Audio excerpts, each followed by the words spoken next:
Seuss. And the illustrations are by Bay. I have to tell you that too much adults read too less books for kids, because as well the book for kids are for adults.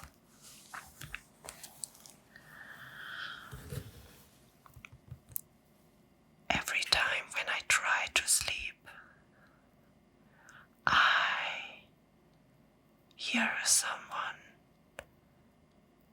reading a book, and it is very relaxing. So I will do the same for you, to give you the satisfaction of sound.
The book is called I Wish That I Had Duck Feet.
I wish that I had duck feet, and I can tell you why.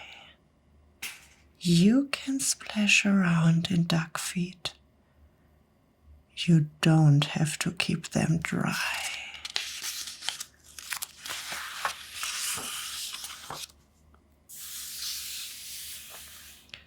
I wish that I had duck feet. No more shoes. No shoes for me.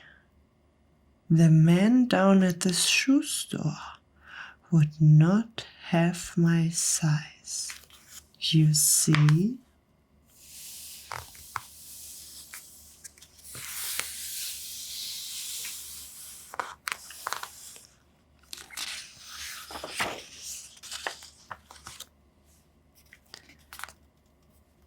If I had two duck feet, I could laugh at Big Bill Brown. I would say, you don't have duck feet. These are all there are in town.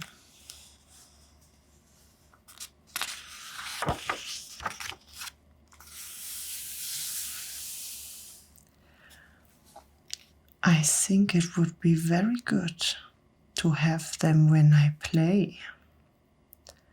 Only kids with duck feet can ever play this way.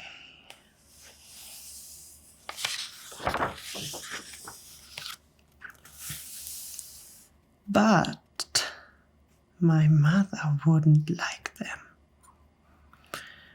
She would say, "Get off my floor."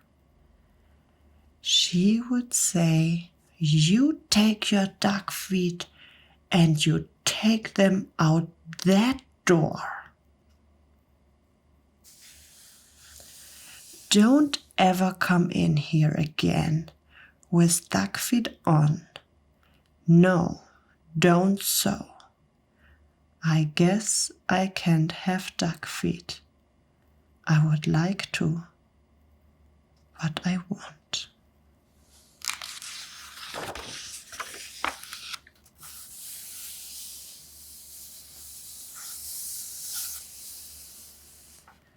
So, if I can't have duck feet, I have something else instead. I know what. I wish I had 2 horns upon my head.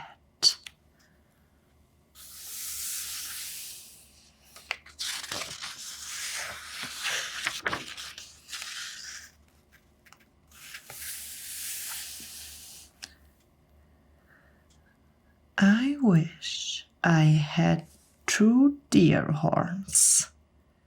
They would be a lot of fun.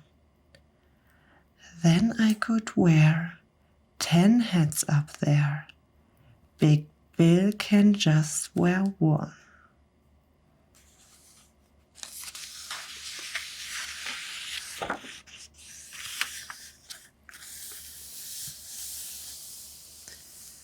I think they would be very good to have when I play ball. Then nobody could stop me. No, sir, nobody at all.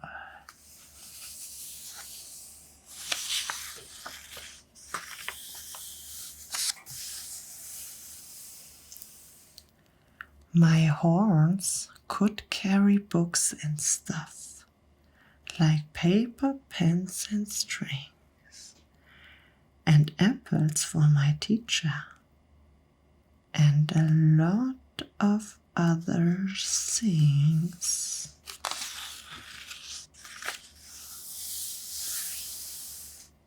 But if I had big deer horns, I would never get a ride.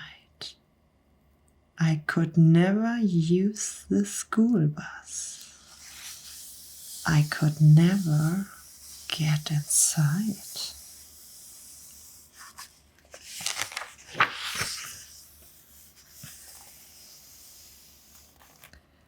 And so I won't have deer horns.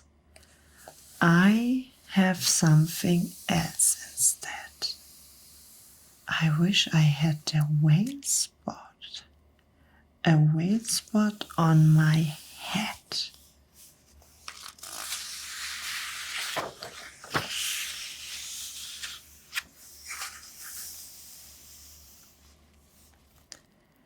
When days get hot, it would be good to spout my spout in school. And then Miss Banks would say, "Thanks. Thanks, you keep our school so cool."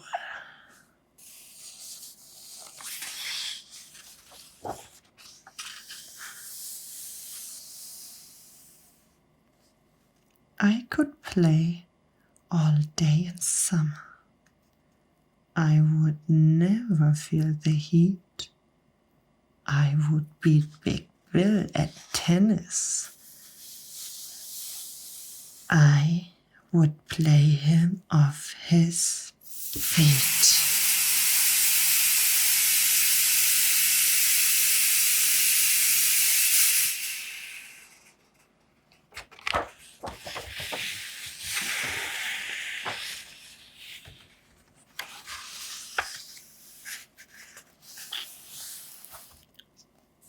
but my mother would not like it. I know just what she would say.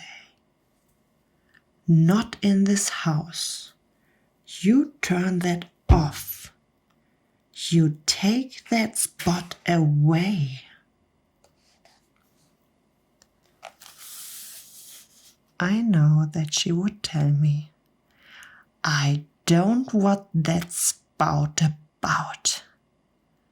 And when mother does not want a thing, it's out.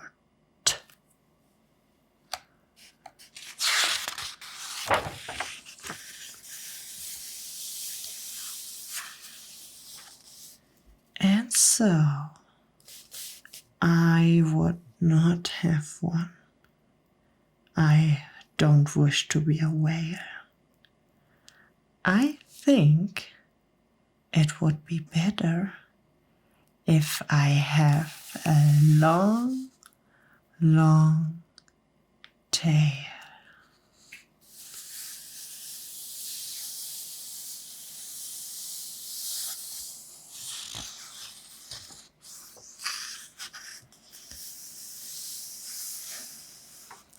I wish I had a long, long tail. Someday I will, I hope. And then I will show the kids in town new ways to jump a rope.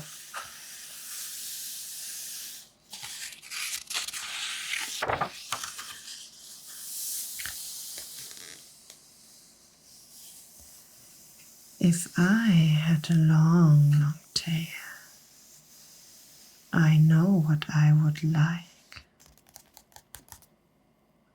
I would like to ride down our street, pulling girls behind my bike.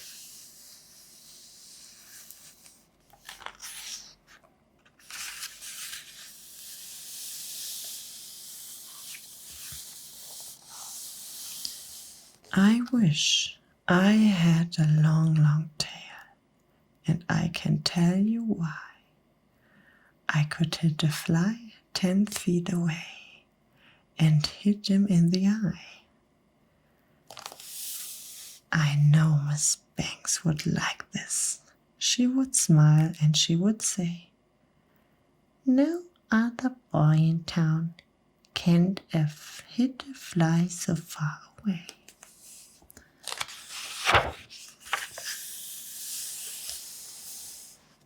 But if I had a long, long tail, I know that Big Bill Brown would tie me in a tree. He would. Then how would I get down? I don't think that I would like it, with my tail tied in a tree.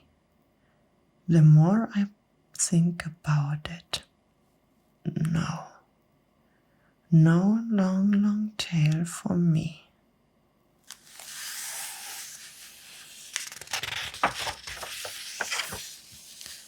And so, if I can't have a tail, I have a long, long nose. A nose just like an elephant. The longest nose that grows.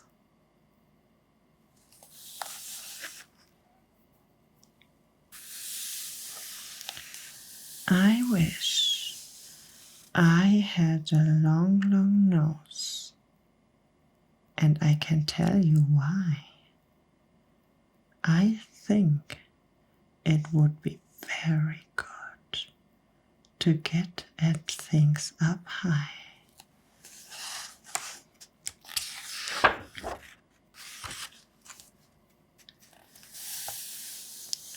Every kid in town would love it. Every kid but Big Bill Brown. And every time I saw him, I would sneeze and I would blow him down.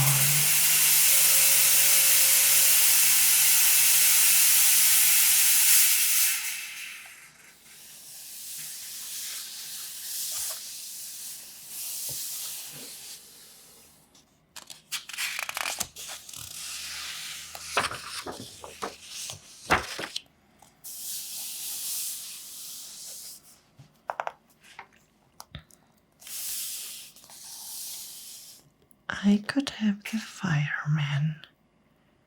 My nose would just be right. I could help them put out fires 100 times at night.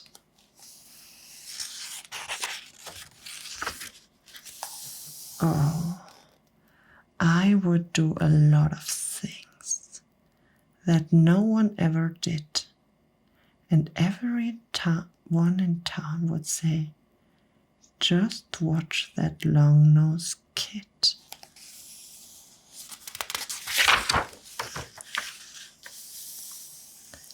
But if I had a long nose, I know what Dad would do. My dad would make me wash the car, the house and windows too.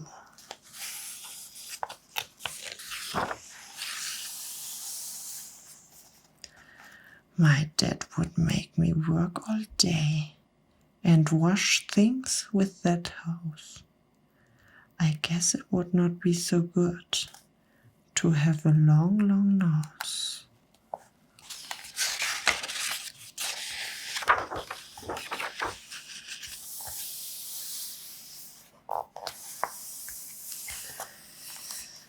Now, let me think about it.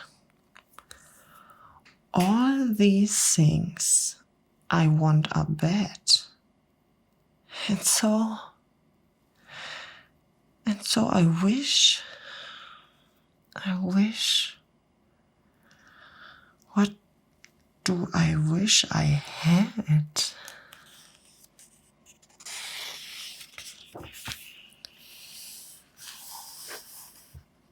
I know what. I know just what. I know just what to do.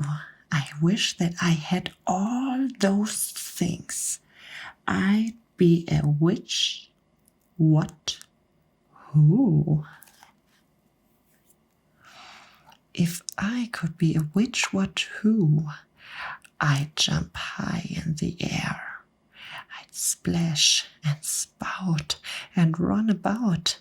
I give the town a skull.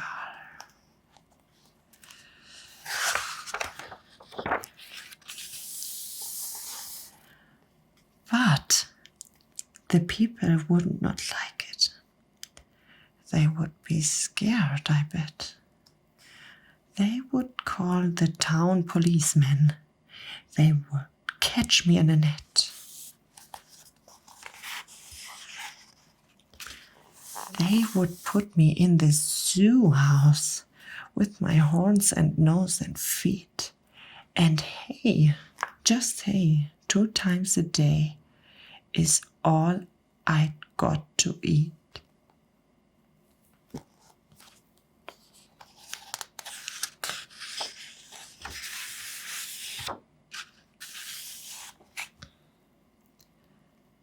I think I would be very sad when people came to call.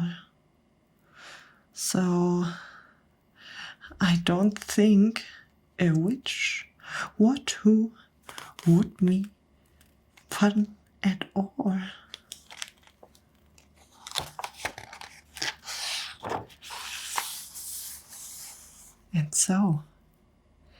And so I think there are some things I do not wish to be. And that is why I think that I just wish to be like me.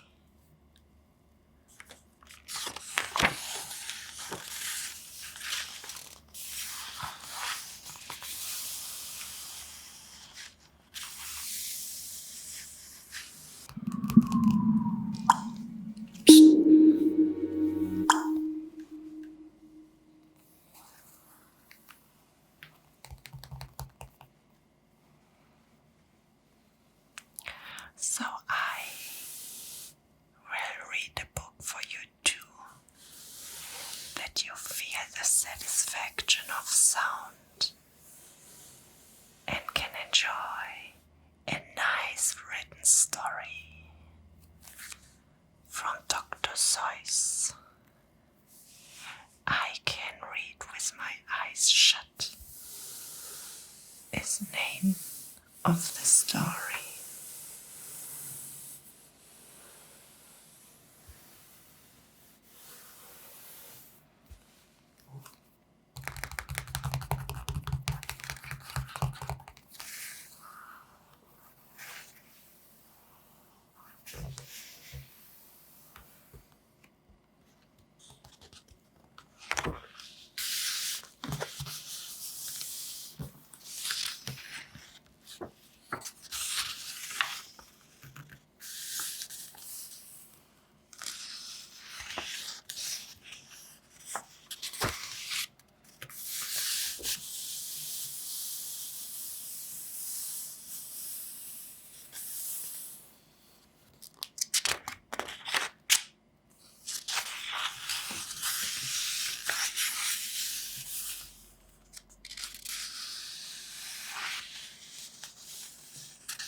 I can read in red.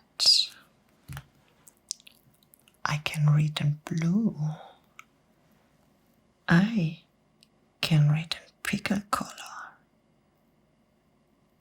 I can read in pickle color too.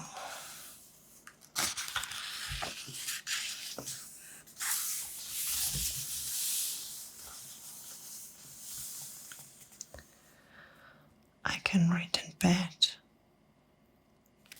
and in purple and in brown.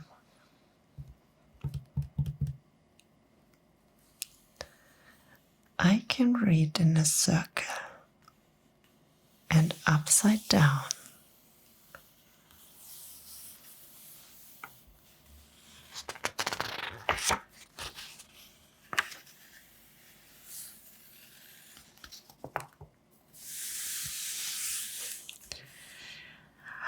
I can read with my left eye.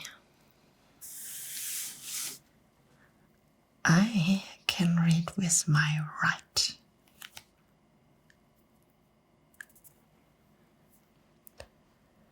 I can read Mississippi with my eyes shut tight.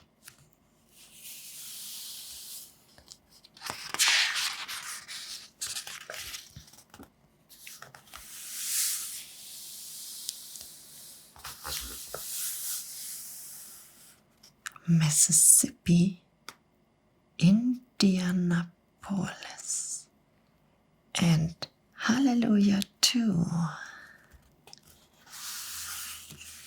I can read them with my eyes shut. That is very hard to do. A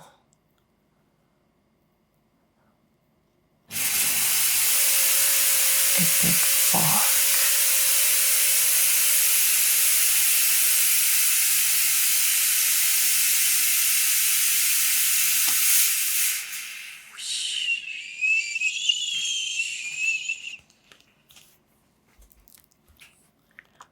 Isn't it amazing when the fork is falling down behind my back? Very mysterious.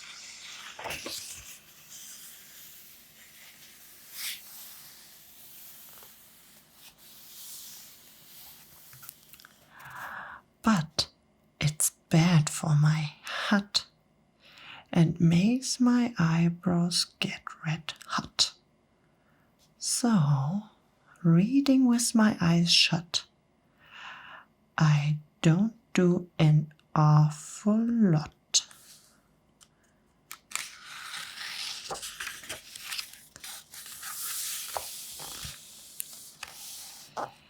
And when I keep them open, I I can read with much more speed. You have to be a speedy reader, 'cause there's so much to read.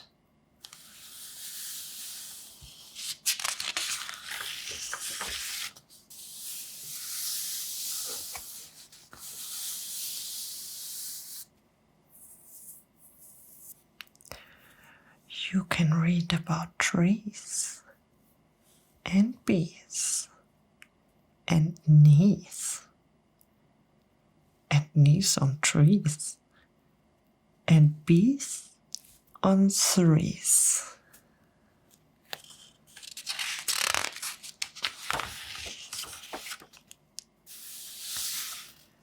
You can read about anchors and all about ants.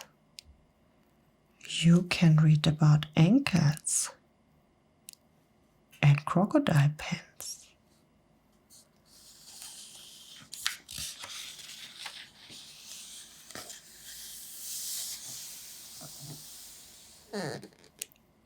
You can read about horses and how to smell roses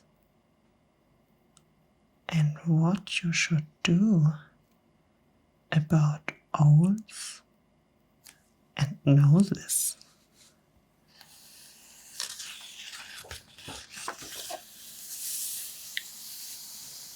Young cat, if you keep your eyes open enough, oh, the stuff you will learn, the most wonderful stuff. You learn about fish bones and wishbones. You learn about trombones too. You learn about Jake the pillow snake and all about Foo-Foo the snoo.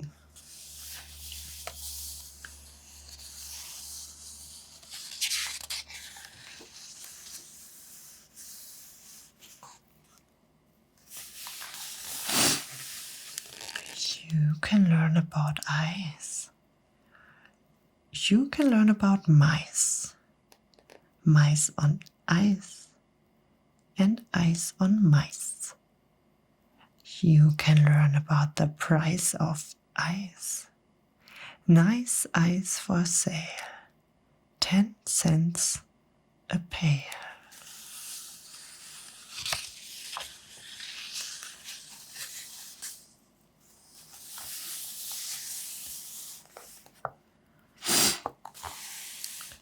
You can learn about sad and glad and mad. There are so many things you can learn about, but you miss the best things if you keep your eyes shut.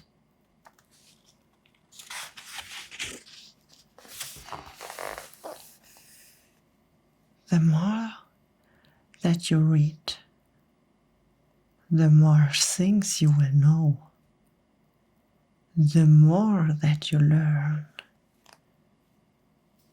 the more places you will go.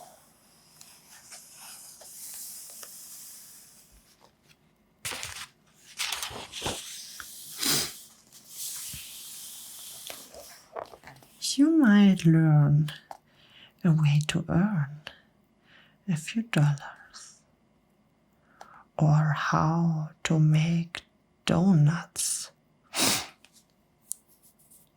or kangaroo collars.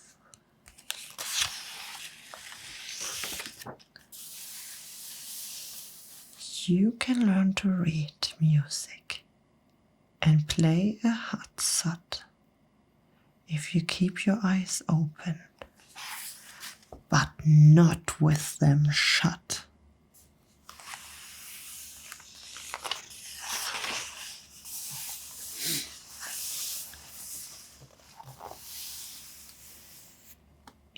you read with your eyes shut,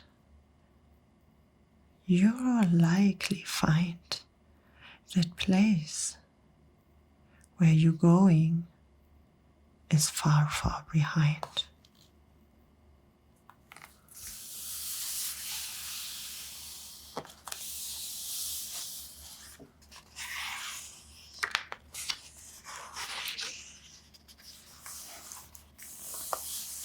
So, that's why I tell you to keep your eyes wide. Keep them wide open, at least one side.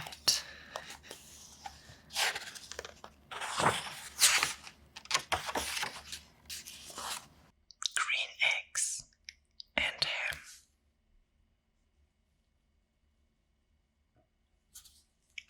By Dr. Seuss.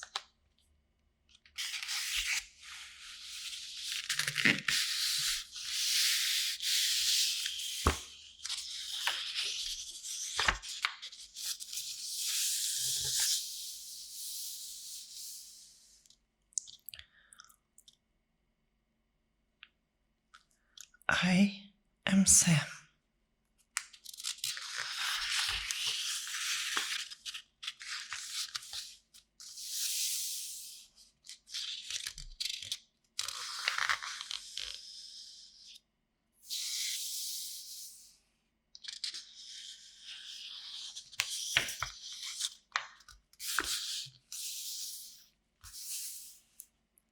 Sam, I am.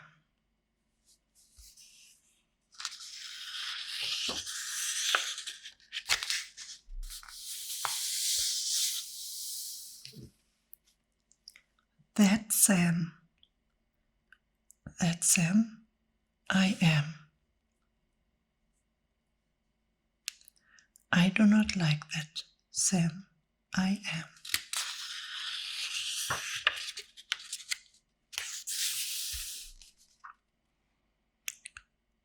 Do you like green eggs and ham?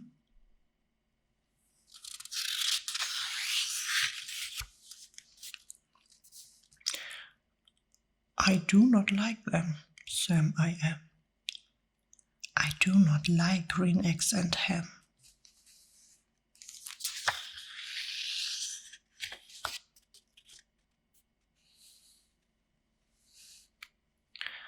Would you like them here or there?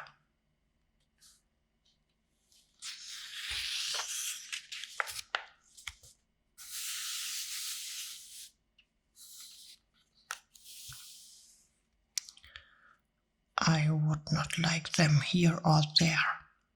I would not like them anywhere. I do not like green eggs and ham. I do not like them, Sam, I am.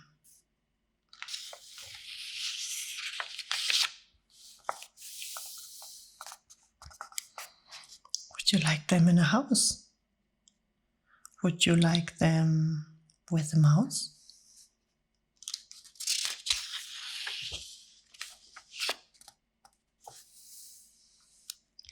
I do not like them in the house. I do not like them with a mouse.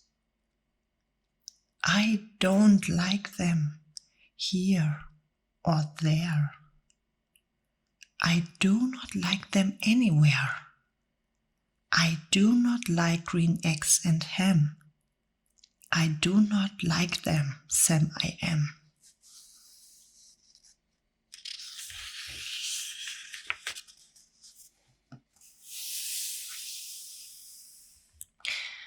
Would you eat them in a box? Would you eat them with a fox?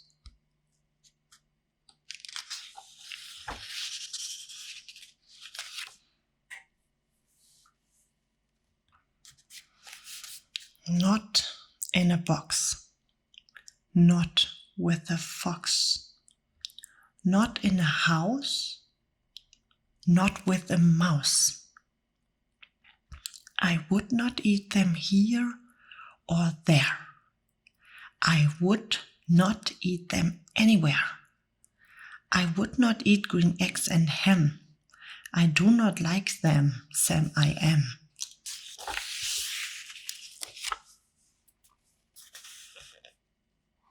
Would you?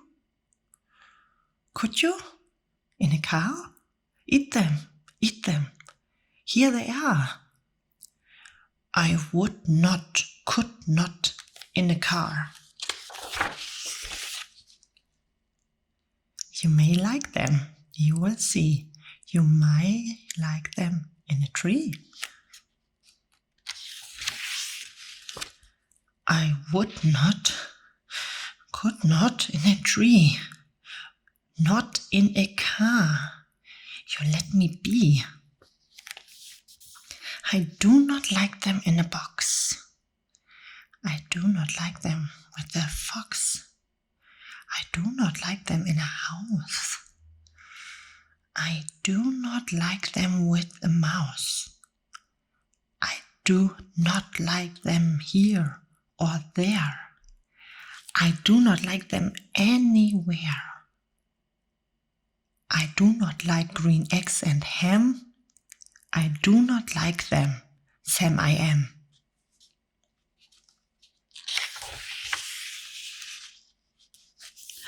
A train, a train. A train, a train. Could you, would you, on a train?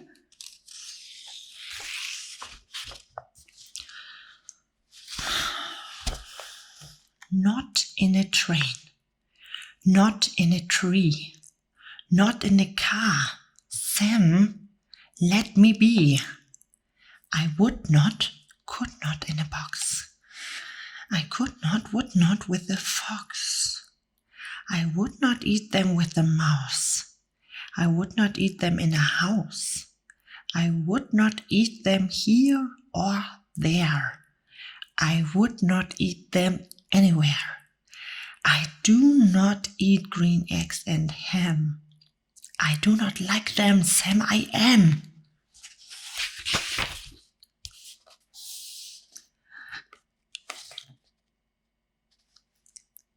Say, in the dark?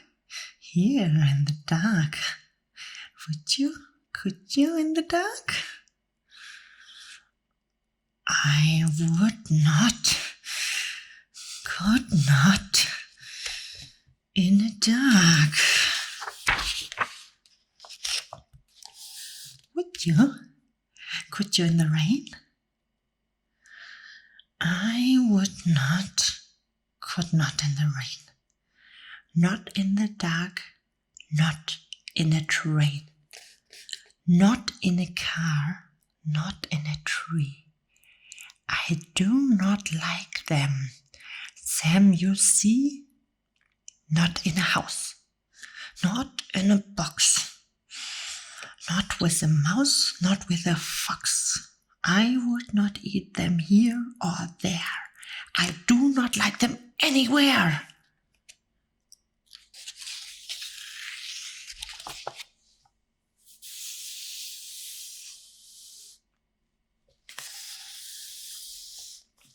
You do not like green eggs and ham?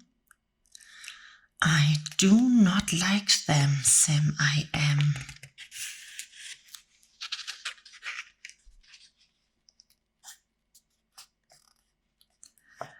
Would you with a goat? I would not, could not with a goat.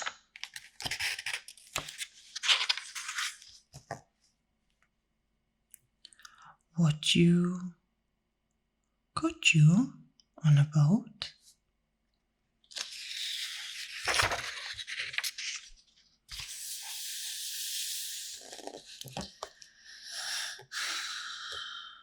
I could not, would not on a boat. I will not with a goat. I will not eat them in a train. I will not be on a train. Not in the dark, not in a tree, not in a car. You let me I do not like them in a box. I do not like them with a fox. I will not eat them in a house.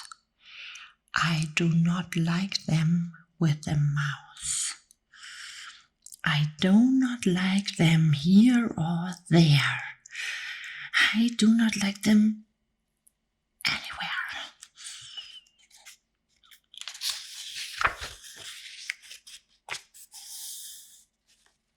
I do not like green eggs and ham.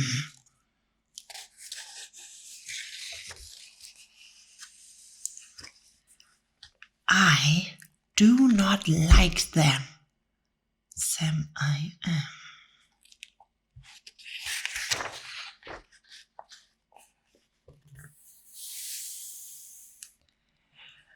You do not like them? So you say. Try them, and you may try them, and you may, I say.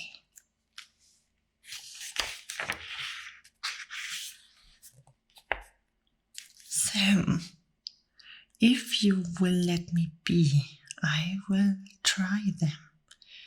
You will see.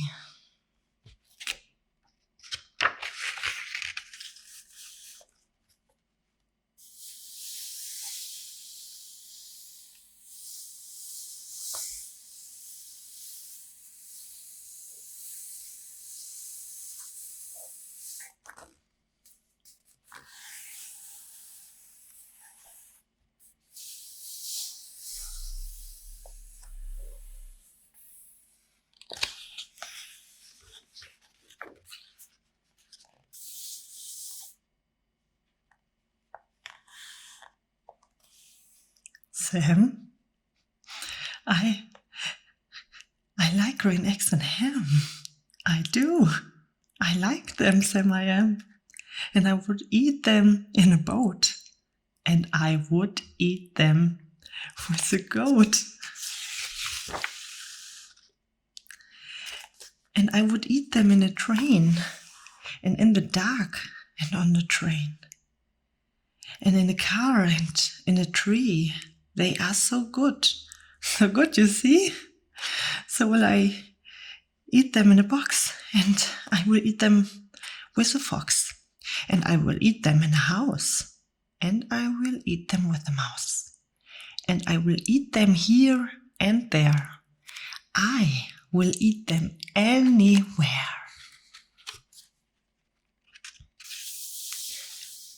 I do so like green eggs and ham. Thank you. Thank you, Sam, I am.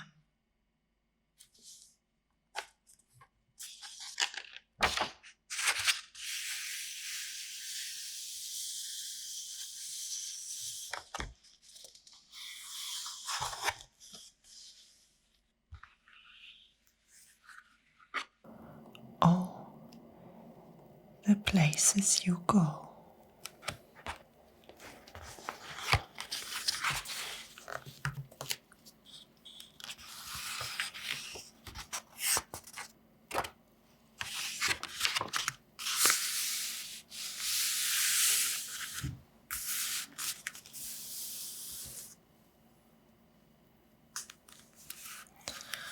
Congratulations. Today is your day. You're off to great places. You're off and away.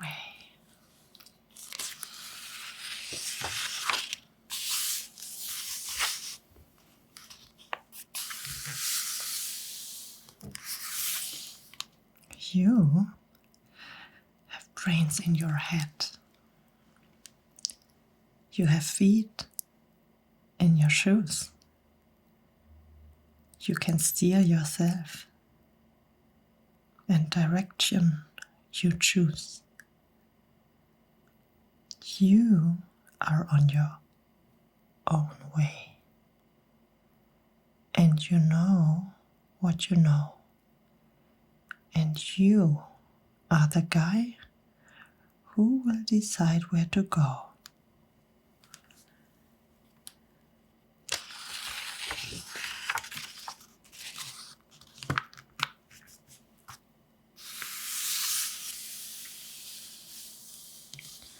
You will look up and down the street.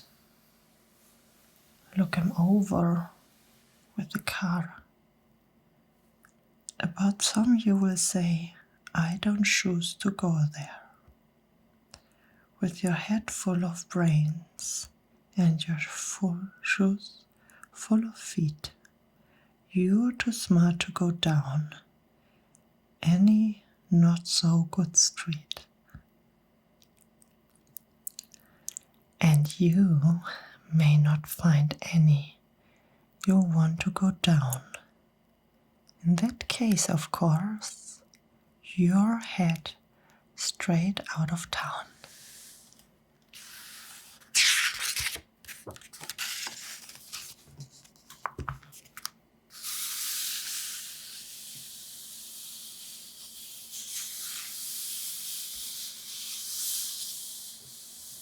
It's open there in the wide open air.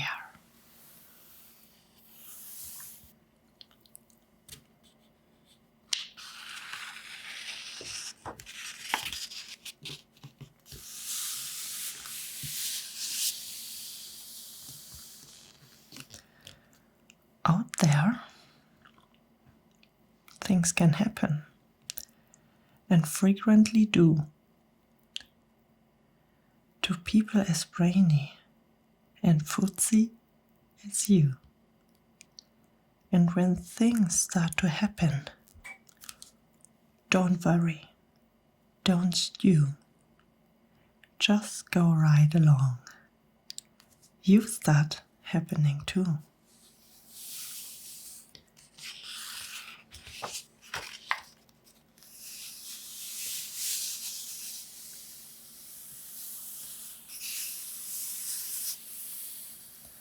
Oh,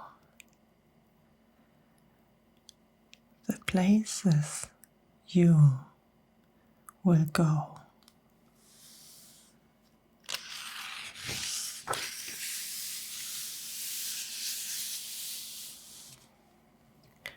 You will be on your way up. You will see great sights. You will join the high flyers who soar the high heights.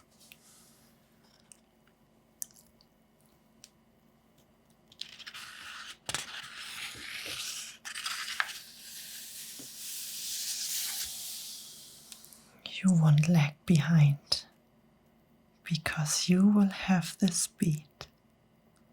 You will pass the whole gang and you will soon take the lead.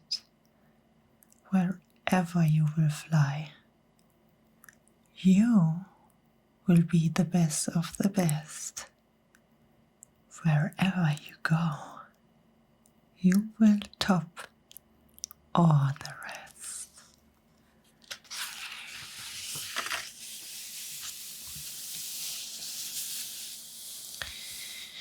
Expect when you don't, because sometimes you won't. I'm sorry to say so, but sadly it's true. That bang-ups and hang-ups can happen to you. You can get all hung up in a prickly live perch, and your gang will fly on. You will be left in a lurch.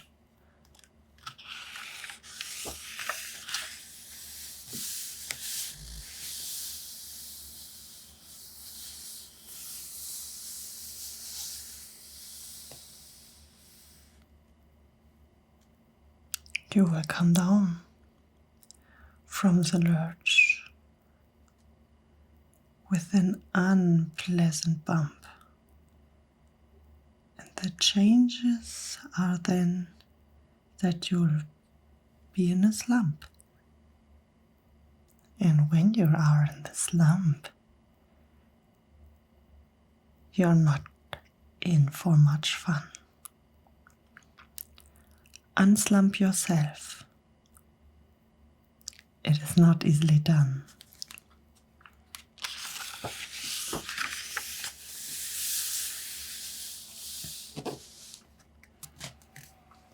You will come to a place where the streets are not marked. Some windows are lighted, but mostly they're darkened. A place you could sprain both your elbow and chin. Do you dare to stay out? Do you dare to go in? How much can you lose? How much can you win? And if you go in, should you turn left or right? Or right and 3/4? Or maybe not quite? Or go around back and sneak in from behind? Simple it's not.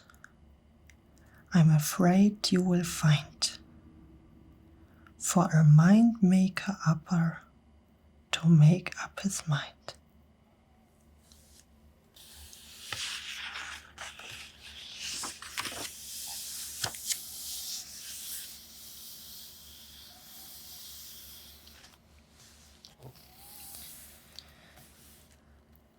You get so confused that you start into a race. Down long wiggled roads at a breaknecking pace, and grind on for miles across weirdish wild space, headed, I fear, toward a most arseless place, the waiting place.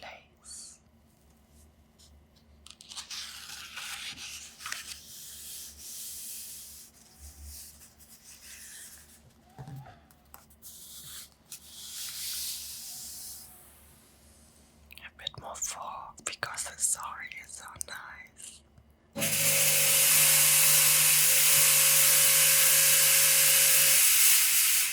I know it's not the best sound, but it will look awesome now in the background.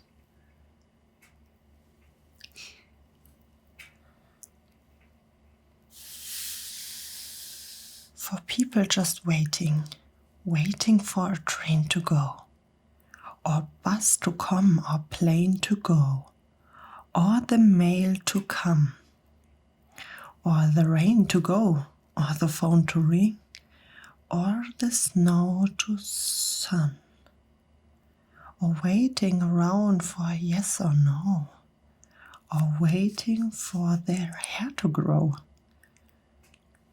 Everyone is just waiting. Waiting for the fish to bite, or waiting for the wind to fly a kite, or waiting around for Friday night, or waiting perhaps for their Uncle Jake, or a pot to boil, or a bed to break, or a string of pearls, or a pair of pens, or a wig with curls, or another chance. Everyone is just waiting.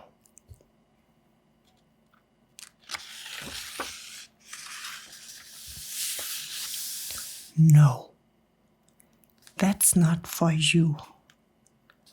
Somehow you will escape all that waiting and staying. You will find the bright places where boom bands are playing.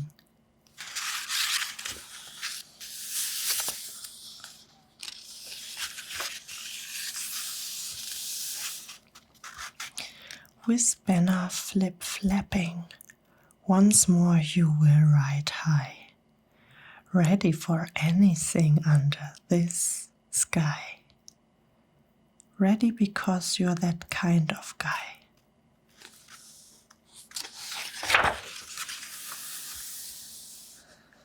Oh, the places you will go. There is fun to be done. There are points to be scored. There are games to be won. And the magical things you can do with that ball will make you the winning East winner of all. Fame. You will be famous as famous can be, with the whole wide world watching you win on TV.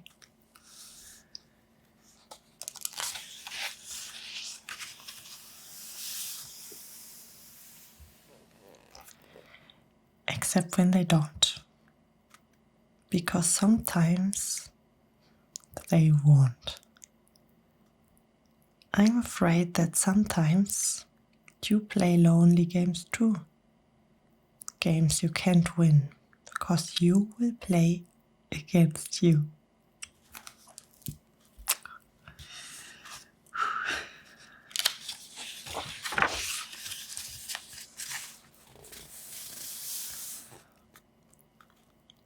All alone, whether you like it or not. Alone will be something you will be quite a lot. And when you are alone, there is a very good chance you will meet things that scare you right out of your pants. There are some down the road between hither and you that can scare you so much you won't want to go on.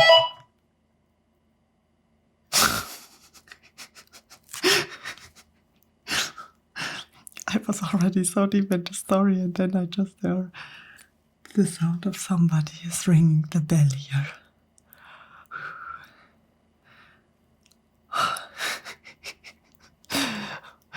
Wow, okay. This story is just awesome. I have a lot of emotions and I'm short before crying. It's so nice to read between the lines from this nice book. And I hope you can read the lines too.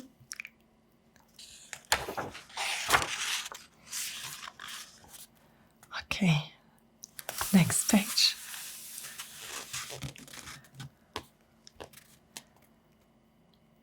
But on you will go. Saw the weather before. On you will go. Through your enemy's prowl. On you will go. Through the hack and croc's hole. Onward upon many a frightening creek.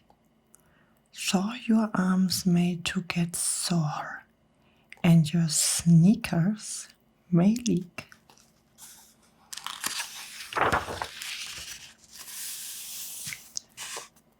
On and on you will hike, and I know you will hike far and face up to your problems, whatever they are.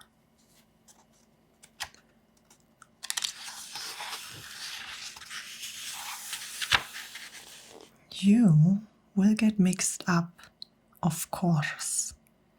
As you already know, you get mixed up with many strange birds as you go. So be sure when you step with care and great tact, And remember that life's a great balancing act. Just never forget to be dexterous and deft. And never mix up your right foot with your left.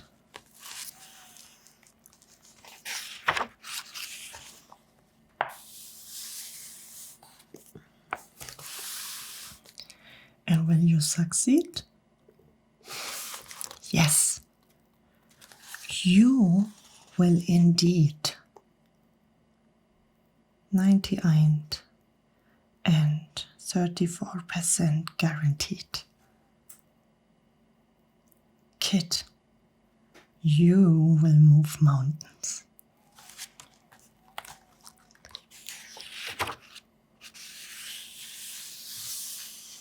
So, be your name Buchsbaum or Bixby or Bray or Mordehiko Ali van Ellen O'Shea. You are off to great places. Today is your day. Your mountain is waiting, so get on your way. I have goosebumps everywhere. This is actually my best story so far. Turtley, the Turtle and Other Stories.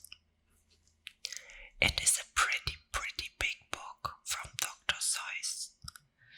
So take your time, relax, lean back, close your eyes or let them open if you like that view, and enjoy the satisfaction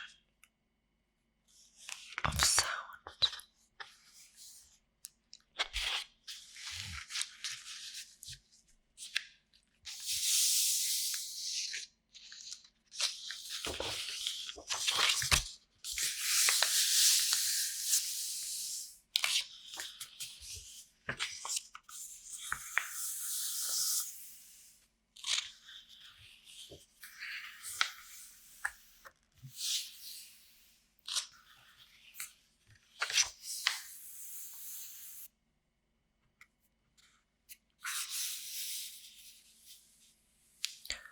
On the far-away Iceland of Salma Sund, Turtle the turtle was king of the pond.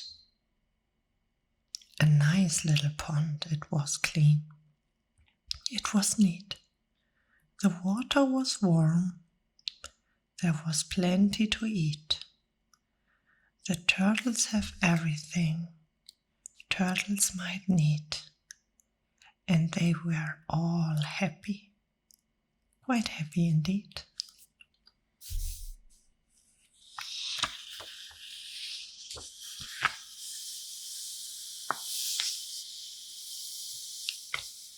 They were until Turtley, the king of them all, decayed the kingdom he ruled was too small.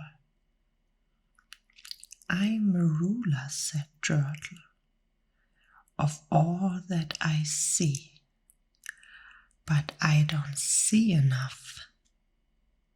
That's the trouble with me.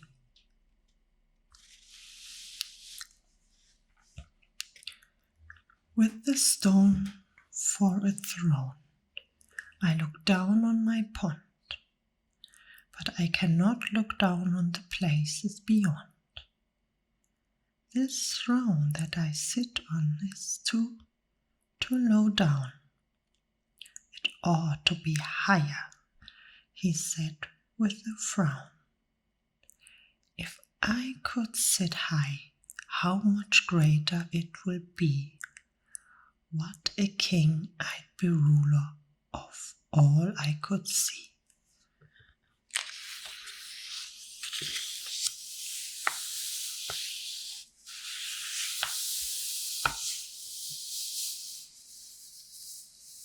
So Turtle the Turtle King lifted his hand, and Turtle the Turtle King gave a command.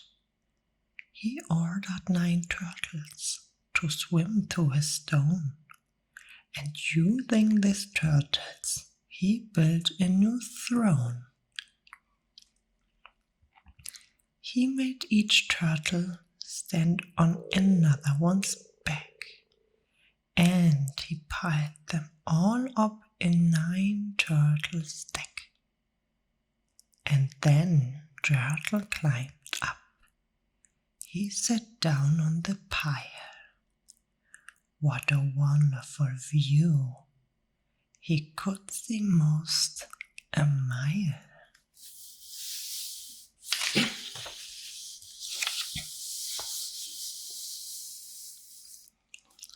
All mine, Turtle cried.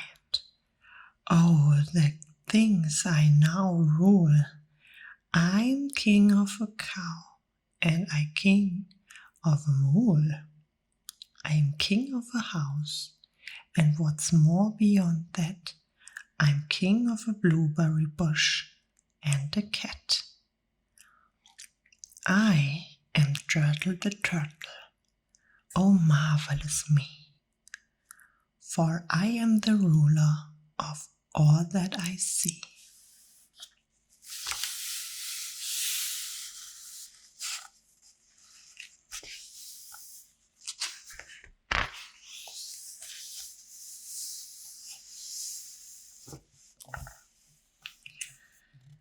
Silence, the King of Turtles barked back.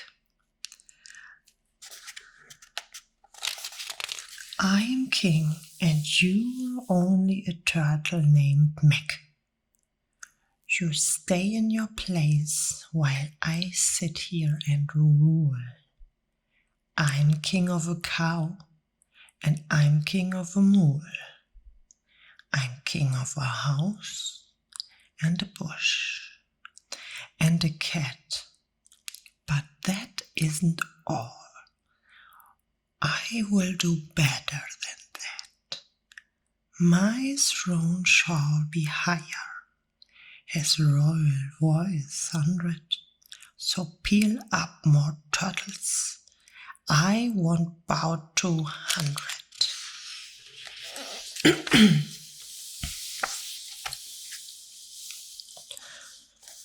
Turtles, more turtles, he bellowed and brayed, and the turtles way down in the pond were afraid.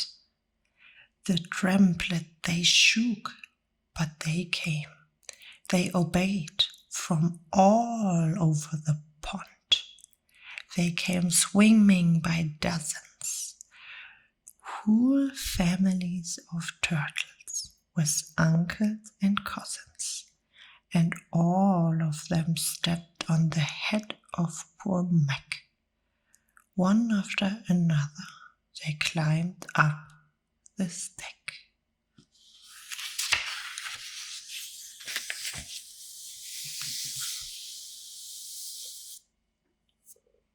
Then Turtle the Turtle was perched up so high he could see 40 miles from his throne in the sky. Hooray! shouted the turtle. I'm king of the trees. I'm king of the birds, and I'm king of the bees.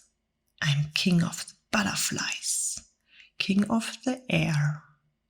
Ah me, what a throne, what a wonderful chair.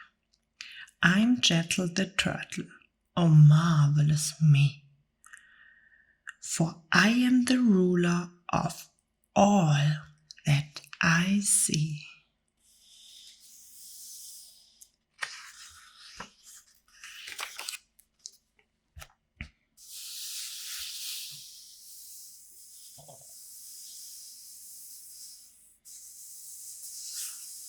Then, again from below, in the great heavy stuck, came a groan from the plain little turtle named Muck.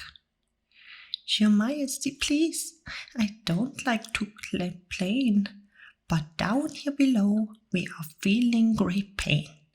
I know up on the top you are seeing great sights, but down at the bottom we too should have rights. We turtles can't stand it. Our shells will all crack.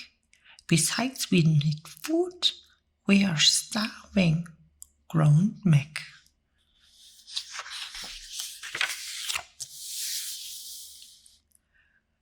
You hush up your mouth, howled the mighty King Turtle. You've not right to talk to the world's highest turtle. I rule from the clouds, over land, over sea. There's nothing, no nothing, that's higher than me.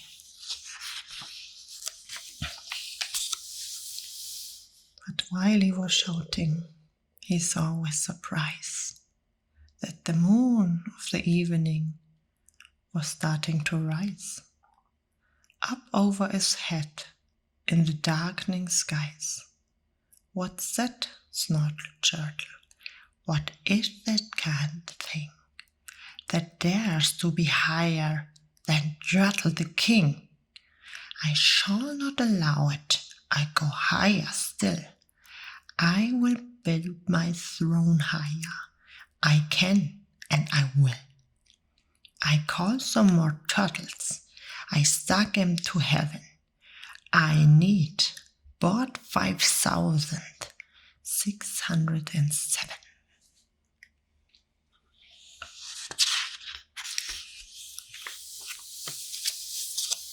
But as Turtle the Turtle King lifted his hands and started to order and gave the command, that plain little turtle below in the stuck, that plain little turtle whose name was Muck, decided he'd taken enough, and he had, and that plain little lad got a little bit mad, and that plain little Meg did the plain little thing. He burped, and his burp shook the throne of the king.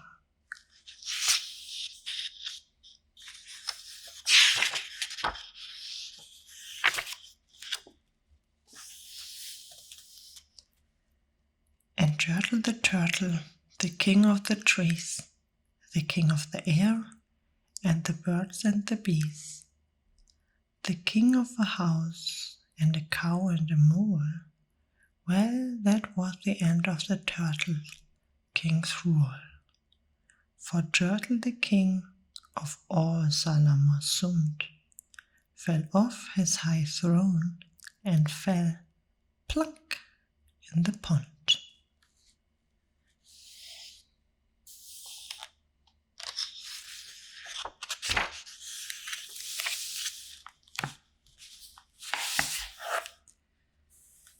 And today the great turtle, that marvelous he, is king of the mud. That is all he can see. And the turtles, of course, all the turtles are free, as turtles and maybe all creatures should be.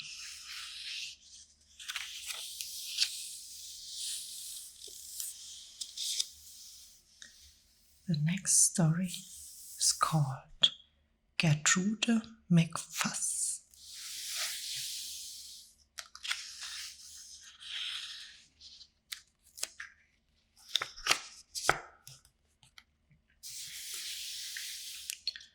There once was a girl bat named Gertrude McFuss, and she had the smallest plain tail ever was.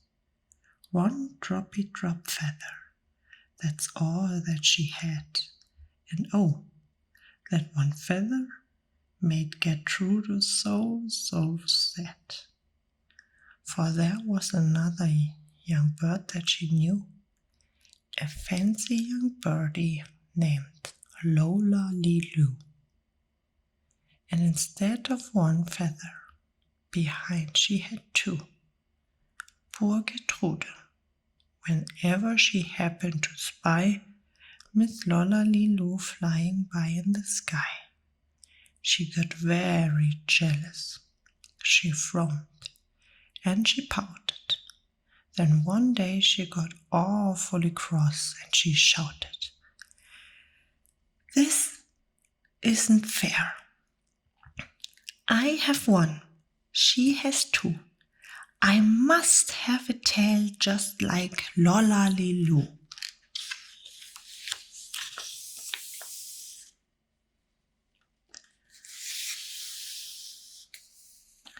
So she flew to her uncle, a doctor named Dake, whose office was high in a tree by the lake. And she cried, "Uncle Doctor, oh please, do you know of some kind of a pill that will make my tail grow?" "Tut, tut," said the doctor. "Such talk, how absurd. Your tail is just right for your kind of a bird." Then Gertrude had tantrums. She raised such a din that finally her uncle, the doctor, gave in, and he told her just where she could find such a pill. On a pillberry winze on the top of the hill. "Oh, thank you," chirped Gertrude McFuss, and she flew right straight to the hill where the pillberry grows.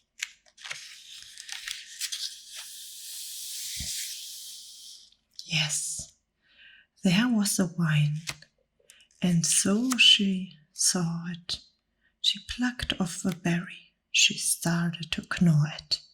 It tasted just awful, almost made her sick. But she wanted the tail, so she swallowed it quick. Then she felt something happen. She felt a small twitch, as if she had been tapped down behind by a witch. Gertrude looked round and she creaked. It was true, 2 feathers, exactly like Lola-Liloo. Then she had an idea. "Now I know what I'll do. I will grow a tail better than Lola-Liloo." These pills that grow further are working just fine. So she nibbled another one off the vine.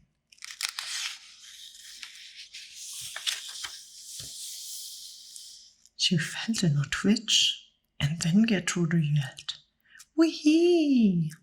Miss Lola has only just 2. I have 3. When Lola-Liloo sees this beautiful stuff, she will fall right down flat on her face. Sure enough, I will show her what's pretty. I certainly will, while I make my tail even prettier still." She snatched at those berries that grew on the vine. She gulped down 4, 5, 6, 7, 8, 9, and she didn't stop eating, young Gertrude McFuss, till she'd eaten 3 dozens.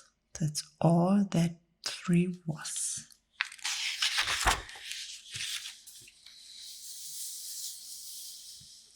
Then the feathers popped out with the zing.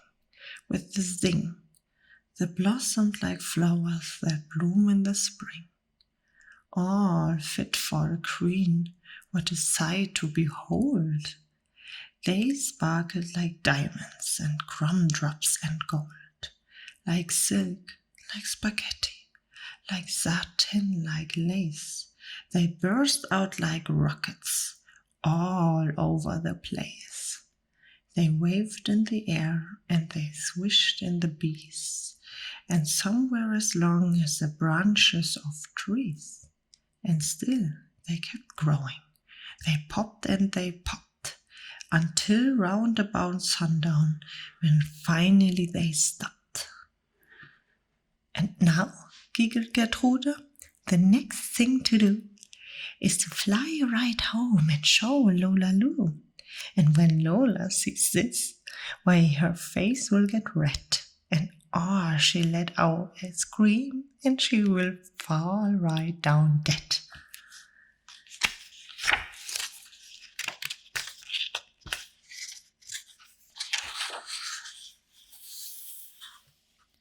Then she spread out her wings to take off from the ground, but with all of the feathers, they weighed 90 pounds. She yanked and she pulled and she let out a squawk, but that bird couldn't fly, couldn't run, couldn't walk. And all through that night she was stuck on that hill. And Gertrude McFuss might be stuck up there still. If her good Uncle Dake hadn't heard the girl yelp, he rushed to her rescue and brought along help.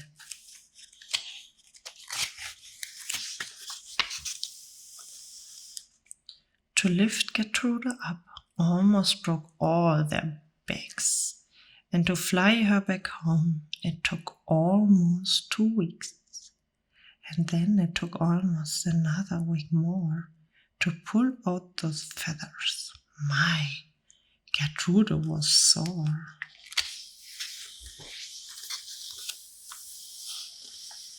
And finally, when all of the pulling was done, Gertrude behind her again had just one.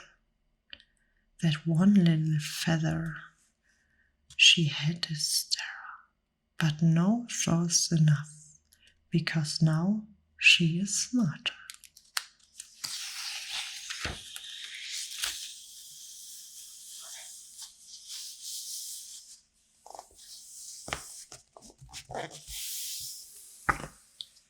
The next story is The Big Break.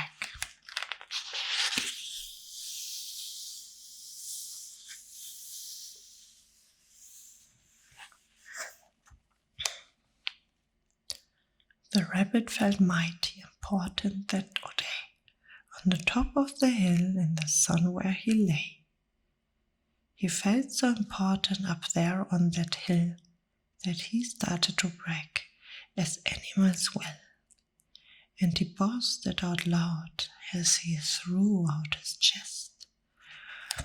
Of all of the beasts in the world, I'm the best. On land and on sea, even up in the sky, no animal lives who is better than I.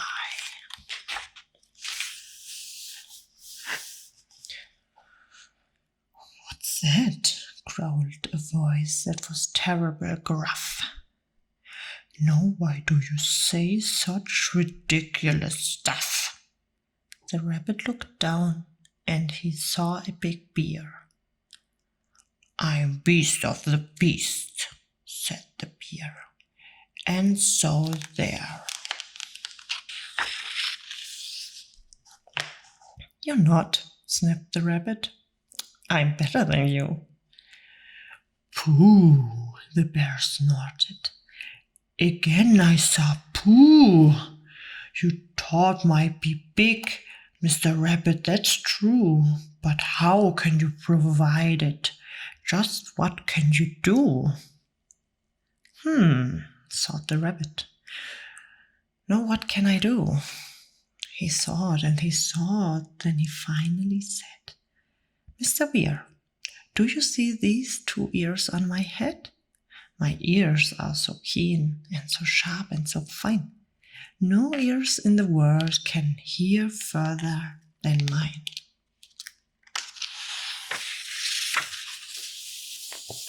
The bear grunted. He looked at each ear. You say they are good, said the bear with a sneer. But how do I know just how far they can hear? I prove, said the rabbit. My ears are the best. You sit there and watch me. I prove it by a test.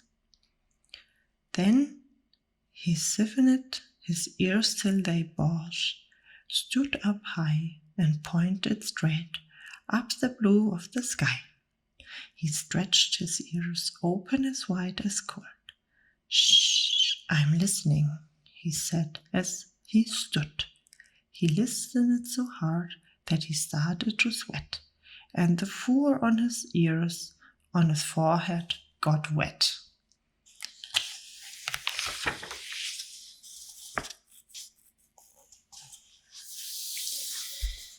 For 7 long minutes he stood. Then he stirred and he said to the bear, "Do you know what I heard? Do you see that far mountain? It's 90 miles off. There's a fly on that mountain. I just him cock. Now the cough of a fly, sir, is quite hard to hear when he is 90 miles off, but I heard it quite clear. So you see," bragged the rabbit, "it's perfectly true that my ears are the best, so I'm better than you." The bear for a moment just scolded as he said, for he knew that his ears couldn't hear things like that. "This rabbit," he thought, "made a fool out of me. Now I've got to prove that I'm better than he." So he said to the rabbit, "You are pretty well. You can hear 90 miles, but how far you can smell? I'm the greatest of smeller," he bragged. "See my nose. This nose on my face is the finest that grows. My nose can smell anything, but far and near. With my nose I can smell twice as far as your ear." "You can't," snapped the rabbit. "I can," growled the bear, and he stuck his big nose way up high in the air. He wiggled that nose and he sniffed and he snuffed. He wiggled that nose and he whiffed and he whuffed. For more than 10 minutes he snuffed and he snuffed. Then he said to the rabbit, "I've smelled far enough." "All right," said the rabbit. "Come on now and tell. Exactly how far is the smell that you smell?"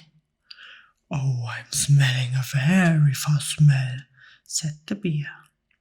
"Away past that fly on the mountain out there. I'm smelling past many great mountains beyond, 600 miles more to the edge of a pond."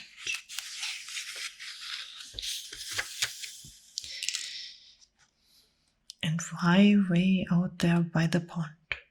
"You can see, it's a very small farm. On the farm is a tree. On the tree is a branch. On the branch is a nest, a very small nest, where the 2 tiny eggs rest. 2 hummingbird eggs, only half an inch long. But my nose," said the bear, "is wonderfully strong. My nose is so good that I smell it without fail. That the egg on the left is a little bit stale, and that is a thing that no rabbit can do. See you?" The bear boasted, "I'm better than you. My smell's so keen that I just can't be beat."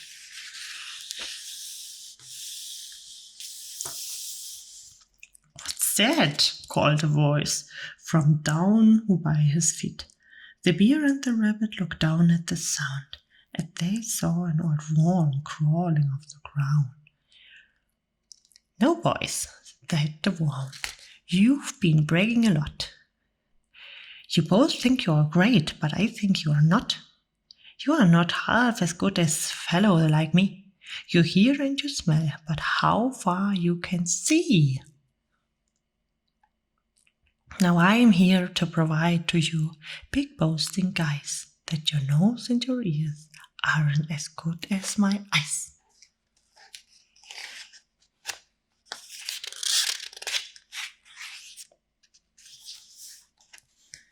And the little old worm cocked his head to one side, and he opened his eyes and he opened them wide, and they looked far away with a strange sort of stare, as if they were burning 2 holes in the air. The eyes of that worm almost popped from his head. He started half an hour till his eyelids got red. "That's enough," growled the bear. "Tell the rabbit and me, how far did you look and just what did you see?"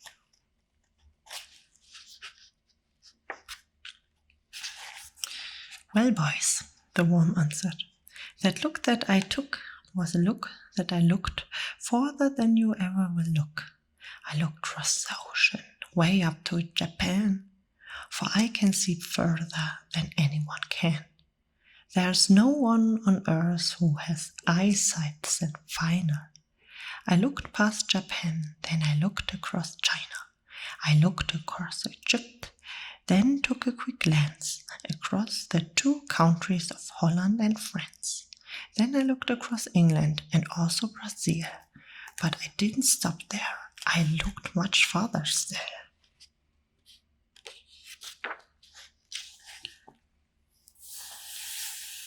And I kept right on looking and looking until I'd looked round the world and right back to this hill. And I saw on this hill, since my eyesight's so keen, the 2 biggest fools that have ever been seen. And the fools that I saw were none other than you, who seem to have nothing else better to do than sit here and argue who's better than who.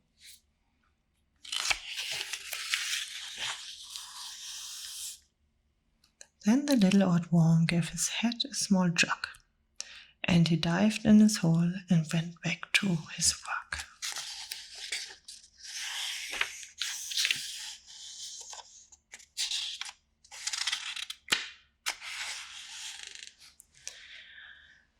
This was 3 little stories from Dr. Seuss.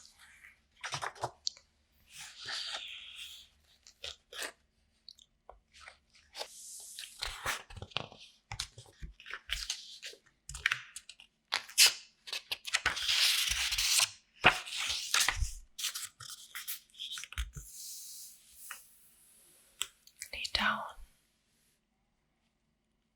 If you like, you can close your eyes and just enjoy the sound. Fox, socks, box, knocks.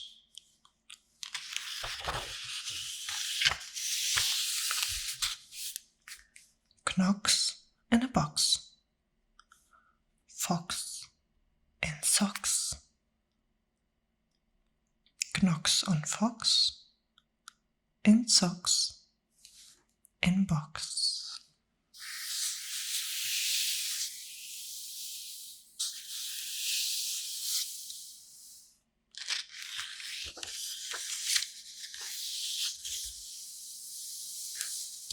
Socks on knocks, and knocks in box.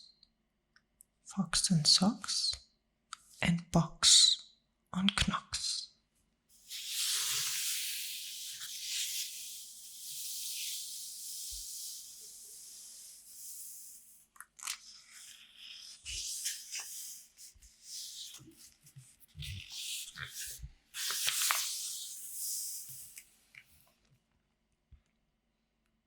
Chicks with bricks come.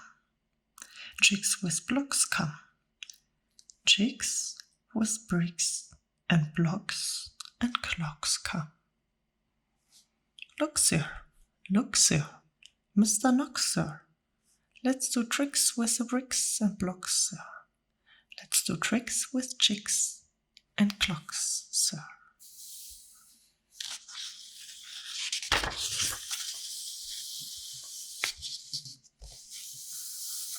First, I'll make a quick trick brick stuck. Then I will make a quick trick block stuck. You can make a quick trick chick stuck. You can make a quick trick clock stuck.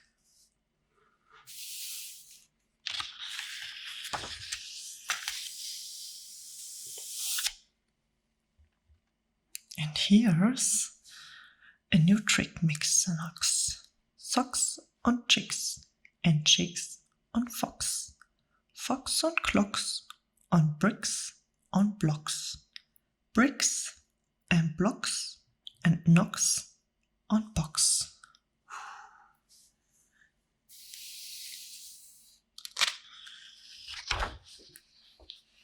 If you know some crazy rhymes, write them down in the comments. I tried my best to read it proper, but I'm pretty sure it's getting way more intense from page to page. But I try my best to move my tongue that I don't will spell everything wrong. Now we come to tricks and talks, sir. Try to stay this Mr. Knox, sir. Clocks on fox tick, clocks on knocks tick. Sick, sick bricks tick, 6, 6 chicks took.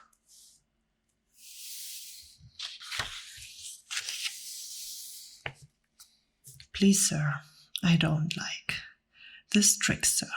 My tongue isn't quick or slick, sir. I get all those ticks and clocks, sir, mixed up with the chicks and tocks, sir. I can't do it, Mr. Fox, sir. I'm sorry, Mr. Knox, sir. I have the same problem.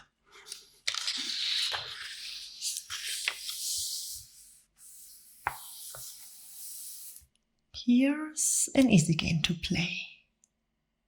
Here's an easy thing to say. New socks, 2 socks. Whose socks? Seuss socks.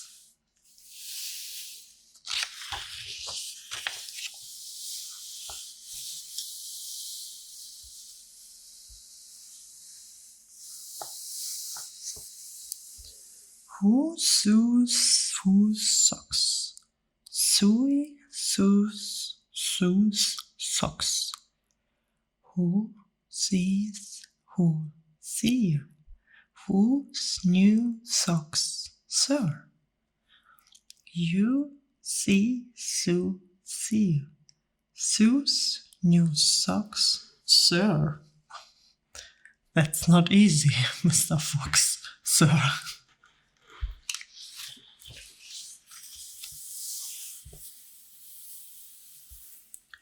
Who comes?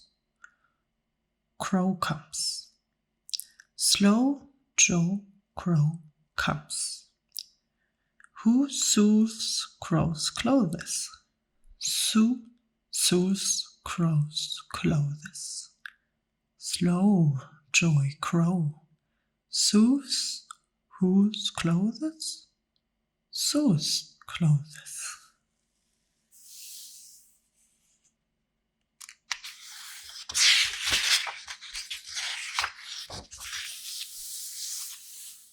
Suey sews socks of fox in socks now. Slow Joey Crow sews knocks in box now.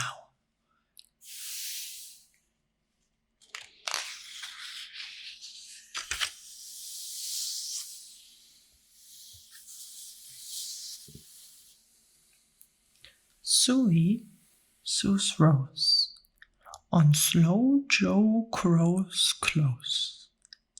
Fox sews hose on Slow Joey Crow's nose. House goes, rose grows, nose, house goes some. Grows, rose grows some.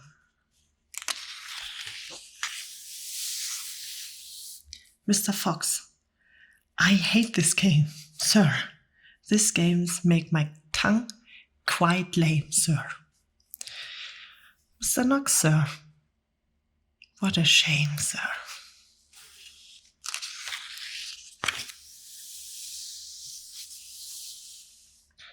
Well, find something new to do. Here is lots of new blue goo new. New go, blue go, go, goy, blue go, nu go, gløj, gløj. Goi go, for chewy chewy. That's what that goo goes is doing. Do you choose to chew goo too, sir? If sir, you sir, choose to chew, sir, with the goo goose chew, sir. Do, sir?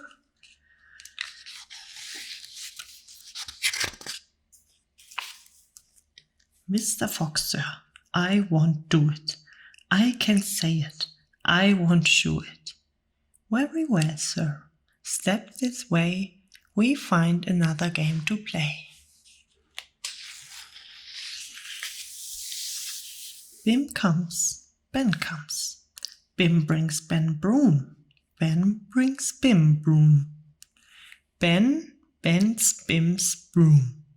Bim bends Ben's broom. Bim's bends. Bends bends.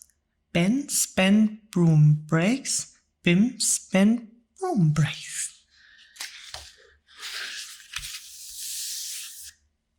Ben's bent. Bim's bent.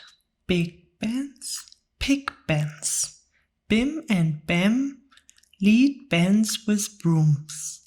Ben's band bangs and Bim's band booms.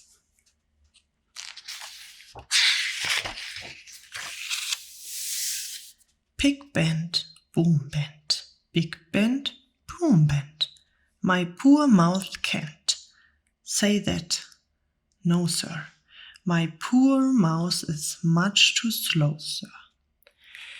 Well, then bring your mouth this way. I will find something I can say.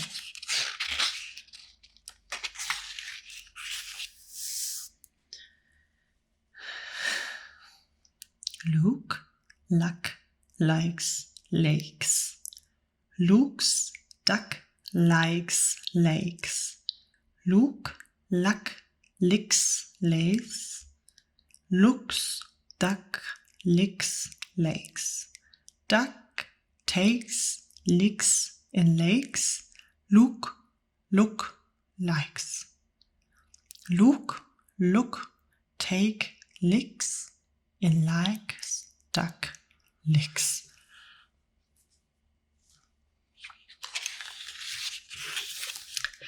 I can blub such bligger blubber, my tongue is made of rubber. Mr. Nux, now come. Come now, you don't have to be so dumb now. Try to say this, Mr. Knox, please.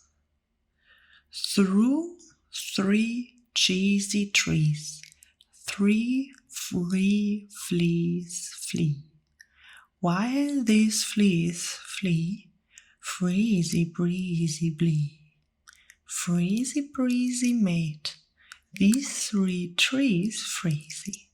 Freezy trees mate, these trees cheesy freezy. That's what made these 3 free fleas sneezy.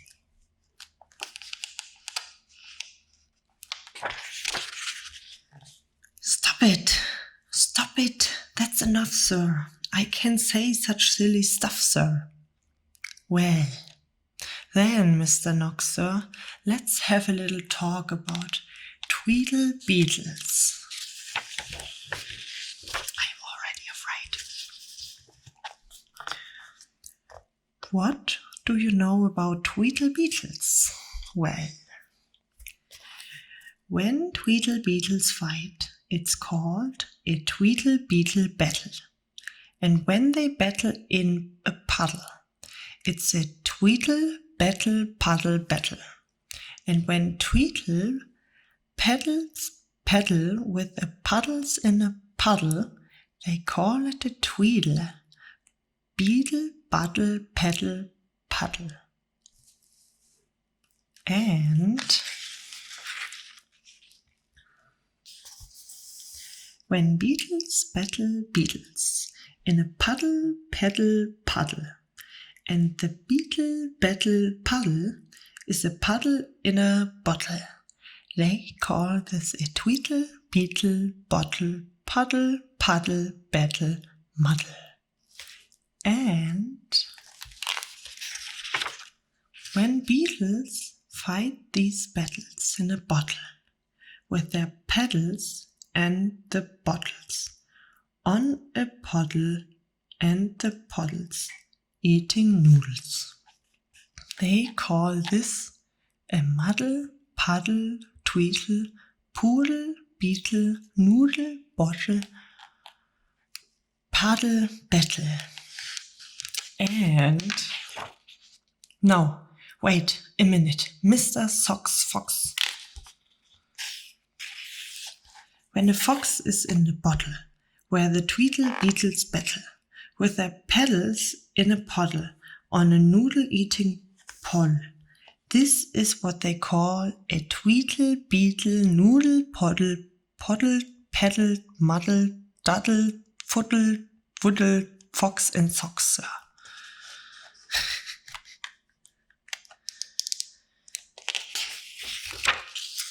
Fox and socks, our game is done, sir. Thank you for a lot of fun, sir. Oh.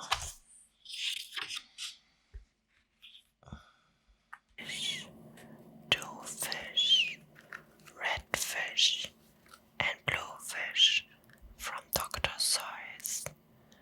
So come with me on this adventure and lean back and enjoy.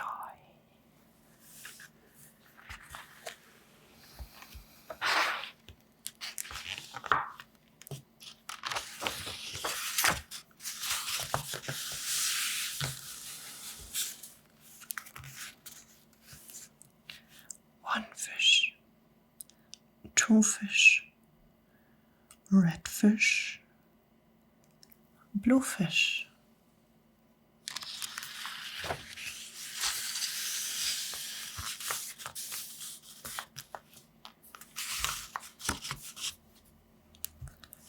Black fish, blue fish, old fish, new fish. This one has a little star. This one has a little car. Say, what a lot of fish they are.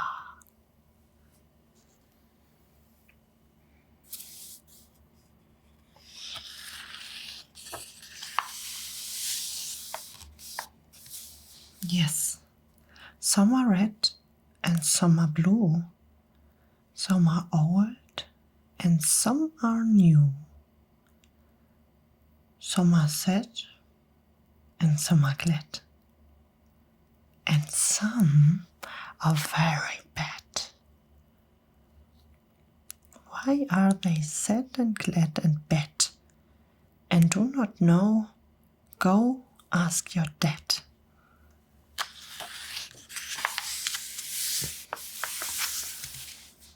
Some are thin and some are fat. The fat one has a yellow hat. From there to here. From here to there. Funny things are everywhere.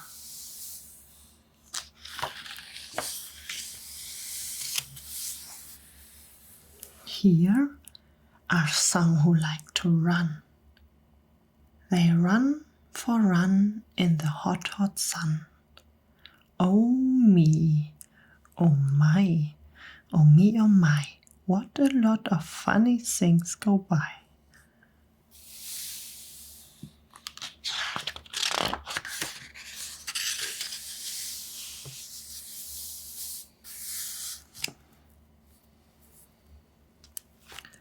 Some have 2 feet and some have 4. Some have 6 feet and some have more. Where do they come from?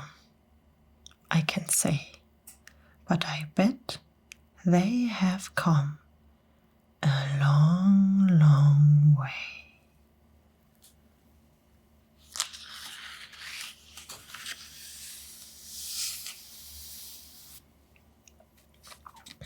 We see them come, we feel them go. Some are fast and some are slow. Some are high and some are low. Not one of them is like another. And don't ask us why. Go ask your mother.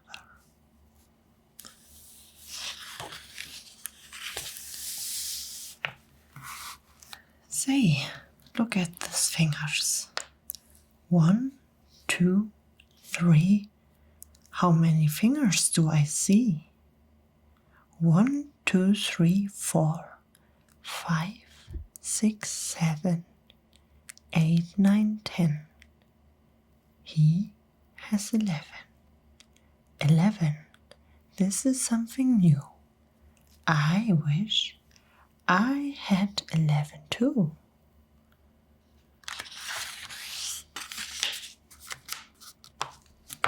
Boop, boop, boop.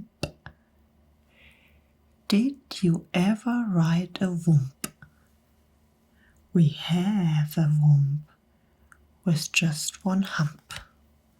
But we know a man called Mr. Gump. Mr. Gump has a 7-hump whump. So, if you like to go bump, bump, just jump on the hump of the whomp of Gump.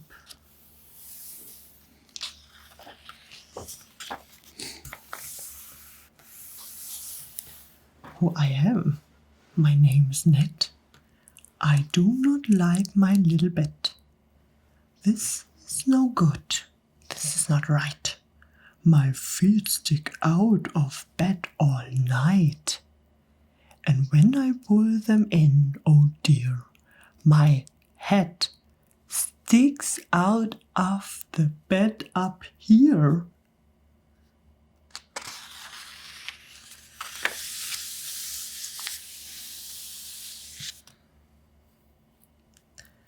We like our bike. It is made for 3. Our mic sit up in the back, you see. We like our mic, and this is why Mike does all the work when the hill gets high.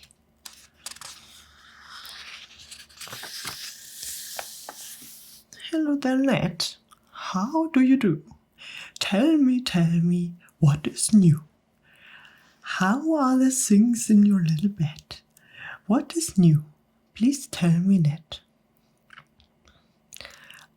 I do not like this bed at all. A lot of things have come to call. A cow, a dog, a cat, a mouse. Oh, what a bed, oh, what a house.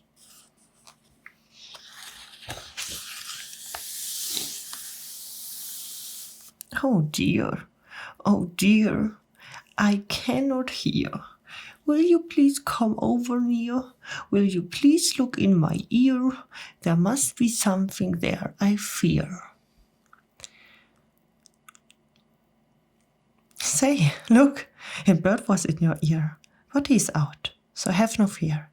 Again your ear can hear, my dear.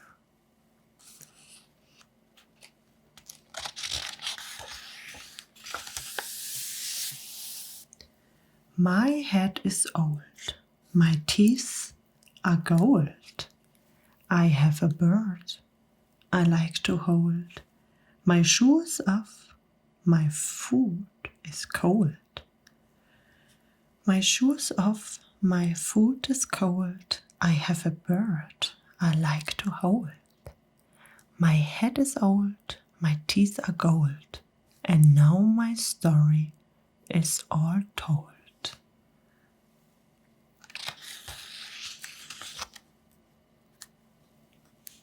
We took a look. We saw a nook. On his head he had a hook. On his hook he had a book.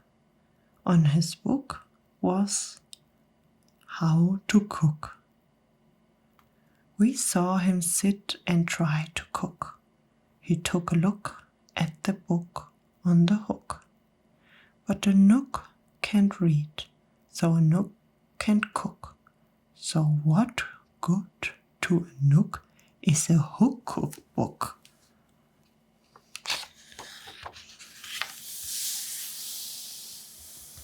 The moon was out and we saw some sheep. We saw some sheep take a walk in their sleep. But the light of the moon, by the light of star, they walked all night from near to far. I would never walk. I would take a car.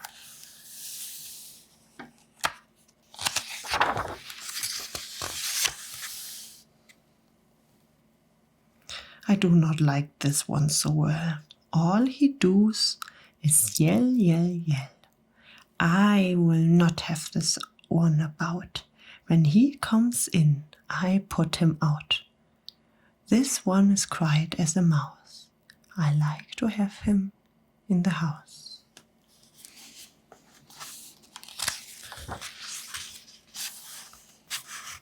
At our house, we open cans. We have to open many cans, and that is why we have a Zans. A Zans for cans is very good. Have you a Zans for cans? You should.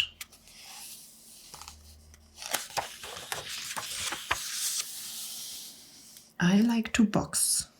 How I like to box. So every day I box a gox. In yellow socks, I box my gox. I box in yellow gox box socks.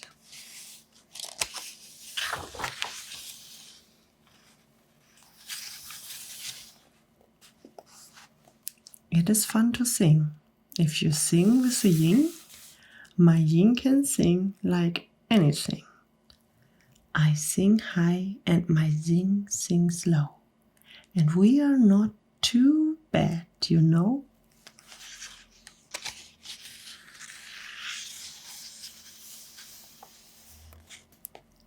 This one I think is called a yink. He likes to wink. He likes to drink. He likes to drink and drink and drink. The things he likes to drink is ink. The inks he likes to drink is pink. He likes to wink and drink pink ink. So, if you have a lot of ink, then you should get a yink, I think.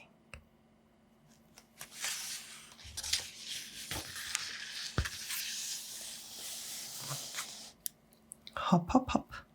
I am a yop. All I like to do is hop, from fingers top to finger top. I hop from left to right, and then hop, hop, I hop right back again.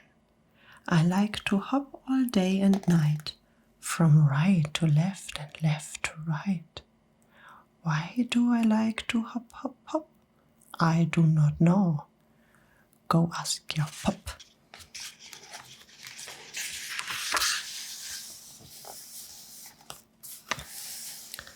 Brush, brush, brush, comb, comb, comb. Blue hair is fun to brush and comb. All girls who like to brush and comb should have a pet like this at home.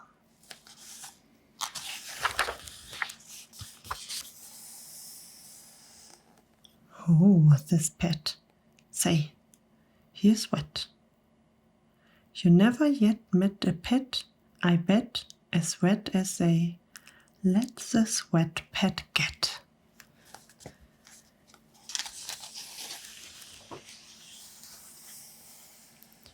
Did you ever fly a kite in a bed? Did you ever walk with 10 cats on your head? Did you ever milk this kind of cow? Well, we can do it. We know how. If you never did, you should. These things are fun. And fun is good.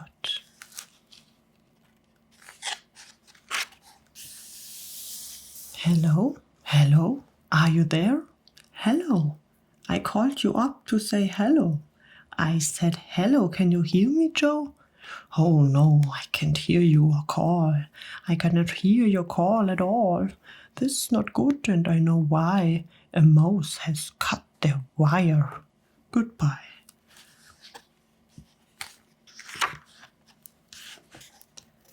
From near to far, from here to there, funny things are everywhere. These yellow pets are called the Zets. They have on hair up on their heads. Their hair grows fast, so fast, they say they need a haircut every day.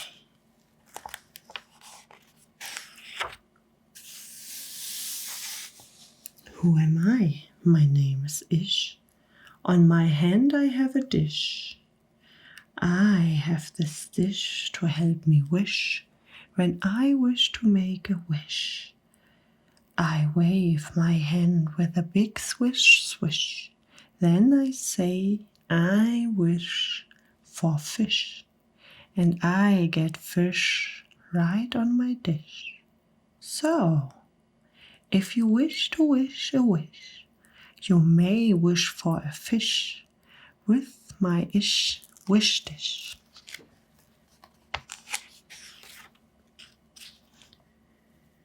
At our house we play out back. We play a game called Ring the Cake.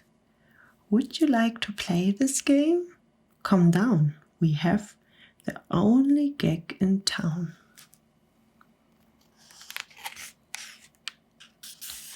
Look what we found in the park in the dark. We will take him home. We will call him Clark. He will live at our house. He will grow and grow. Will our mother like this? We don't know.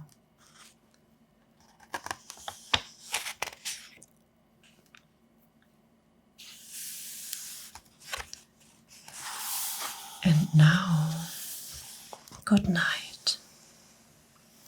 It is time to sleep. So we will sleep with our pet Zeep.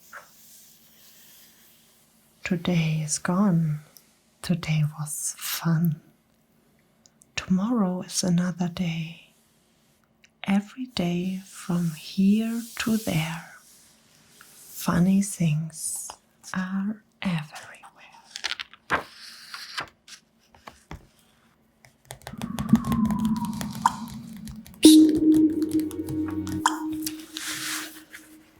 The Cat in the Hat. It's a story I will read now for you. So, lean back, relax, do whatever you like to do. To just listen to my voice and the story of this book from Dr. Seuss.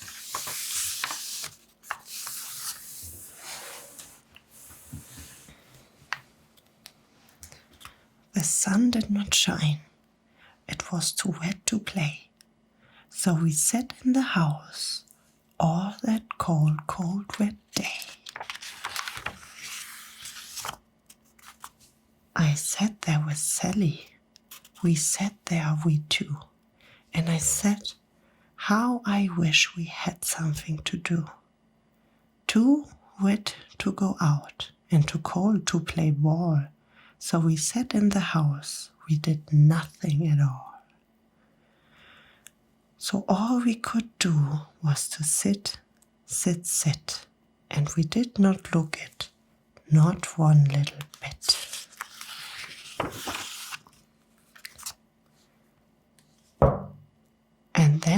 something went pump. How that pump made us jump.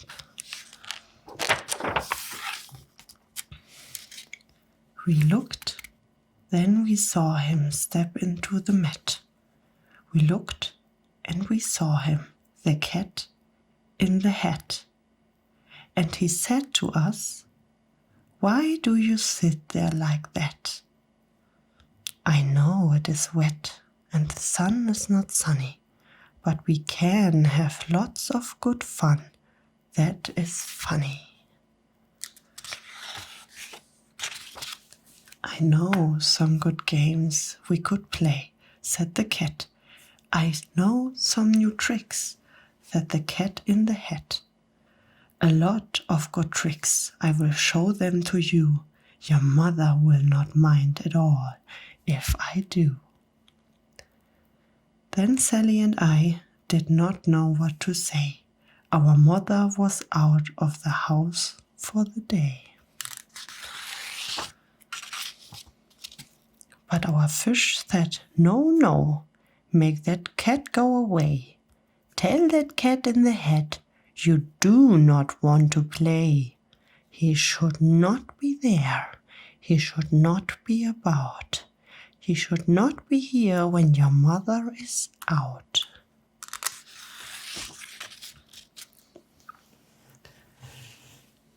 "No, no, have no fear. Have no fear," said the cat. "My tricks are not bad," said the cat in the hat. "Why, we can have lots of good fun. I wish you with a game that I call Up, Up, Up with the Fish." "Put me down," said the fish. "This is not funny at all." "Put me down," said the fish. "I do not wish to fall." "Have no fear," said the cat. "I will not let you fall. I will hold you up high as I stand on a ball, with a book on one hand and a cup on my head. But that is not all I can do," said the cat. Look at me now," said the cat, "with a cup and a cake on the top of my head. I can hold up 2 books, I can hold up the fish, and a little toy ship, and some milk on a dish. And look, I can hop up and down on the ball. But that is not all. Oh no, that is not all."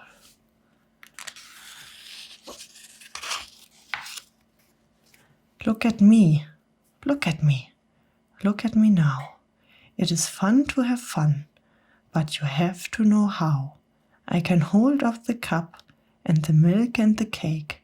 I can hold up the books and the fish on our rake. I can hold the toy ship and the little toy man. And look, with my tail, I can hold the red fan. I can fan with the fan as I hop on the ball. But that is not all. Oh no, that is not all. That is what the cat said. Then he fell on his head. He came down with a bump from up there on the ball. And Sally and I, we saw all the things fall. And our fish came down too. He fell into a pot. He said, "Do I like this? Oh no, I do not." "This is not a game," said our fish as he lit. "No, I don't like it, not one little bit." "Now look what you did," said the fish to the cat. "Now look at this house. Look at this, look at that. You sank our toy ship, sank it deep in the cake. You shook up our house and you bent our new rake. You should not be here when our mother is not. You get out of this house," said the fish in the pot.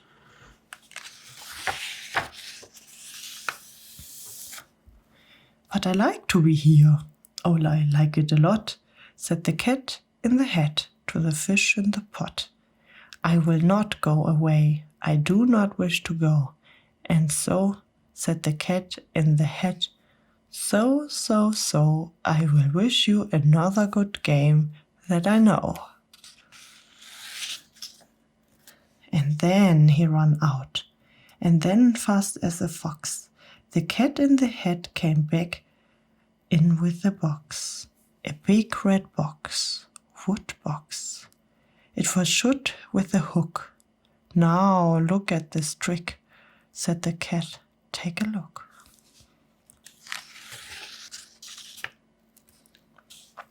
Then he got up on top with the tip of his hat. I call this game fun in a box, said the cat. In this box are 2 things I will show to you now.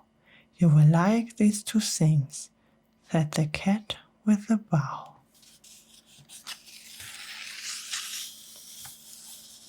I will pick up the hook, you will see something new. 2 things, and I can tell, then 1 and thing 2. These things will not bite you, they want to have fun.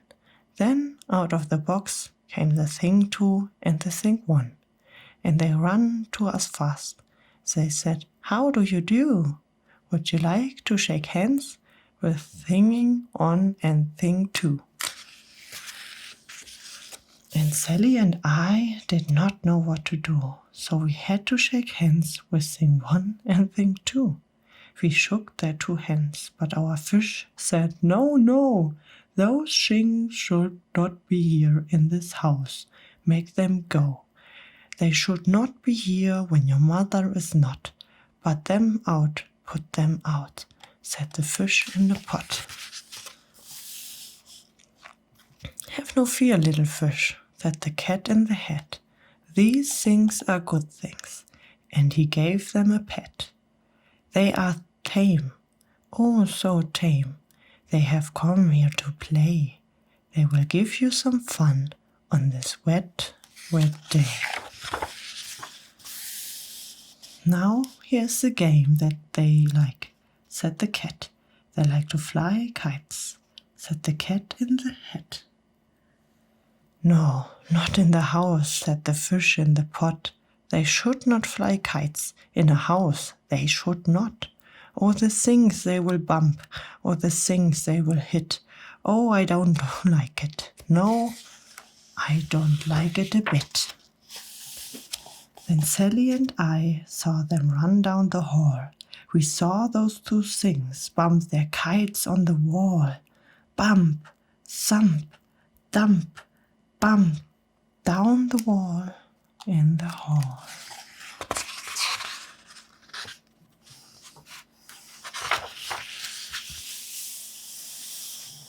Thing 2 and thing 1, they run up, they run down. On the string of a kite we saw mother's new gown. Her gown with the dots that are pink, white and red. Then we saw one kite bump on the head of her bed.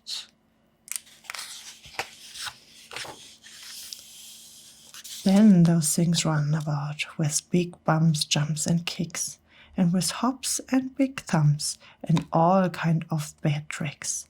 And I said, I do not like the way they play. If mother could see this, oh, what would she say? Then our fish said, look, look, and our fish shook with the fear. Your mother is on her way home. Do you hear? Oh, what will she do to us? What will she say? Oh, she will not like it to find us this way.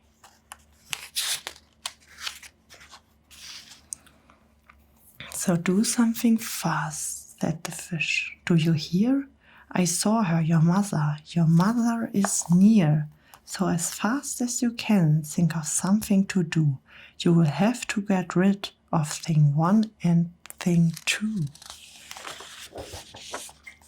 So as fast as I could, I went after my net, and I said, with my net I can get them, I bet. I bet with my net I can get those things yet.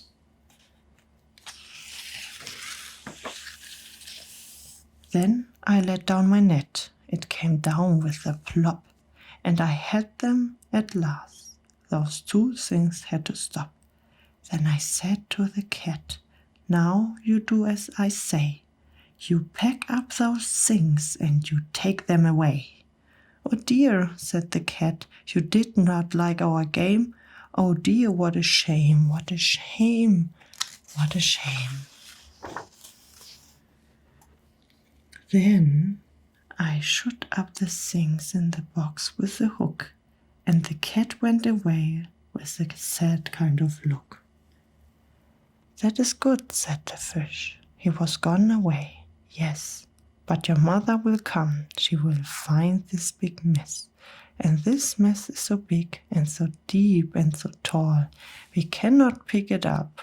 There is no way at all." And then who was back in the house? Why, the cat. "Have no fear of this mess," said the cat in the hat.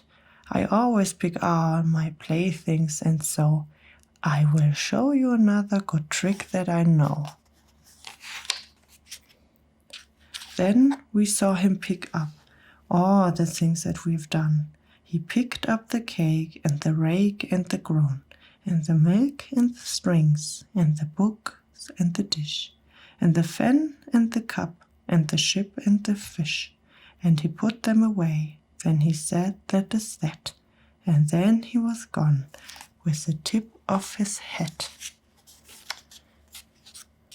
Then our mother come in, and she said to us 2, "Did you have any fun? Tell me, what did you do?" And Sally and I did not know what to say. Should we tell her the things that went on there that day? Should we tell her about it? No, what we should do? Well, what we would you do if your mother asked you?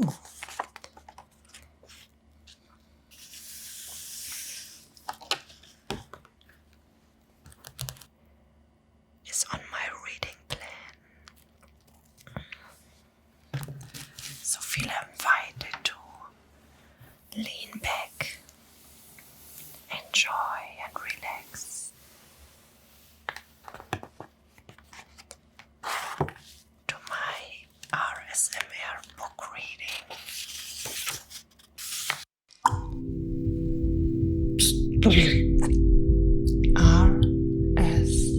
RSMR Katz.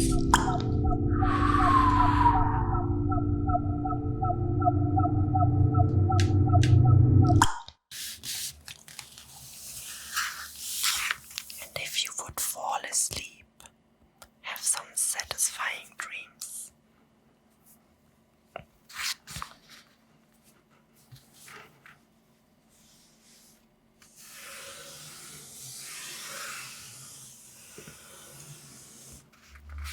Oh, the wonderful things Mr. Brown can do. He can go like a cow. He can go moo moo. Mr. Brown can do it. How about you?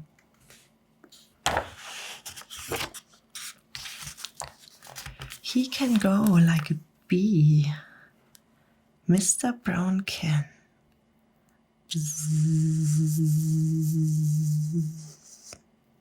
How about you? Can you go?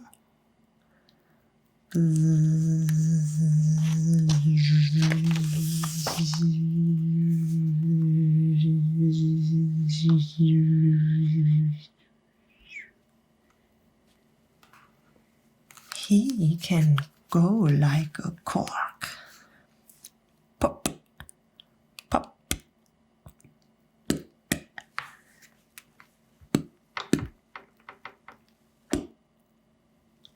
He can go like a horse feet.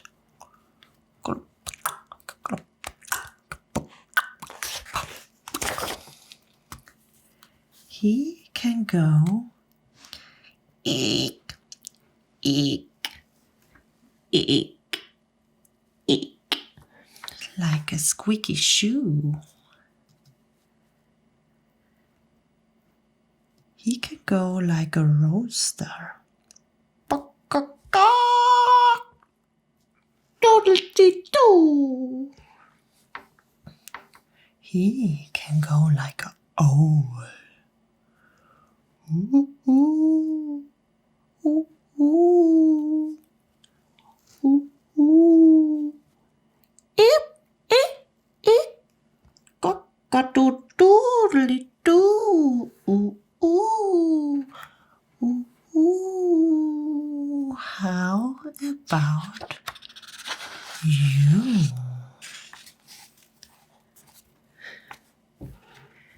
He can go like the rain. Tippity-tappity-tap. Tippity-tappity, tippity-tappity.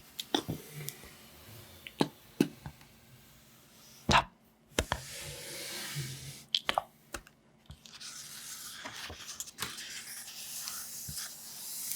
He can go like a train. Choo-choo.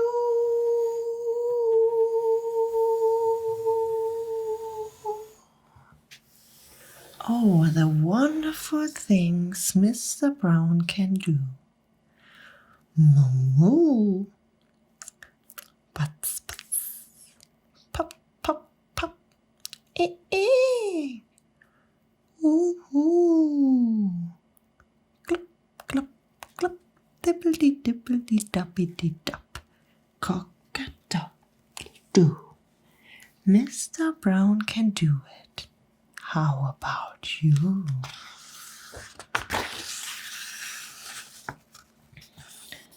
Mr. Brown can whisper. Whisper very soft, very high, like the soft, soft whisper of a butterfly. Maybe you can too. I think you ought to try.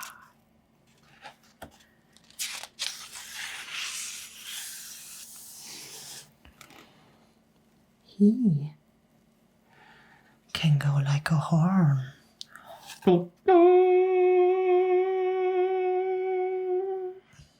Like a big cat drinking.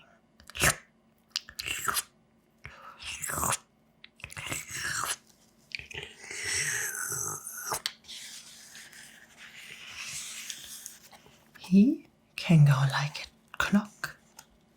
He can tick,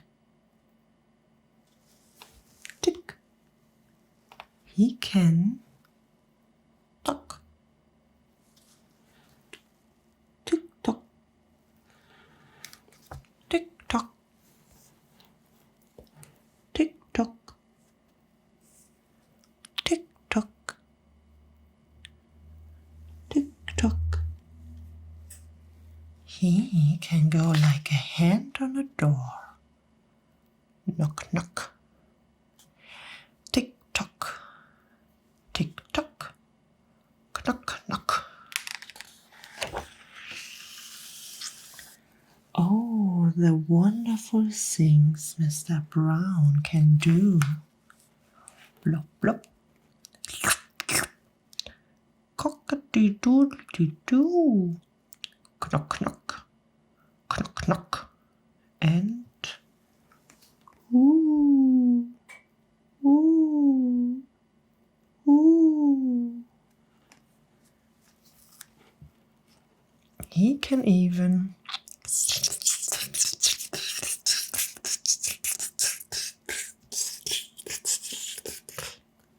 he can do that too, like an egg in a frying pan. How about you?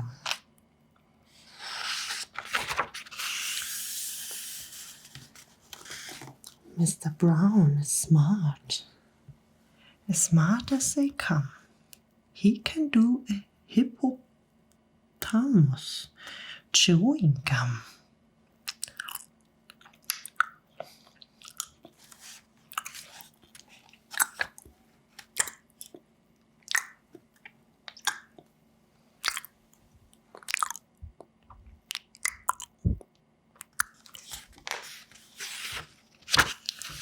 Mr. Brown is so smart. He can even do this. He can even make a noise like a goldfish kiss.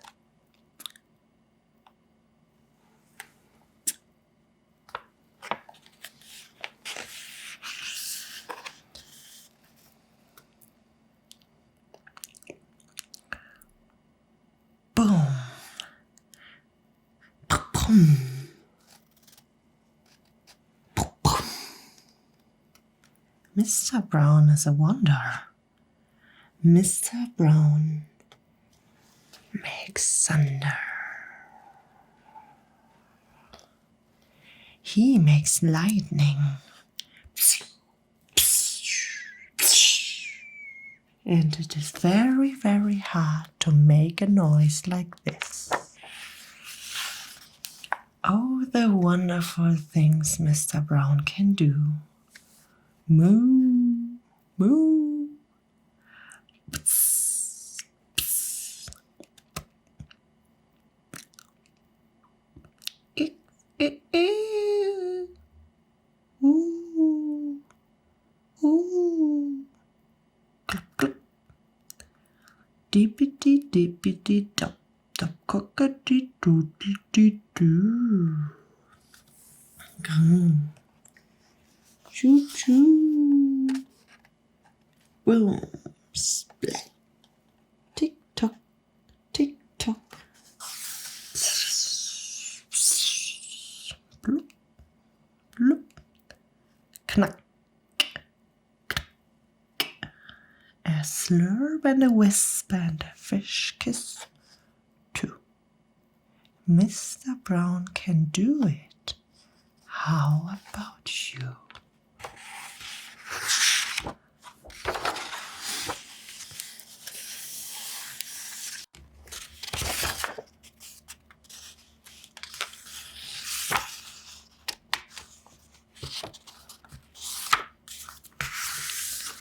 There is a rocket in my pocket and a window in my window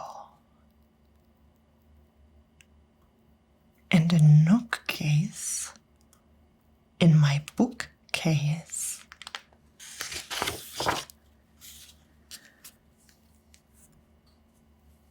Did you ever have the feeling there's a wasket in your basket?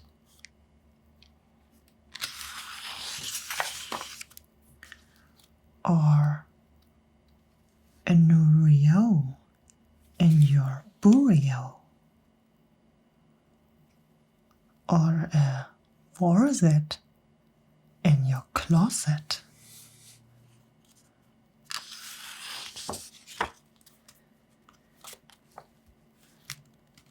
Sometimes I feel quite curtain. There is a curtain in the curtain. Sometimes I have the feeling there is a slog behind the clock.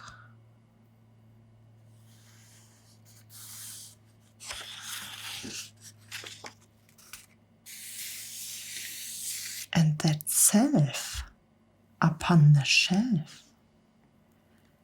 I have to talk to him myself.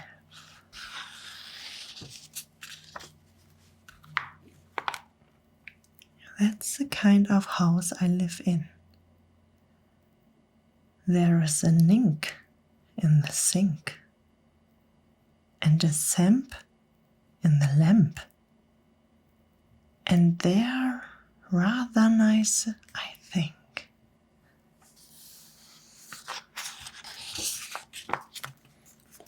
Some of them are very friendly, like the yacht in the pot, but that yottle in the bottle.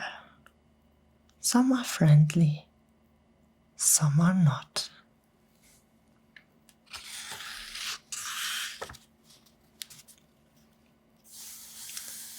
I like the sable on the table, a and the gear under the chair, but that boffer on the sofa. Well, I wish he wasn't there.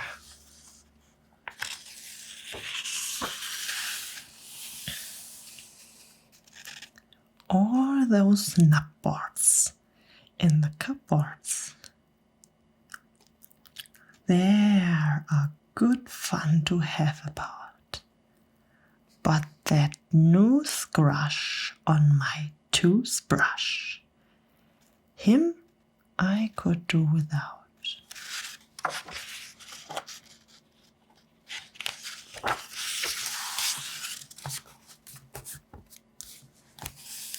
The only thing I'm really scared of is a bug under the rug.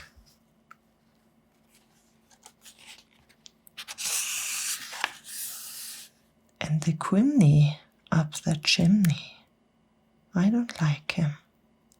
Not at all. And it makes me sort of nervous when the Saul scots down the hall.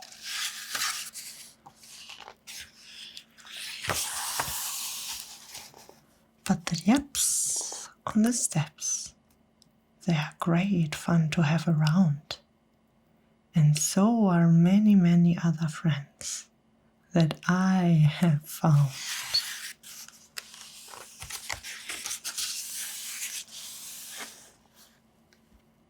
Like the teller and the neller and the geller and the deller and the beller and the weller and the seller in the cellar.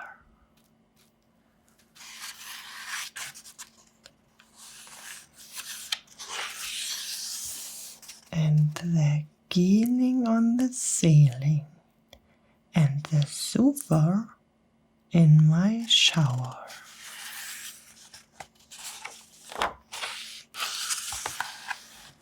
And the pillow on my pillow.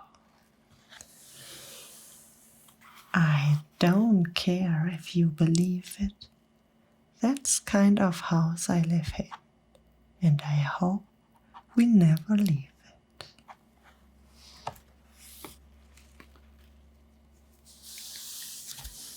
Wacky Wednesday, and is illustrated by George Booth.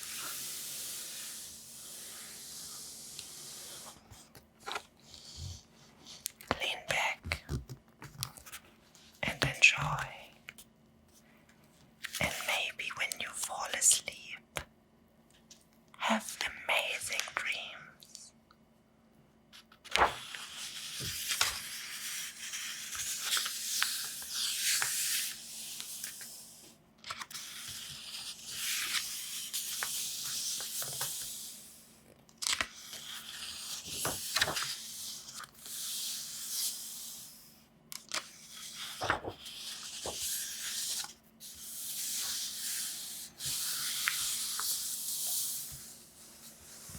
It all began with that shoe on the wall. A shoe on a wall shouldn't be there at all.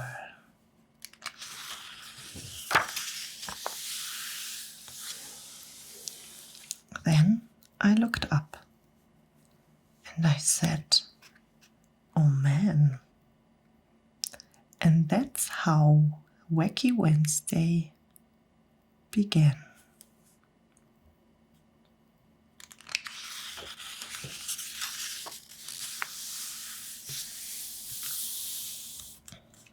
I looked out the window and I said, "Gee, more things were wacky, and I saw 3.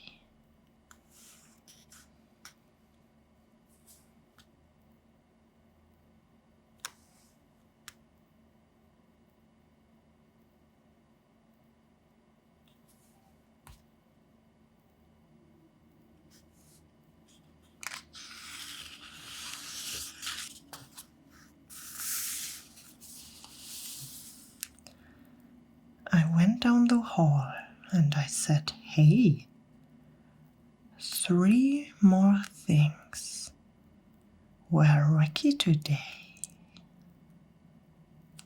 And for everyone, you also can watch on the screen, because in this book are some mistakes you have to find. I already put the camera in the direction that you can look for the things who are wacky today. 3 wacky things who don't fit. You will see on the picture here. Can you find them?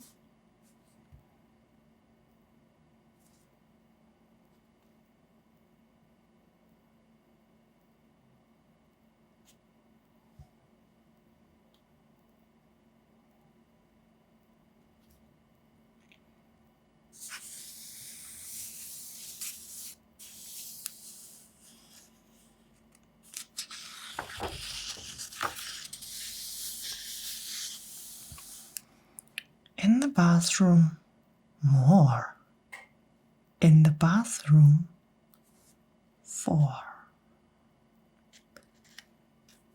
Can you find the wacky things in the bathroom?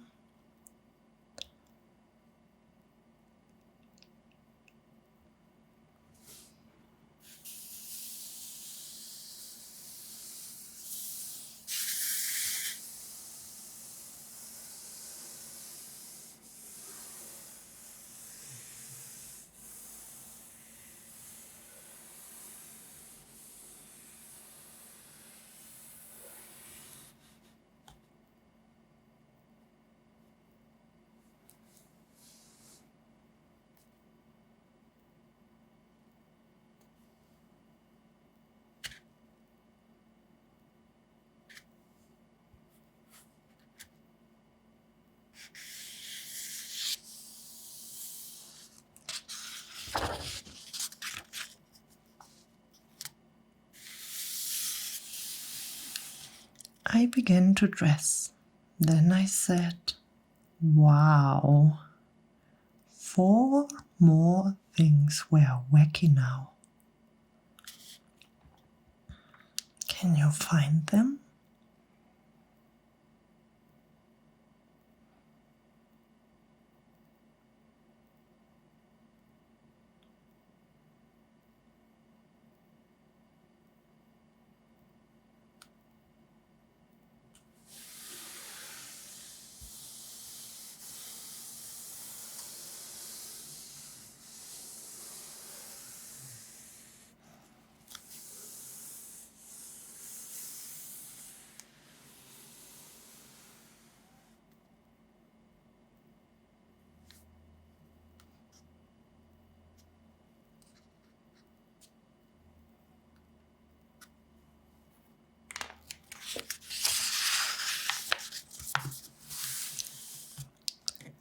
I looked in the kitchen. I said, by crack, 5 more things are very wacky. Are you able to find them?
was late for school. I started along, and I saw that 6 more things were wrong.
And if you find the 6th strong, wacky thing here on the picture, let me know what I was missing.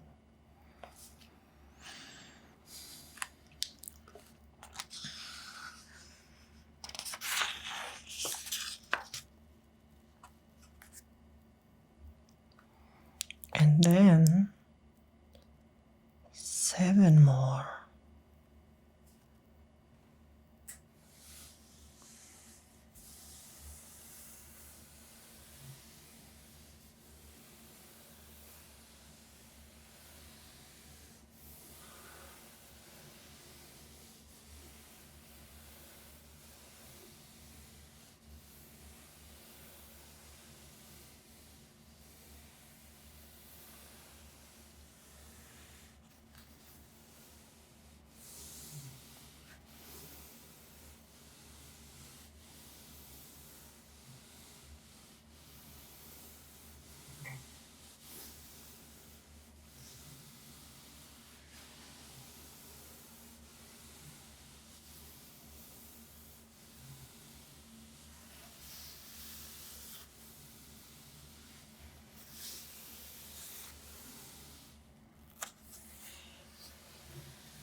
One,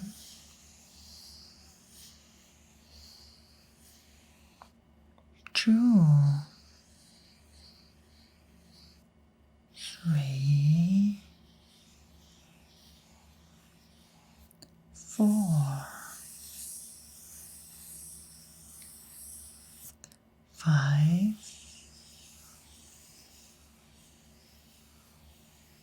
6. And the 7th are the girls who have a bag, but there they don't.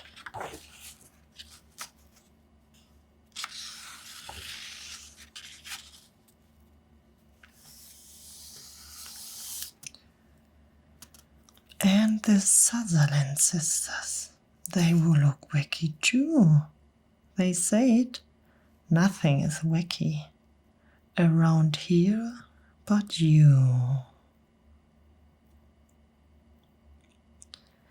Can you see what is wacky on them?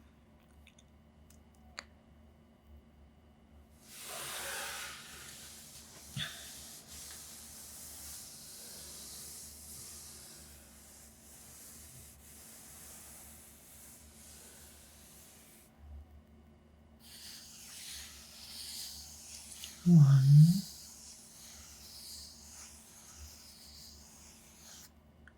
2,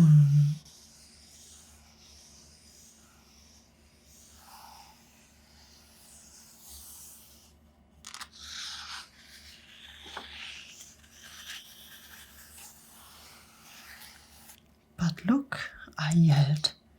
8 things are wrong here at school. Nothing is wrong, they said. Don't be a fool. Can you find the 8 wacky mistakes?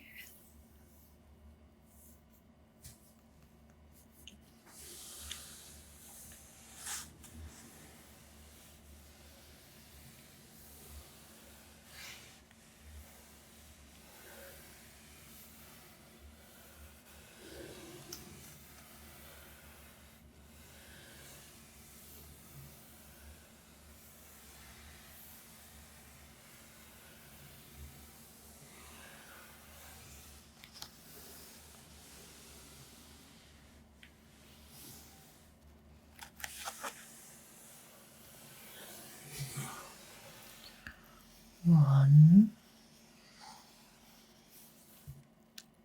2, 3, 4. Because school, how you write school? 5,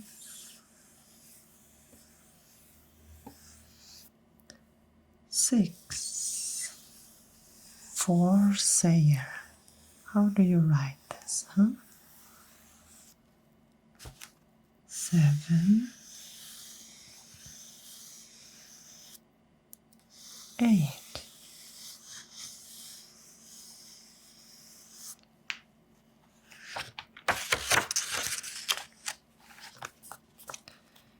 And run into the school. I yelled to Miss Bess. Look, 9 things are wacky right here in your class. Can you find them?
One,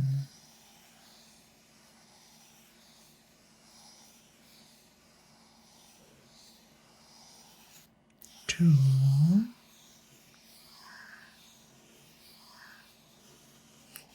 3,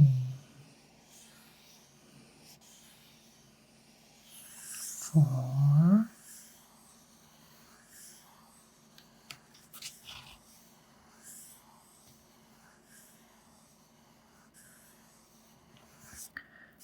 5,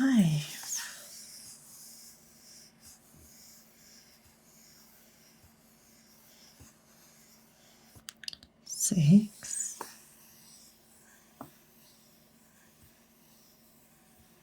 7.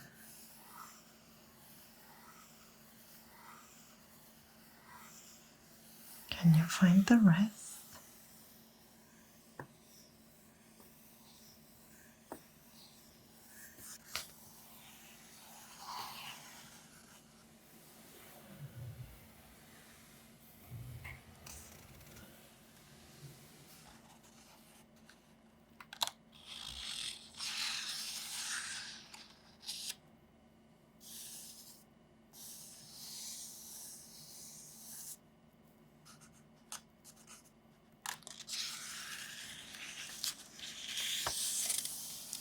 Nothing is wacky here in my class.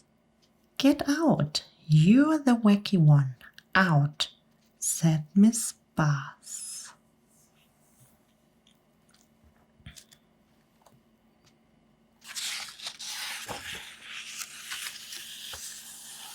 I went out the school door. Things were worse than before. I couldn't believe it. 10 wacky things more. Can you find them?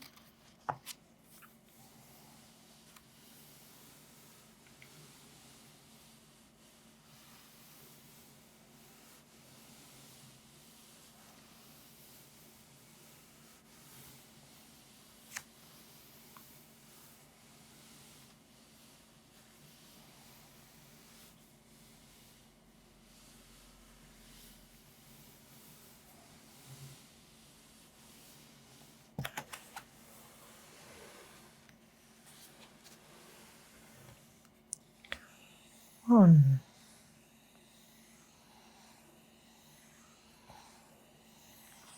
two,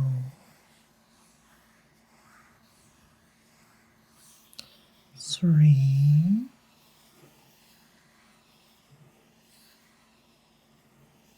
four, five,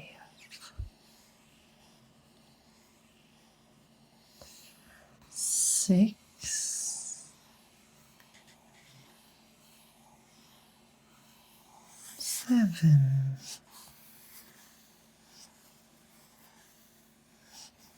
8, 9,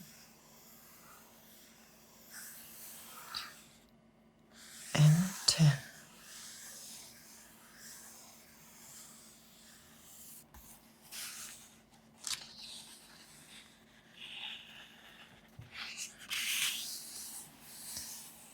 And then I counted 11.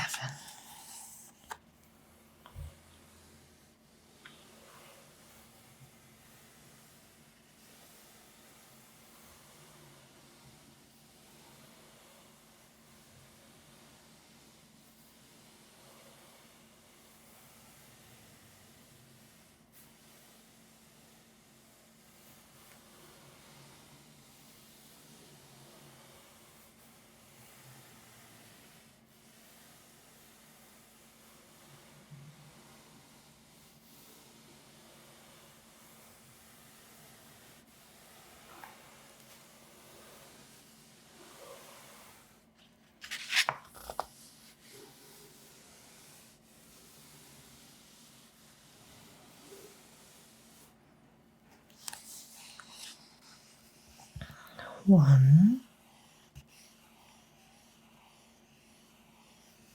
two, three, four, 5, 6, 7, 8, 9,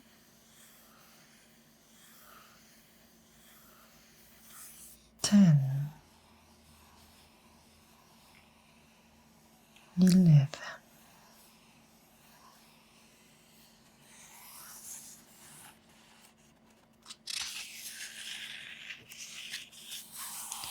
Then 12 more things. I got scared. And I ran and knocked over Patrolman McGann.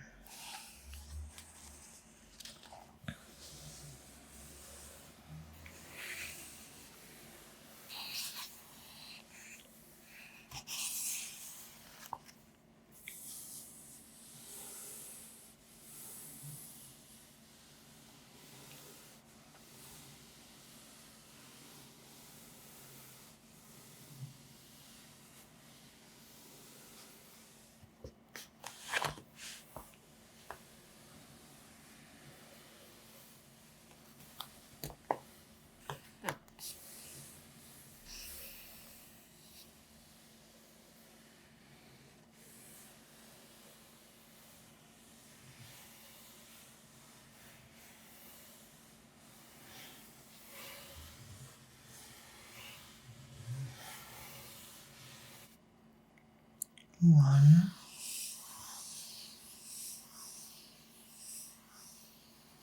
2,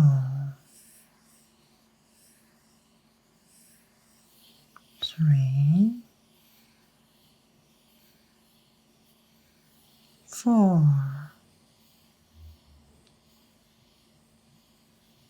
5, 6, 7, 8, 9, 10, 11,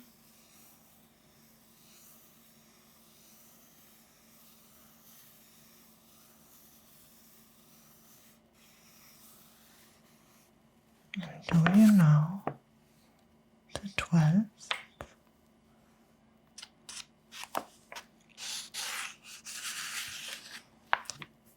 I'm sorry, patrolman. That's all I could say. Don't be sorry, he smiled. It's that kind of a day. But be glad Wacky Wednesday will soon go away. Whoa.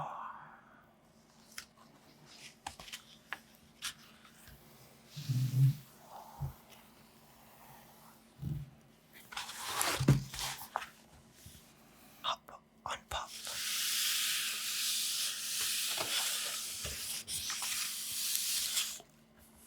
Up, pop.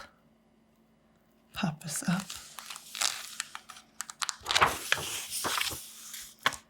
Cup, pop. Pop in cup. Pop, cup. Cup on pop.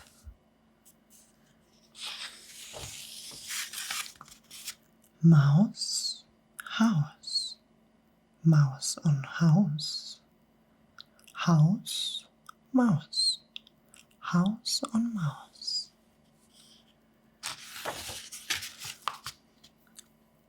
All tall. We are all tall. All small. We all are small.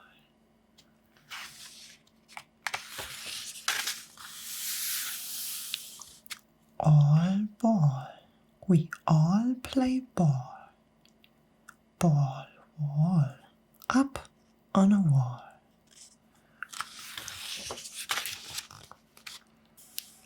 All fall. Fall off the wall.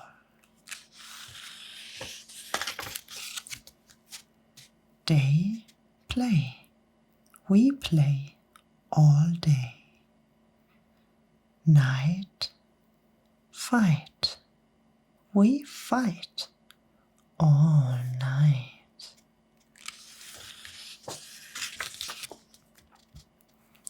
He, me. He is after me. Him, Jim. Jim is after him.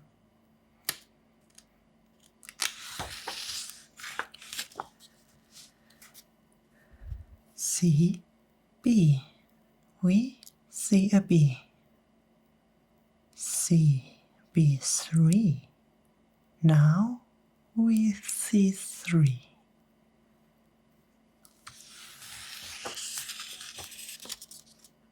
Three, tree. 3 fish in a tree. Fish in a tree? How can that be? Red, red. They call me Red. Red bed. I am in bed. Rat, net, tat, and at in bed.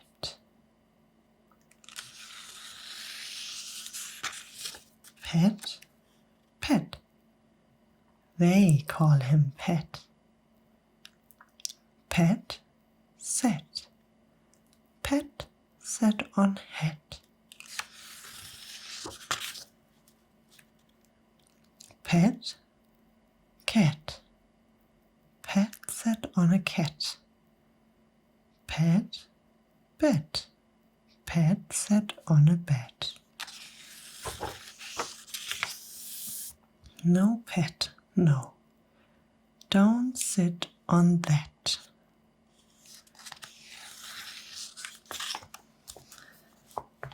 Said Dad. Bad hat. Dad is sad. Very, very sad. He had a bad day. What a day Dad had.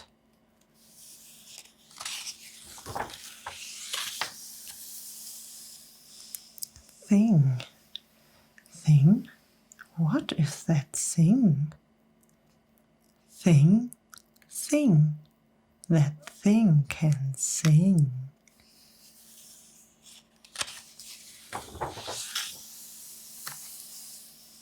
Song long. A long, long song. Goodbye, thing. You sing too long.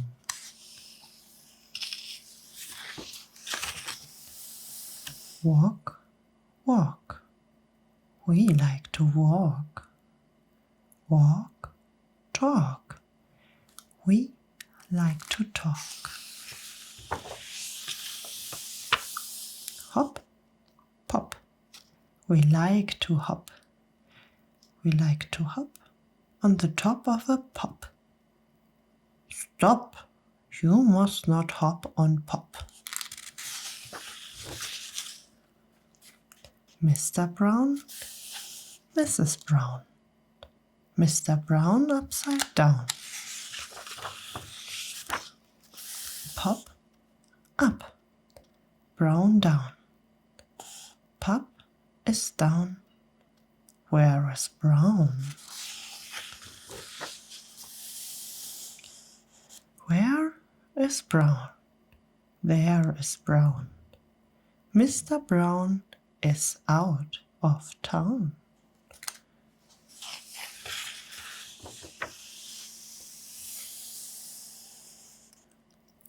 Back, black. Brown came back.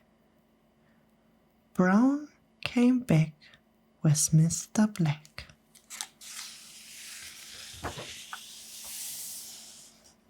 Snack, snack.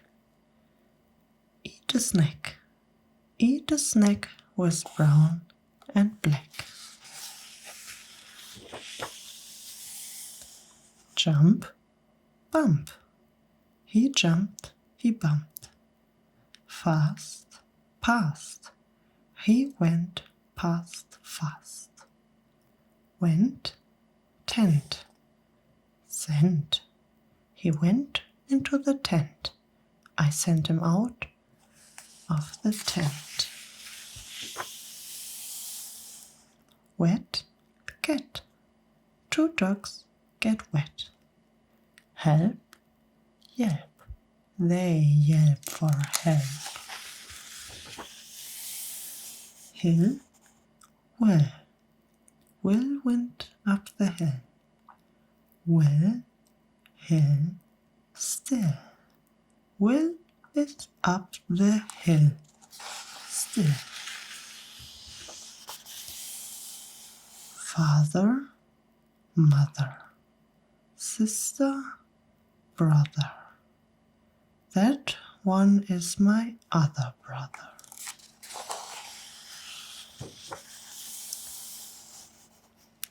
My brothers read a little bit. Little words like if and it.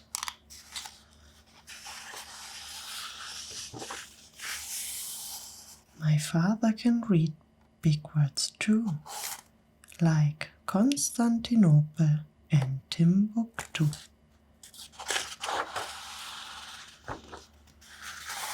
Say, say. What does this say?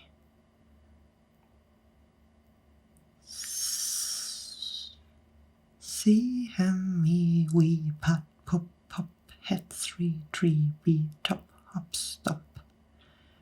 Ask me tomorrow, but not today.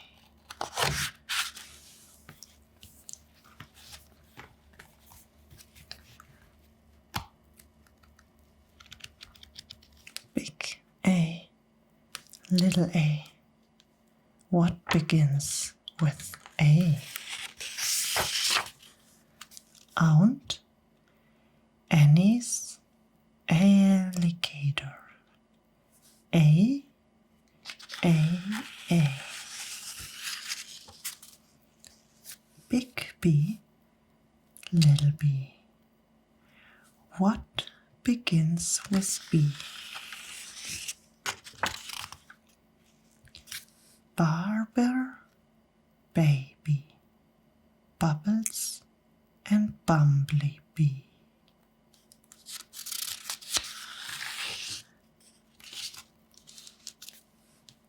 Big C, little c. What begins with C? Camel on the ceiling. C, C, C.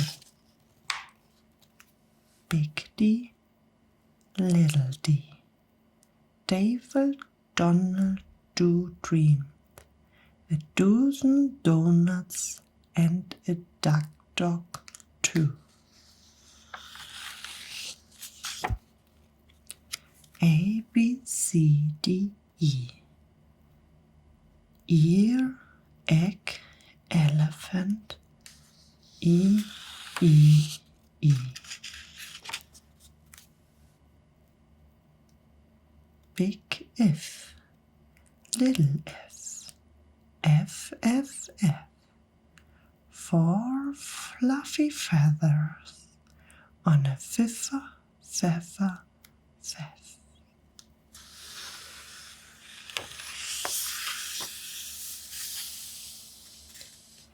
A, B, C, D, E, F, G. Goat, girl, go, go, goggles. G, G, G. Big H, little h. Hungry horse, hay. Hen in a hat. Hooray, hooray. Big E, little e. Ichabod is itchy. So am I. Big G, little g. What begins with G? Jerry Jordan's jelly jar and jam begin that way. Big K, little k. Kitten, kangaroo, kick a kettle, kite, and a king's cat show. Big L, little L. Little Lola Lop. Left leg, lazy lion, licks a lollipop.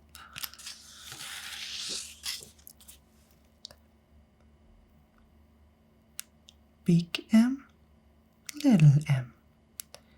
Many mumbling mice are making midnight music in the moonlight. Mighty nice.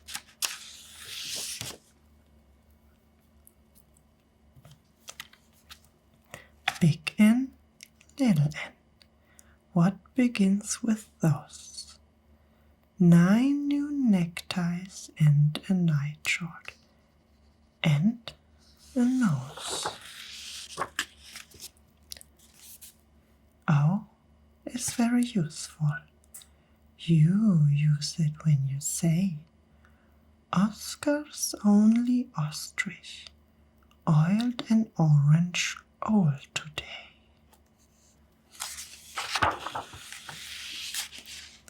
A, B, C, D, E, F, G, H, I, J, K, L, M, N, O, P.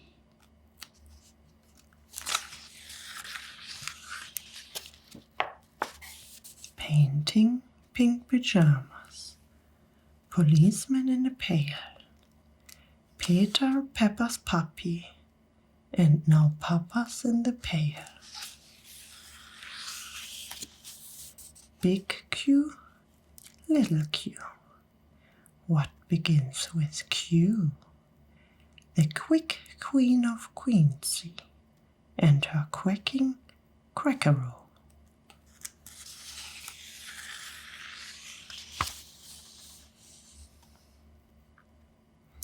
Big ear, little ear. Rosie Robin Ross. Rosie's going riding on her right rhinoceros. Big S, little s. Silly Sammy Slick. Sipped 6 sodas and got sick, sick, sick. T, T, T, T. What begins with T? 10 tired turtles on a turtle toddle tree. Big U, little u. What begins with U? Uncle Up's umbrella and his underwear too. Big V, little v. Vera Violet Vin is very, very, very awful on her violin. V, Willie Waterloo. Wash Warren Wiggins. Who is washing Waldo Woo? X is very useful. If your name is Nixie Nooks, it also comes hand in handy, spelling X and extra fox. Big U, little u. A yawning yellow yak. Young Yolanda Jorgensen is yelling on his bath. A, B, C, D, E, F, G, H, I, L, M, N, O, P, Q, R, S, T, U, V, W, X, Epsilon, and Z. Big Z, little z. What begins with Z? I do. I am a scissor, scissors, sus, as you can plainly see.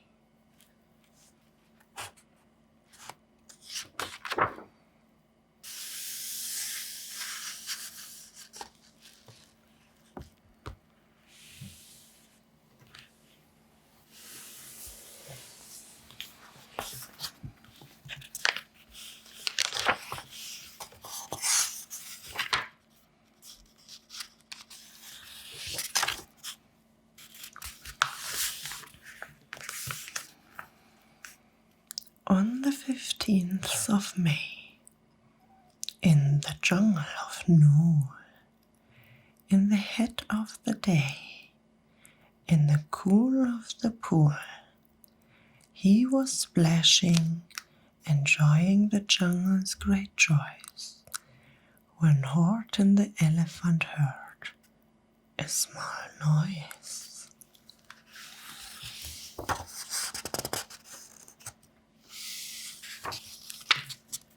So Horton stopped splashing. He looked towards the sound. That's funny, thought Horton. There is no one around.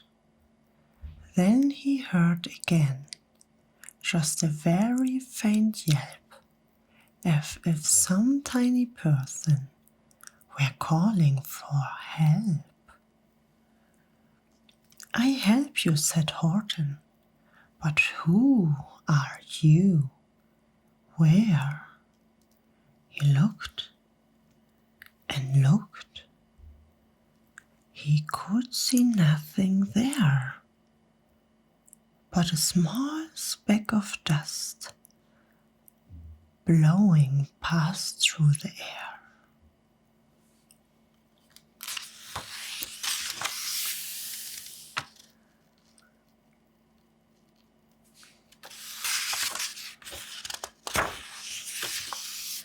I say, mourned Horton, I've never heard tell of a small speck of dust that is able to yell. So you know what I think. Why, I think that there must be someone on top of that small speck of dust.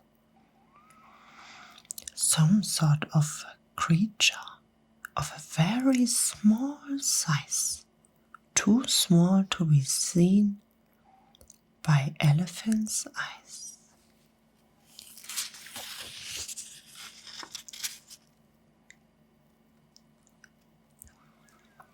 Some poor little person who's shaking with fear that hail will blow in the pool. He has no way to steer. I will just have to save him, because after all, a person is a person, no matter how small.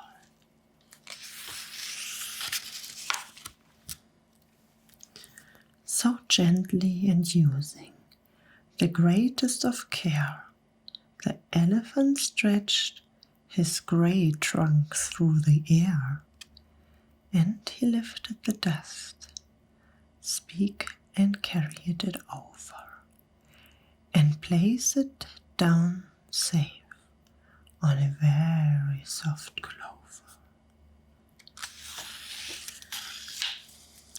Humph, humphed a voice. 'Twas a Seuss kangaroo, and the young kangaroo in her pouch said humph too. Why, that speck is as small as the head of a pin, a person on that. Why, there never has been. Believe me, said Horton, I tell you sincerely, my ears are quite keen, and I heard him quite clearly. I know there is a person down there, and what's more, quite likely there's two, even three, even four, quite likely. A family for all that we know, a family with children just staring to grow. So please, Horton said, as a favor to me, try not to disturb them. Just please let them be. I think you are a fool, laughed the sour kangaroo. And the young kangaroo in her pouch said, me too. You're the biggest blame fool in the jungle of Nool. And the kangaroos plunged in the cool of the pool. What terrible splashing, the elephant frowned. I can't let my very small person get drowned. I've got to protect them. I'm bigger than they. So he plucked up the clover and hustled away. the high jungle, trees tops, the news quickly spread. He talks to a dust speck. He's out of his head. Just look at him walk with that speck on that flower. And Horton walked worrying almost an hour. Should I put the speck down? Horton thought with alarm. If I do, these small persons may come to great harm. I can put it down, and I won't. After all, a person's is a person, no matter how small.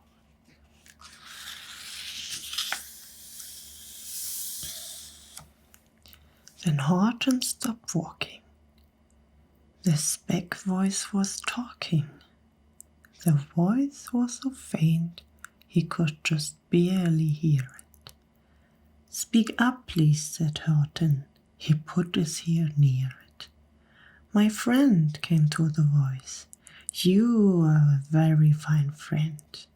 You helped us folks on the dust speck no end. You saved all our houses, our ceilings and floors. You saved all our churches and grocery stores. You mean, Horton gasped, you have buildings there too? Oh yes, piped the voice. We most certainly do. I know, called the voice. I'm too small to be seen, but I'm mayor of a town that is friendly and clean. Our buildings to you would seem terrible small, but to us who aren't big, they are wonderfully tall.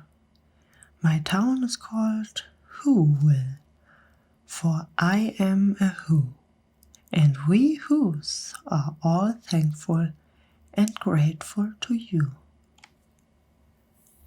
And Horton called back to the mayor of the town. You're safe now, don't worry. I won't let you down.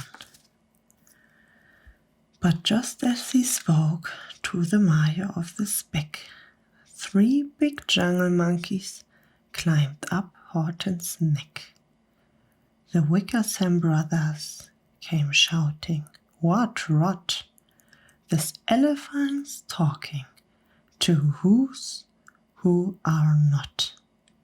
They aren't any whos, and they don't have a mayor. And we are going to stop all this nonsense. So there. They snatched Horton's clover. They carried it off to a black-bottom eagle named Floodikoff. A mighty strong eagle of very swift wing. And they said, Will you kindly get rid of this thing? And before the poor elephant even could speak, that eagle flew off with the flower in his beak. All that late afternoon and far into the night, that black-bottomed bird flapped his wings in fast flight, while Horton chased after with groans over stones that teared his toenails and battered his bones, and begged, Please don't harm all my little folks who have so much right to live as us bigger folks do. But far, far beyond him, that eagle kept flapping, and over his shoulder called back, Quiet your yapping. I will fly the night through. I'm a bird, I don't mind it. And I'll hide this tomorrow, where will you never find it. And at 6 the next morning, he did it. It sure was a terrible place that he did it. He let that small clover drop somewhere inside of a great patch of clovers 100 miles wide. Find that, sneered the bird, but I think you will fail. And he left with the flap of his black-bottomed tail.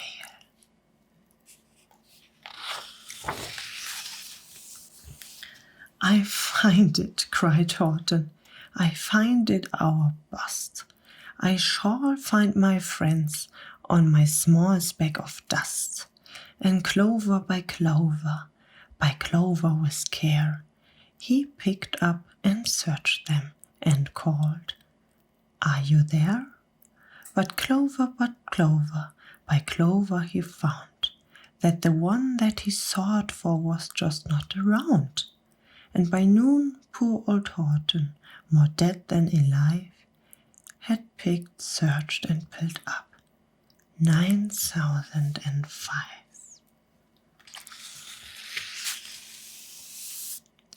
Then on through the afternoon, hour after hour, till he found them at last on the 3 militon flower. My friends, cried the elephant, tell me, do tell, are you safe? Are you sound? Are you whole? Are you well? From down on the speak came the voice of the mayor.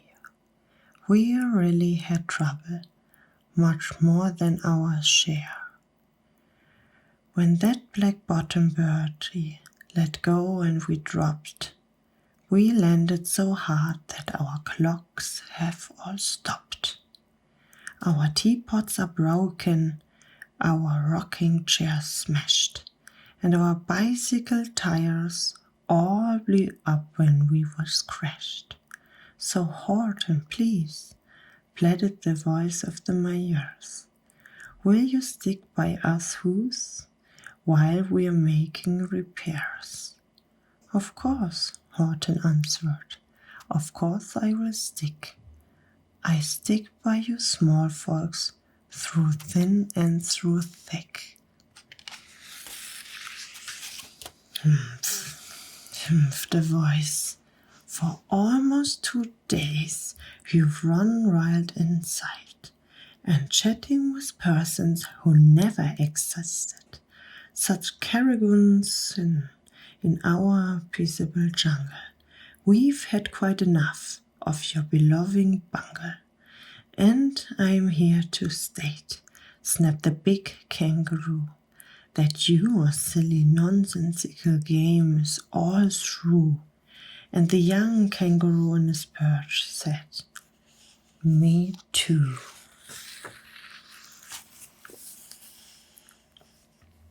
With the help of the Wickersham brothers and dozens of Wickerham's uncles and Wickerham's cousins and Wickerham in-laws, whose help I've engaged, you are going to be roped and you are going to be caged. And as far you dost speak, that wood shall boil in a hot steaming kettle of Besley nut oil. Boil it? Gasped Horton. Oh, that you can't do. It's all full of persons. They'll prove it to you. Mr. Mayor, Horton called. Mr. Mayor, you've got to prove now that you really are there. So call a big meeting, get everyone out, make every who holler, make every who shout, make every who scream. If you don't, ever who is going to end up in a hazelnut stew. And down on the dust speak the scared little mayor quick, called a big meeting in Whoville town square. And his people cried loudly, they cried out in fear, We are here, we are here, we are here. The elephant smiled, that was clear as a bell. You kangaroo Sully heard that very well. All I heard, snapped the big kangaroo, was the breeze and the faint sound of wind through the far distant trees. I heard no small voices, and you didn't either. And the young kangaroo in her porch said, "Me neither." "Grab him," they shouted, "and cage the big dope. Lasso his stomach with 10 miles rope. Tie the knots tight so he will never shake loose. Then dunk that dump speck and beasley no juice." Horton fought back with great vigor and vim, but the Wickersham gang was too many for him. They beat him, they mauled him, they started to howl him into the cage. But he managed to call to the mayor, "Don't give up. I believe in you all. A person, no matter how small. And you very small persons will not have to die if you make yourself heard. So come on now and try." The mayor grabbed the tom-tom. He started to smack it. And all over Who Valley they whopped up a racket. They rattled tin kettles, they beat on brass, bands on garbage pail tops and old cranberry cans. They blew on bazookas and blasted great toots on clarinets, umpas and flutes. Great gusts of loud racket rang high through the air. They rattled and shook the whole sky, and the mayor called up through the howling mud, "Hullabaloo. Hey Horton, how's this? Is our sound coming through?" And Horton called back, "I can hear you just fine, but the kangaroo ears aren't as strong, cried as mine. They don't hear a thing. Are you sure all your boys are doing their best? Are they all making noise? Are you sure every hood down in the Whoville is working? Quick, look through your town. Is there anyone shirking?" Through the town rushed the mayor, from the east to the west, but everyone seems to be doing his best. Everyone seemed to be yapping or yipping. Everyone seemed to be beeping or bipping. But it wasn't enough, all this ruckus and roar. He had to find someone to help him make more. He raced through each building. He searched floor to floor. And just as he felt he was getting nowhere, and almost about to give in despair, he suddenly burst through a door, and that mayor discovered one shirky, quite hidden away in the Fairfax apartments. A very small shirky named Yo-Yo was just standing and bouncing a yo-yo. Not making a sound, not a yip, not a chip. And the mayor rushed inside, and he grabbed the young trap.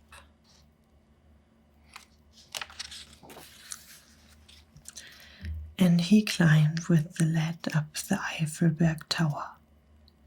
"This," cried the mayor, "is your town's darkest hour.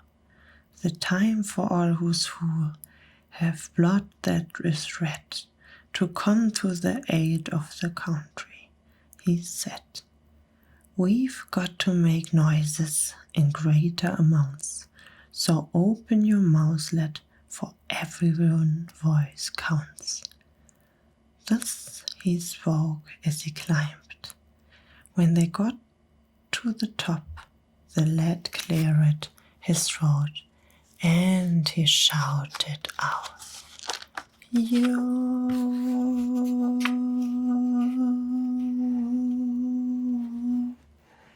And that job, that one small extra job put it over. Finally, at least, from that speck on the clover, their voices were heard. They rang out clear and clean, and the elephant smiled. Do you see what I mean? They proved they are persons, no matter how small, and their whole world was saved by the smallest of all. How true, yes, how true, said the kangaroo. And from now on you know what I'm planning to do. From now on I'm going to protect them with you. And the young kangaroo in her posh said, me too. From sun in the summer, from rain when it falls, I'm going to protect them, no matter how small.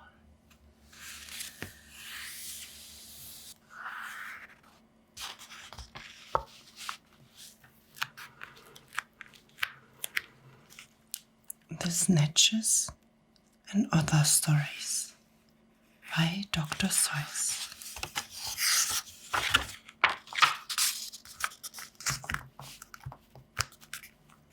Now the starbelly snatches had bellies with stars.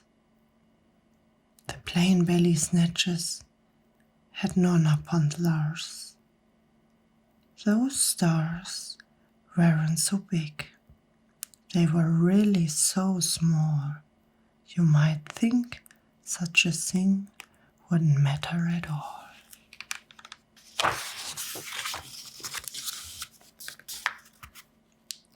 But because they had stars, all the star-belly snatches would brag were the best kind of snitch on the beaches.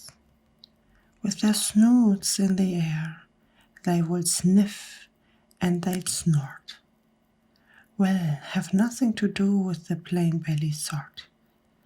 And whenever they met some, when they were out walking, they saunter straight past them without even talking. When the star-belly children went out of the play ball, could a plain belly get in the game? Not at all. You only could play if your bellies had stars, and the plain belly children had none upon theirs.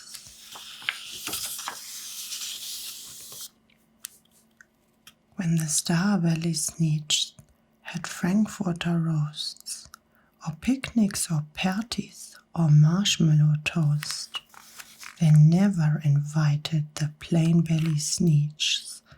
They left them out cold in the dark of the beaches. They kept them away, never let them come near, and that's how they treated them year after year.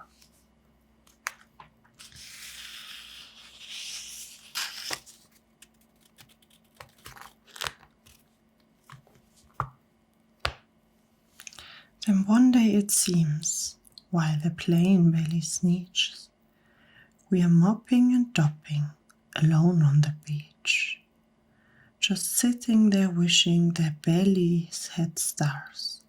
A stranger zipped up in the strangest of cars. My friends, he announced in a voice clear and keen, my name's Sylvester McMonkey McBean, and I've heard of your troubles. I've heard you are unhappy, but I can fix it. I'm the fix-it-up chippy. I've come here to help you. I have what you need. And my prices are low, and I work at great speed. And my work is 100% guaranteed.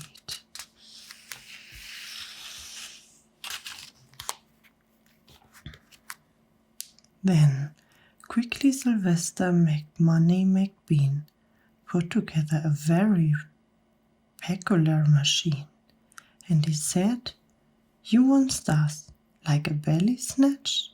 My friends, you can have them for $3 each. just pay me your money and hop right aboard. So they clambered inside.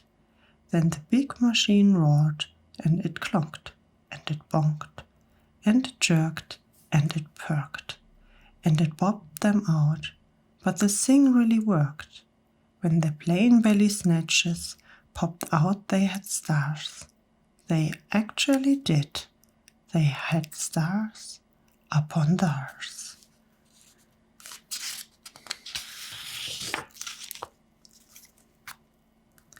Then they yelled at the ones who had stars at the start. We're exactly like you. You can tell us apart. We are all just the same. Now you snooty old smarties. And now we can go to the Frankfurter parties. Good grief, grounded the ones who had stars at the first. We are all still the best snatches, and they are the worst. But now how in the world will we know? They are frowned. If which kind is what, or the other way around. Then up came McBean with a very sly wink, and he said, "Things are not quite as bad as you think. So you don't know who's who. That is perfectly true. But come with me, friends. Do you know what I will do?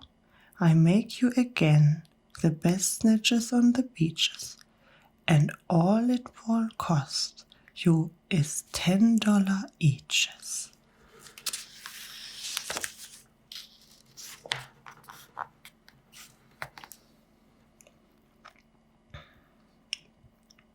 "Belly stars are no longer in style," said Mr. McBean. "What you need is a trip through my star-off machine. This wondrous contraption will take off your stars. You won't look like snatches who have them on stars. And that handy machine, working very precisely, removed all the stars from their tummies quite nicely."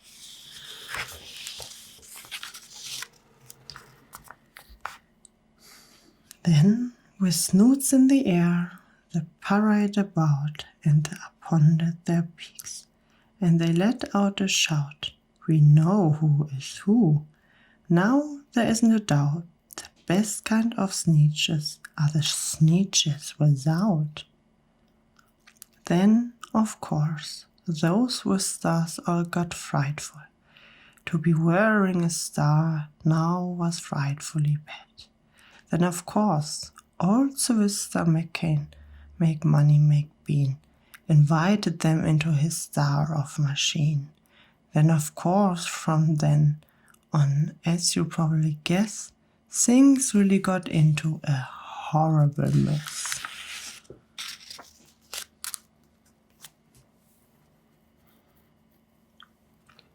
All the rest of the day, on those wild screaming beaches, the fix-it-up chappie kept fixing up sneetches.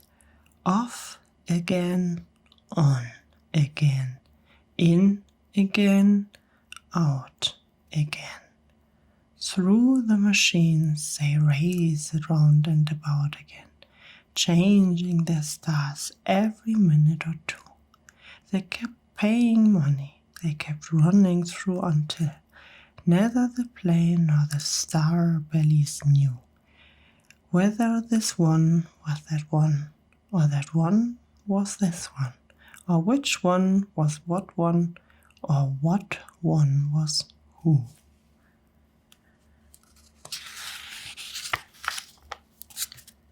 Then, when every last cent of their money was spent, the fix-it-up chappie packed up and he went. And he laughed as he drove in his car up the beach. They never will learn. No, you can teach a sneetch. But McBean was quite wrong. I'm quite happy to say that the sneetchet got really quite smart on that day. the day they decided that snatches are snatches, and no kind of snatch is the best on the beaches. That day all the snitches forgot about stars and whether they had won or not upon theirs.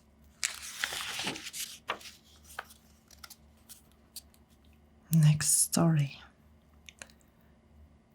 You are always welcome to write in the comments the thoughts you have in mind about the stories I read for you. Maybe you also have a story you like to hear from me. Then feel free to write it down in the comments. I am here for you and open to hear your best stories. The Seuss. One day, making tracks in the prairie of Prax, came a north-going Seuss and a south-going Seuss. And it happened that both of them came to a place where they bumped. There they stood, foot to foot, face to face. Look here now, the north-going Seuss said. I say, you are blocking my path. You are right in my way.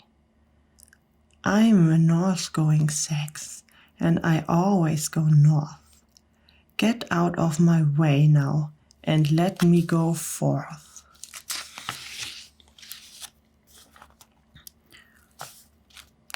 Who's in whose way? Snapped the south-going Seuss. I always go south, making south-going tracks.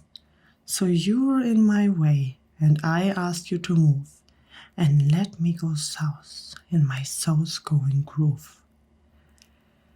Then the north-going Seuss puffed his chest up with pride.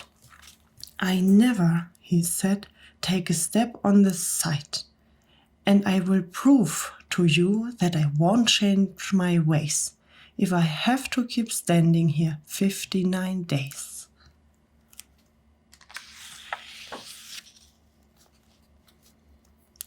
And I will prove you too, yelled the south-going Seuss, that I can stand here in the prairie of Prax for 59 years, for I live by a rule that I learned as a boy back in south-going school. Never budge, that's my rule. Never budge in the least, not an inch the west, not an inch to the east. I will stay here not budging. I can and I will, if it makes you and me and the whole world stand still.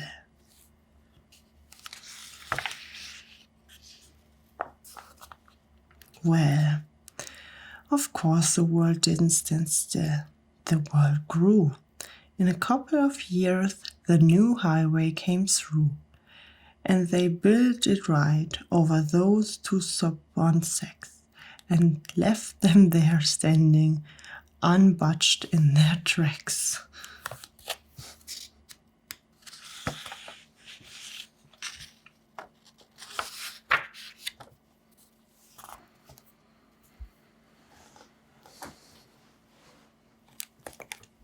This was the second story, and now comes the third. Too many Daves. Did I ever tell you that Mr. McCabe had 23 sons and she named them all Dave?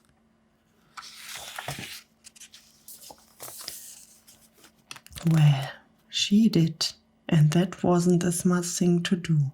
You see, when she wants one and calls out, "You, come into the house, Dave," she doesn't get one. All 23 Daves of hers come on the run. This makes things quite difficult at the McCaves, as you can imagine with so many Daves. and often she wishes that when they were born, she had named one of them Bodkin von Horn, and one of them Hoosfuss, and one of them Snim, and one of them Hotshot, and one Sunny Jim, and one of them Shadrach, and one of them Blinkey, and one of them Stuffy, and one of them Stinky, another one Put, another one Moonface, another one Marvin O'Gravel, the Balloon Face, and one of them Ziggy, and one Soggy Muff, on Buffalo Bill, and on Buffalo Buff, and one of them Sneepy, and one Weepy Wheat, and one Paris Garters, and one Harry Street, and one of them Sir Michael Carmichael Suit, and one of them Oliver Bolivar Wood, and one of them Zanzibar Buck McFate. But she didn't do it, and now it's too late.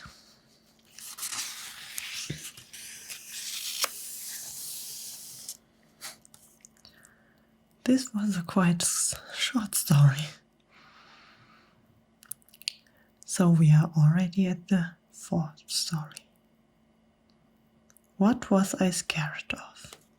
Well, I was walking in the night and I saw nothing scary, for I have never been afraid of anything, not very.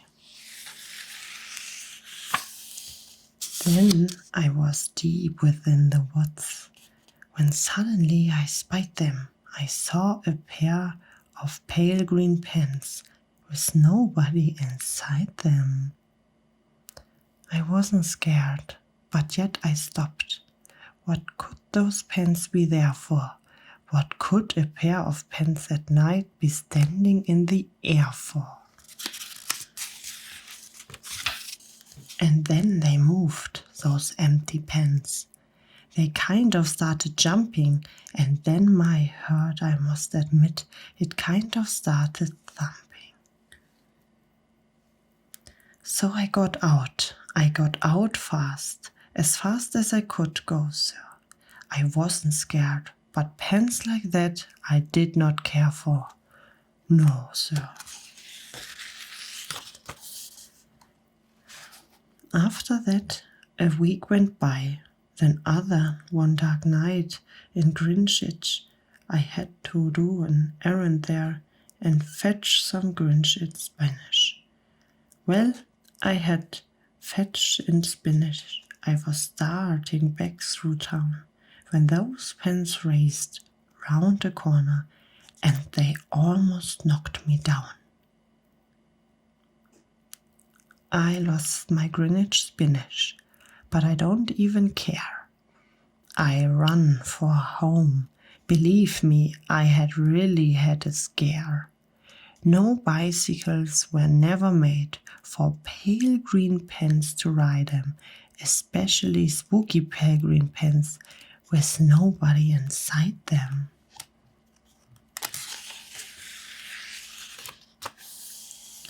And the next night I was fishing for dog trout in River Row, when those pens came rowing toward me. Well, I began to shiver, and by now I was so frightened that I'll tell you, but I hate to. I screamed and rowed away and lost my hook and line and bait. I ran and found a brickle bush. I hid myself away. I got brickles in my breeches, but I stayed there anyway. I stayed all night, the next night too. I'd be there still, no doubt, but I had to do an errand.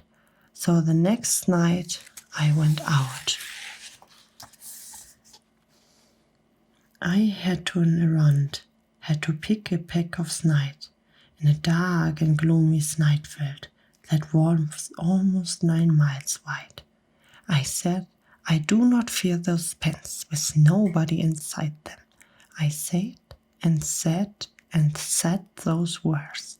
I said them, but I lied them. Then I reached inside this night bush, and the next thing that I knew, I felt my hand touch someone, and I bet that you know who. And there I was, caught in this night, and in that dreadful place those spooky empty pants and I were standing face to face. I yelled for help, I screamed, I shrieked, I howled, I yowled, I cried. Oh, save me from these pale green pants with nobody inside. But then a strange thing happened. Why, those pants began to cry.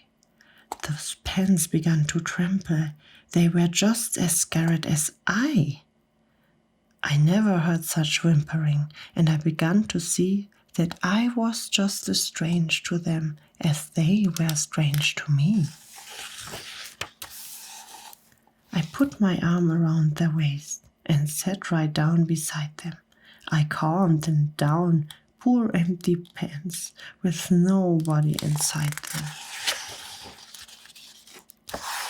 And now we meet quite often, those empty pants and I, and we never shake or tremble. We both just smile and say hi.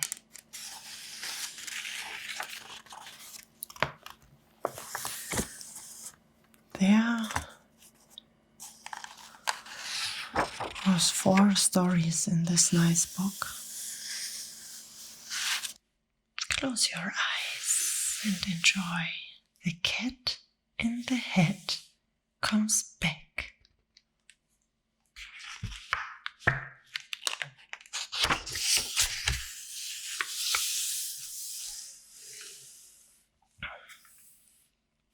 This was no time for play.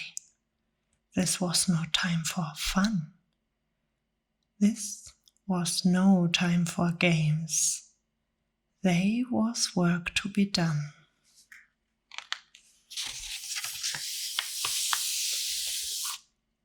All the deep, deep snow, all that snow had to go.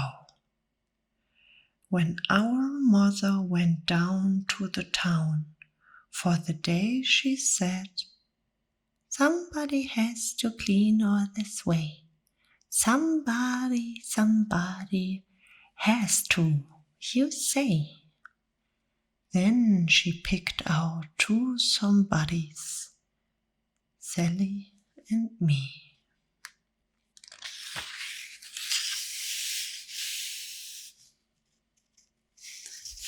Well, there we were walking like that, and then who should come up? Put the cat in the hat. Oh, Sally said, "Don't you talk to that cat. That cat is a bad one, that cat in the hat. He plays lots of bad tricks.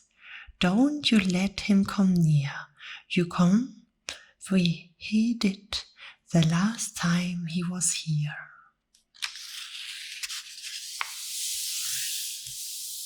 "Play tricks?" laughed the cat. "Oh, my.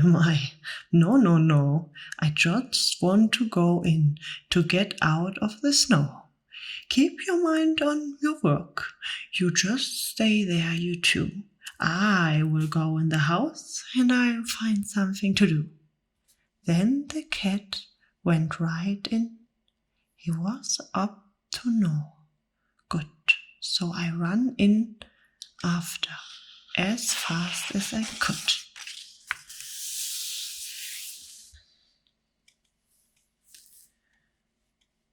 Do you know where I found him?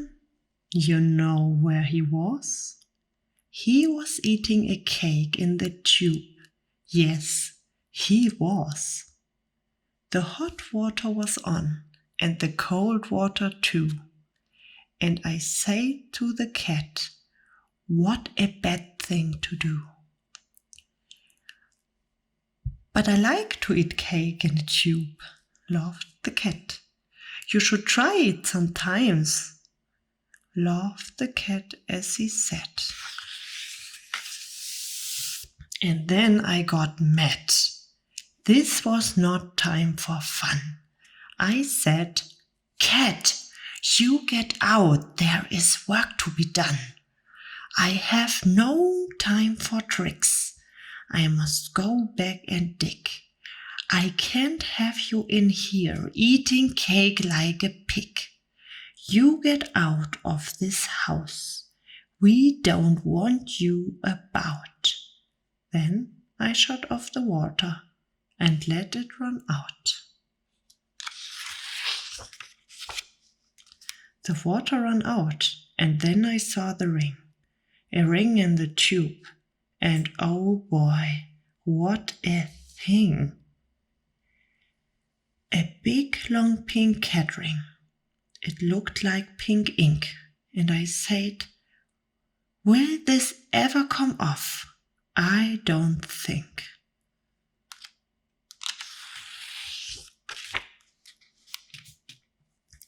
Have no fear of that ring, laughed the cat in the hat. Why, I can take cat rings off tubes just like that. Do you know how he did it?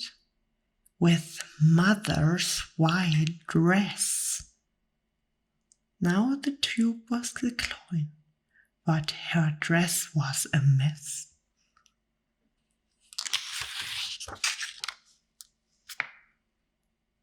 Then Sally looked in.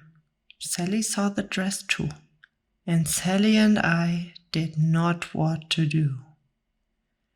We should work in the snow, but the dress, what a spot. It may never come off, Sally said. It may not.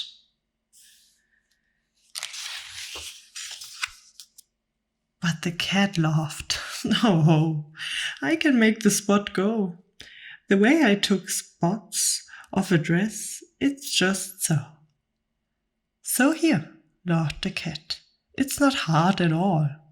The thing that takes spots of a dress is a wall. Then we saw the cat wipe the spot of the dress. Now the dress was all clean, but the wall, what a mess.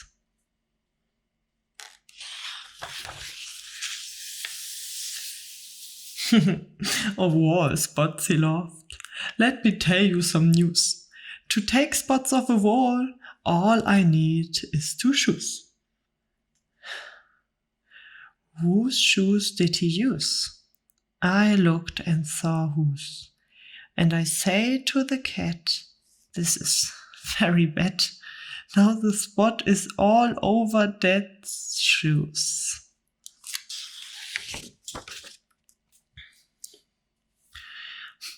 But your dad will not know about that, said the cat. He will never find out, laughed the cat in the hat. His shoes will have no spots at all.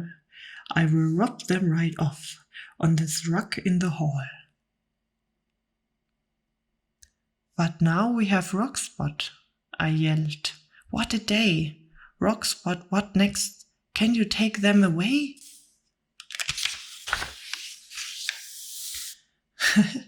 Don't ask me, he laughed. Why, you know that I can. Then he picked up the rock and away the cat ran. I can clean up these rock spots before you count 3. No spots are too hard for a head cat like me. He ran into Dad's bathroom, and then the cat said, It's good that your dad has the right kind of bed.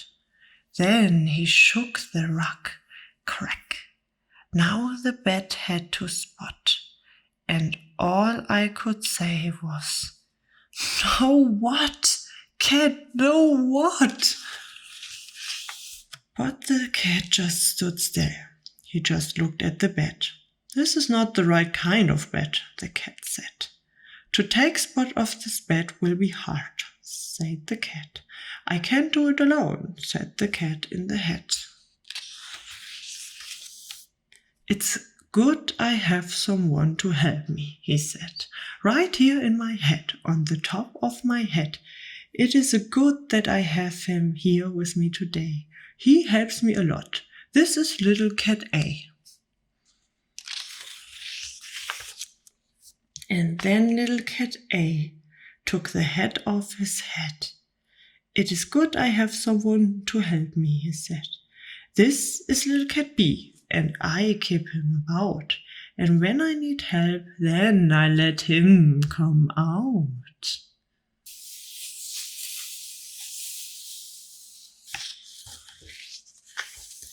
And then B said, I think we need little Katzy. That spot is too much for the A cat and me. But now have no fear, we will clean it away. The three of us, little cats B, C, and A. Come on, take it away, yelled little kid A. I will hit that old spot with bedroom, do you see? It comes off the old bed, it goes on the TV. And then little cat B cleaned up the TV. He cleaned it with milk, put the spot in a pan, and then C blew it out of the house with a fan. But look where it went, I said. Look where it blew. You blew the mess out of the house. This is true. But now you made snow spots. You can't let them stay. Let us think about that now, said C, B, and A.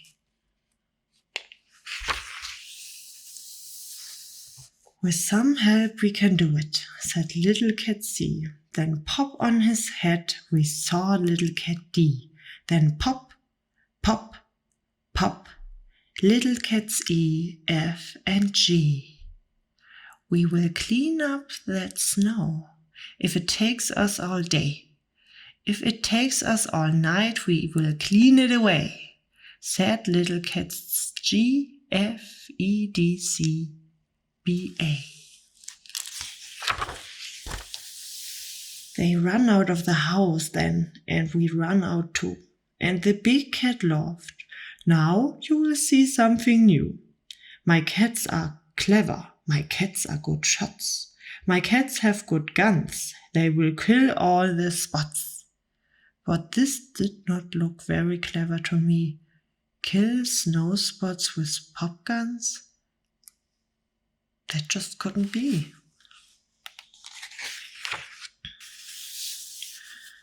All this does is make more spots. We yelled at the cat. Your cats are not good. Put them back in your head. Take your little cats, G, F, E, D, C, B, A. Put them back in your head and you take them away. Oh no, said the cat. All they need is more help. Help is all they need, so keep still and don't yelp. Then little cat G took the hat off his head. I have a little cat, he. Here to help us, he said. Little cats, hey, G, G, L, and M. But our work is so hard, we must have more than them. We need little cat N, we need O, we need P, we need little cats Q, R, S, T, U, N, V. Come on, kill those spots, kill the mess, yelled the cats, and they jumped at the snow with long racks and red bats. They put it in pails and they made high pink hills, pink snowmen, pink snowballs, and little pink pills. Oh, the things that they did, and they did them so hard. It was all one big spot now, all over the yard. But the big cat stood there and he said, This is good. This is what you should do, and I know that they would.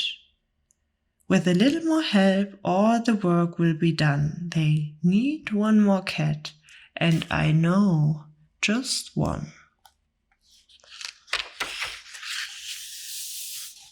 Look close in my hand. I have a little cat V.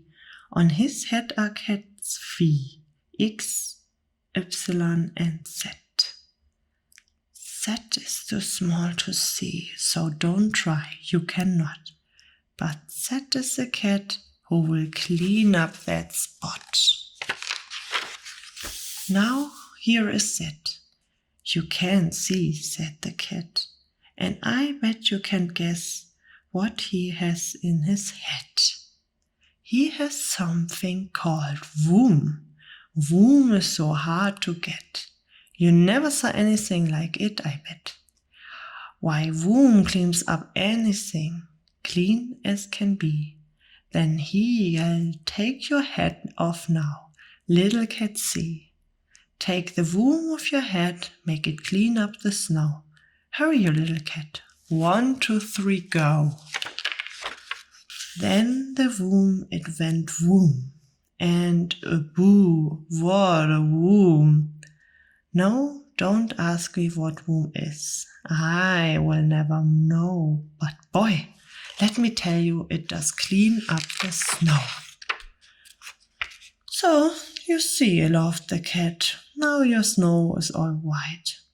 Now your work is all done. Now your house is all right.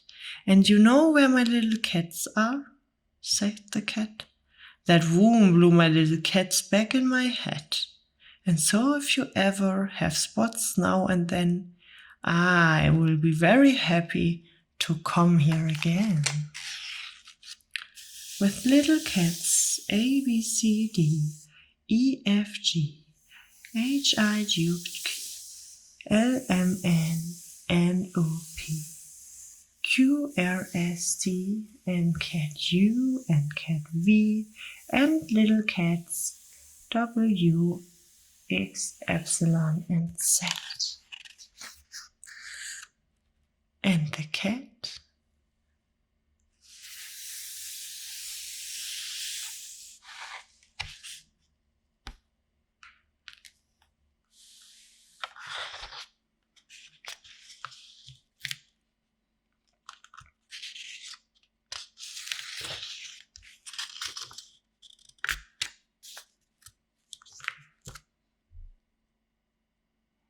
This book is to be read in bed.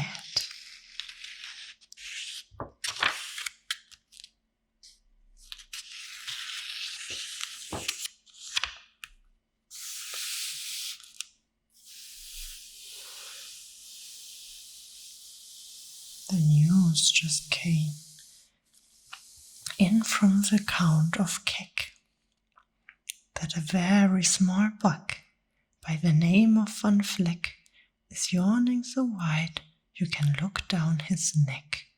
This may not seem very important, I know, but it is, so I'm bothering telling you so.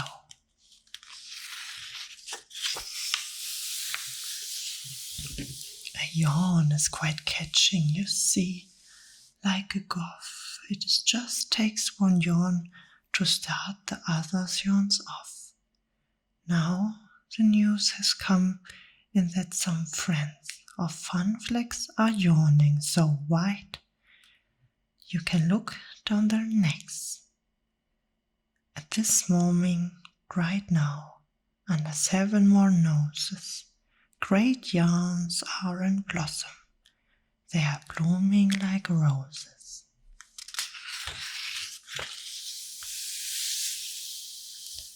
The yawn of that one little bug is still spreading. According to the latest reports, it is healing. Across the wide fields, through the sleepy night air, across the whole country, to whatever which where, and people are gradually starting to say, I feel rather drowsy, I've had quite a day.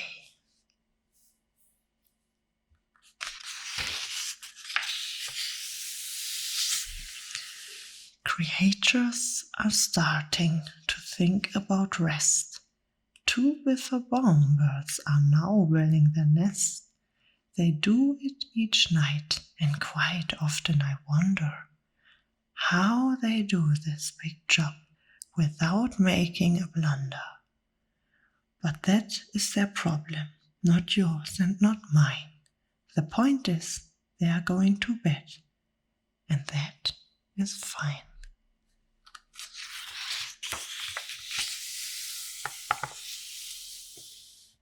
Sleep sores are spreading throughout the whole land. The time for night brushing of the teeth is at hand. Up at Herkheimer's falls where the great river rushes and crashes down the cracks in great gargling rushes. The Herkheimer sisters are using their brushes. Those fall are just grand for toothbrushing beneath. If you happen to be up that way with your teeth.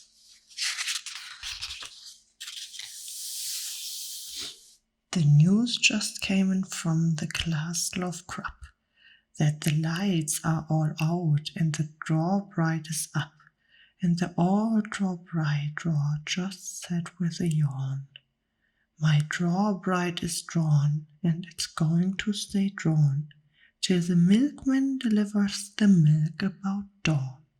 I'm going to bed now, so nobody better come round with a special delivery later."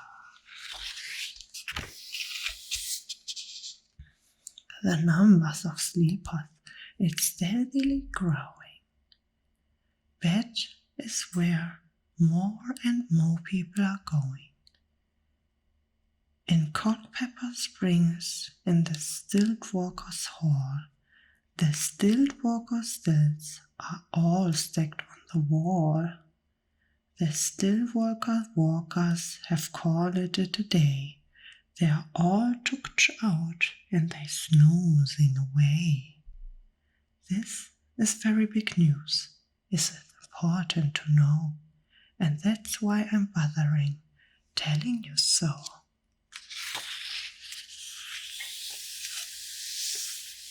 Way out in the west, in the town of Merced, the Hinkelhorn Honking Club just went to bed. Everyone has been quietly hung on a hook for the night in its own private Hinkelhorn nook. All this long, happy day they've been honking about, and the Hinkelhorn honkers have honked themselves out. But they will wake up quite fresh in the morning, and then they will all start Hinkelhorn honking again.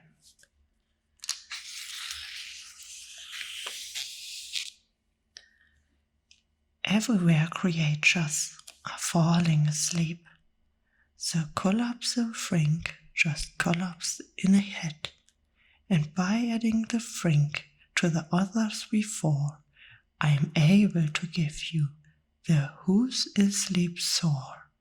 Right now, 40,404 creatures are happily, deeply in slumber. I think you agree that's a whopping fine number.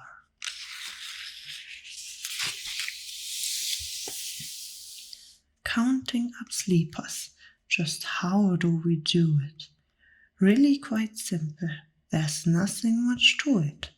We find out how many, we learn the amount by an audio tally count on a mountain halfway between Reno and Rome.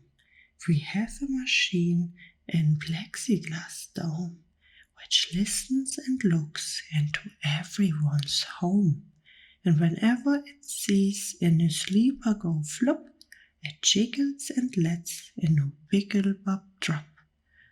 Our chap counts these balls as they plop in a cup, and that's how we know who is down and who's up.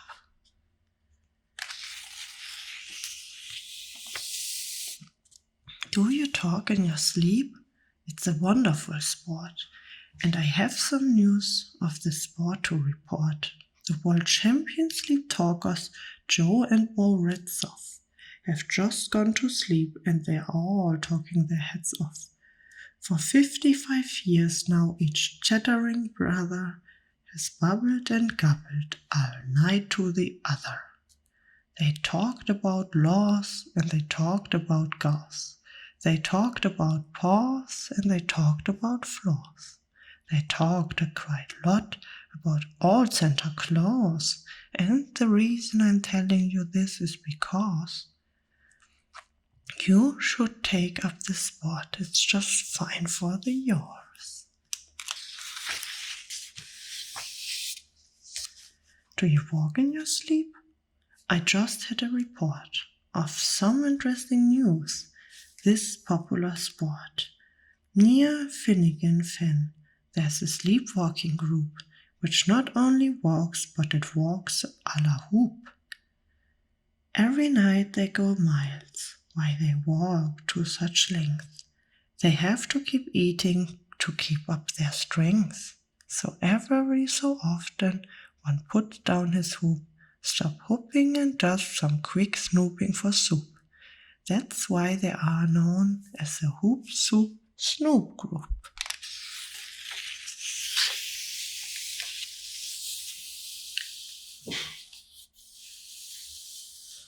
Sleepwalking too are the curious grundles who sleepwalk on hills with assorted sized candles.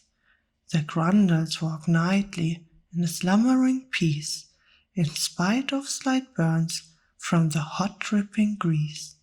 The grundles wear candles because they walk far, and if they wake up, want to see where they are. Now the news has arrived from the Valley of Vale that a Chippendale mup has just bitten his tail, which he does every night before shutting his eyes. Such nipping sounds silly, but really it's wise. He has no alarm clock, so this is the way he makes so that he will wake the right time of day. His tail is long, he won't feel any pain, till the nip makes the trip and gets up to his brain. In exactly 8 hours, the Chippendale mup will at least feel the bite and yell, "Ouch!" and wake up.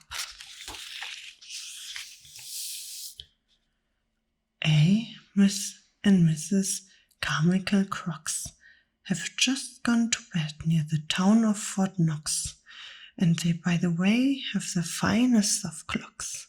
I'm not all sure that I quite understand just how the things work with that one extra hand, but I do know that this clock does one every slick trick. It doesn't tick-tock, how it goes is tick-tick. So with the ticks in its tocker and tocks in its ticker, it saves a lot of time and the sleepers sleep quicker.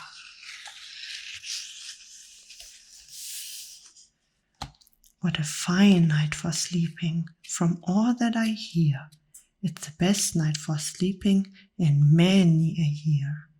They're even asleep in the Zwieback Motel, and people don't usually sleep there too well. The beds are like rocks, and as everyone knows, the sheets are too short. They won't cover your toes.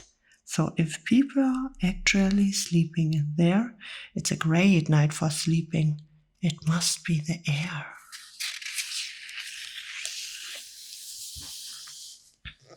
It's a great night for snores. I just had a report of some boys who are tops in the musical sport. The snorty snores in all our fairyland. A snorter McPale, and his snore a snort bend. This Ben can snort Dixie and Old Swan River, so loud it would make 40 elephants shiver. The loudest of all is the boy McPhail. He snores with his head in the Creegullen pail. So they snore in a cave 20 miles out of town. If they snored closer in, they would snore the town down.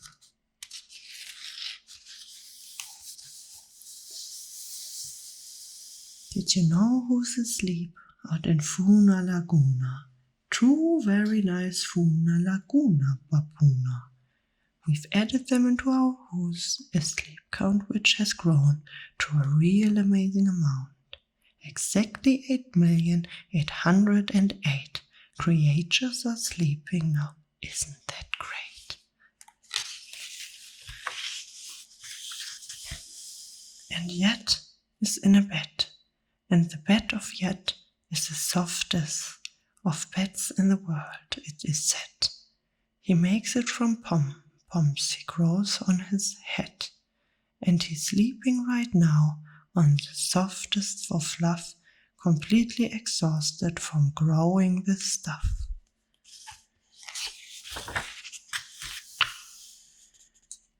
The news has come from the district of Doft that two oft are asleep, and they're sleeping aloft. And how are they able to sleep off the ground? I tell you, I weighed, and last weekend I found that when oft is so light he wakes, minus a pound.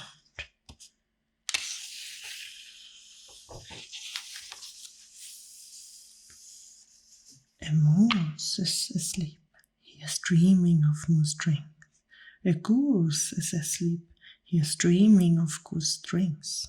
That's well and go when a moose dreams of moose juice, and nothing goes wrong when goose dreams of goose juice. But isn't it too good when a moose and a goose start dreaming they're drinking the other one's juice? Moose juice, not goose juice, is juice for a moose, and goose juice, not moose juice, is juice for a goose. So when goose gets a water of juice of mothers, and moose get a mouthful of juice of goose, they always fall out of their beds, scream. So I'm warning you, never drink in your dreams.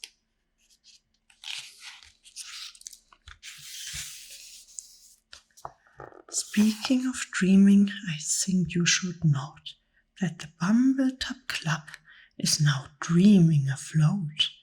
Every night they go dreaming down Bumbletop Creek, except for one night, every third or fourth week, when they stop for repairs, 'cause their bumbletops click.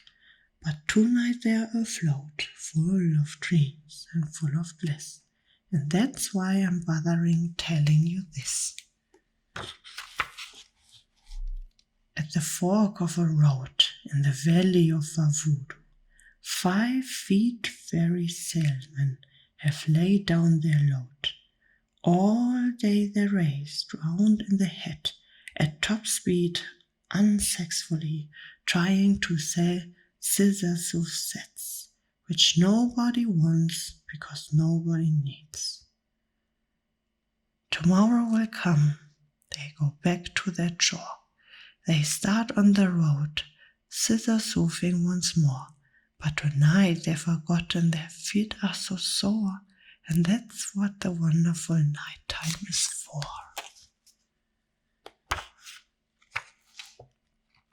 Everywhere creatures have shut off their voices. They've all gone to bed, in the bed of their choices. They are sleeping in nooks, and they're sleeping in cracks, some on their tummies and some on their backs. They are peacefully sleeping in comfortable holes, some even on soft-toughed barbershop poles. The numbers of sleeper is now past the millions. The number of sleeper is now in the billions. They are sleeping on steps and on strings and on floors, in mailboxes, ships, and the keyholes of doors. Every worm on a fish hook is safe for tonight. Every fish in the sea is too sleepy to bite. Every whale in the ocean has turned off his spout. Every light between here and Fall is out. And now adding the things up, we are way beyond billions. Our Who's Asleep score is now up in the zillions. 99,9,9,000,002 creatures are sleeping. So, how about you?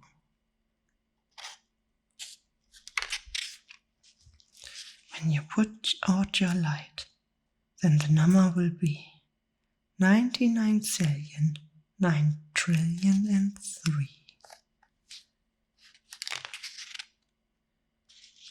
Good night.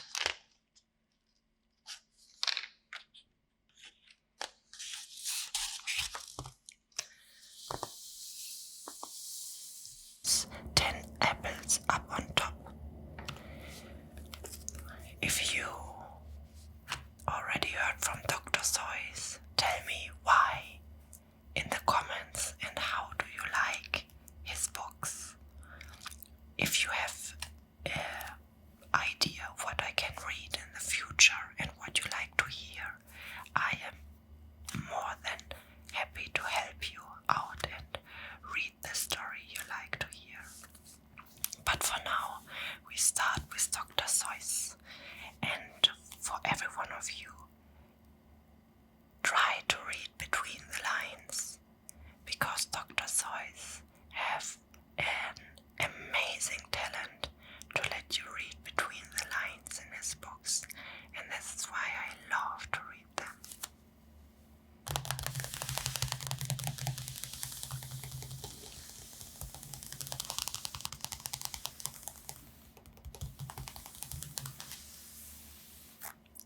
"10 apples up on top" by Dr. Seuss, illustrated by Roy McKay.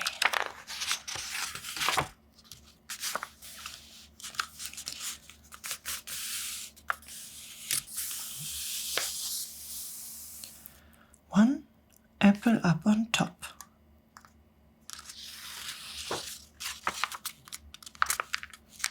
Two apples up on top.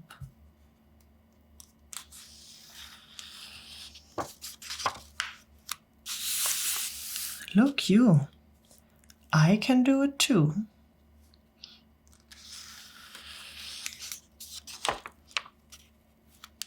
Look, see, I can do 3. 3. 3. I see, I see.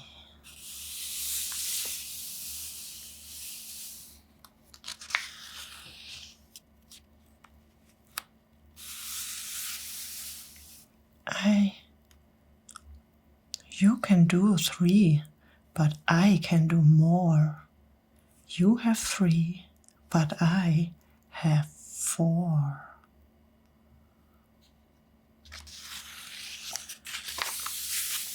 Look, see now, I can hop with 4 apples up on top.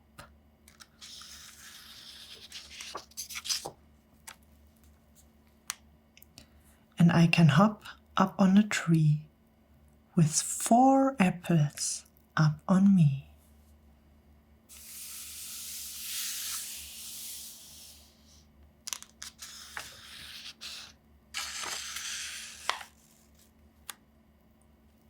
Look, here you two. See here, you two. I can get 5 on top. Can you?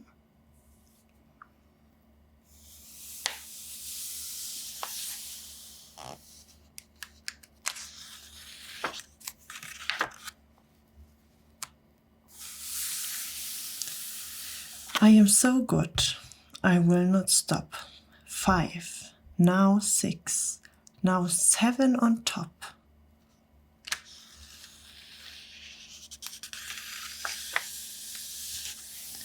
Seven apples up on top. I am so good. They will not drop.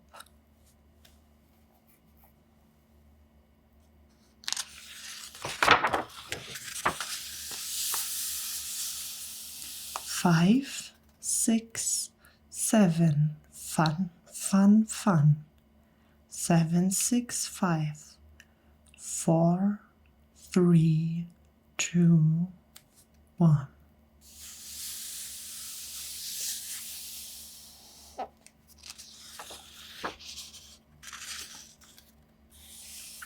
But see, we are as good as you. Look now, we have 7 too.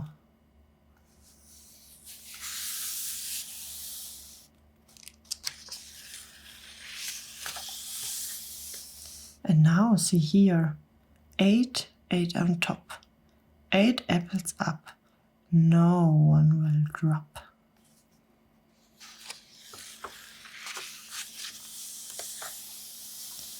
8, 8 and we can skate. Look now, we can skate with 8.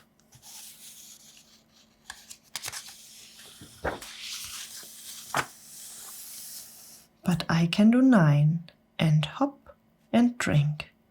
You cannot do this, I think.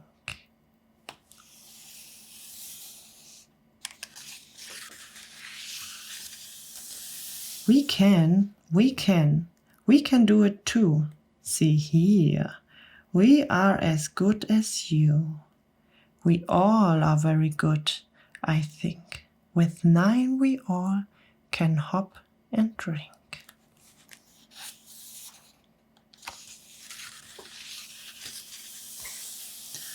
Nine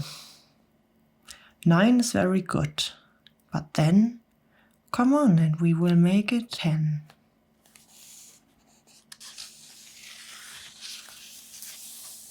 Look, 10 apples up on top. We are not going to let them drop.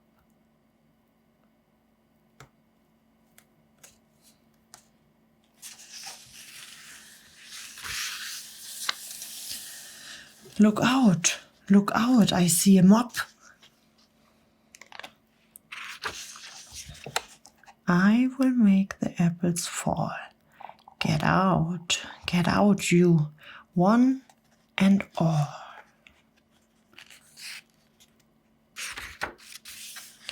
Come on, come down to this hall. We must not let our apples fall.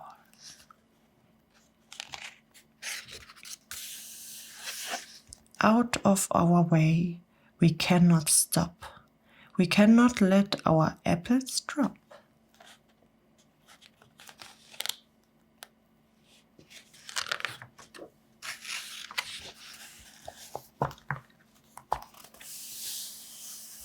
This is not good. What will we do? They want to get our apples too.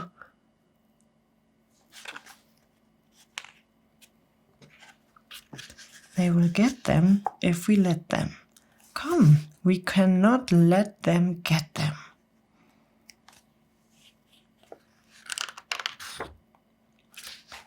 Look out, the mop.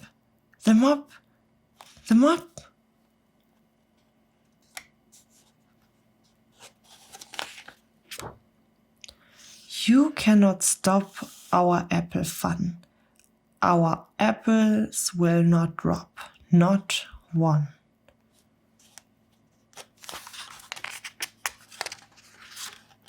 Come on all. We have to make the apples fall.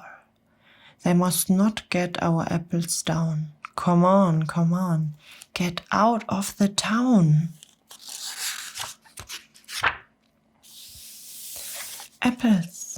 Apples up on top. All of this must stop.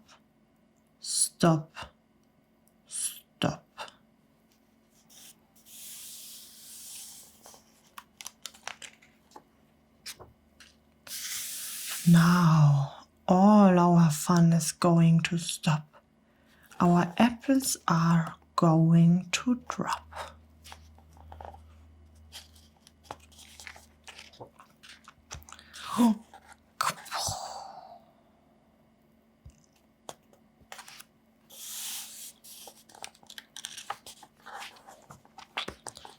Look, 10 apples on us all.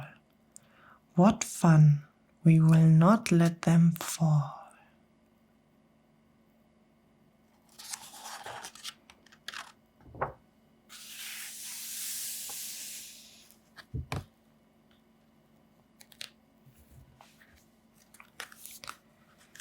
And I enjoy to listen to stories. And I know if you are open for it, you could enjoy it too. After a very stressful day, it is a nice option to just enjoy the moment and let go. And the nice thing about the books from Dr. Seuss is that you can read them between the lines. And if you like the way I trigger you, then feel free to write in the comments what especially you like. Or if you have maybe another idea how I could trigger you. Maybe you have another book I could read, because you would be amazed to hear that. But right now, I start with the Lorax. So take a deep breath and just enjoy.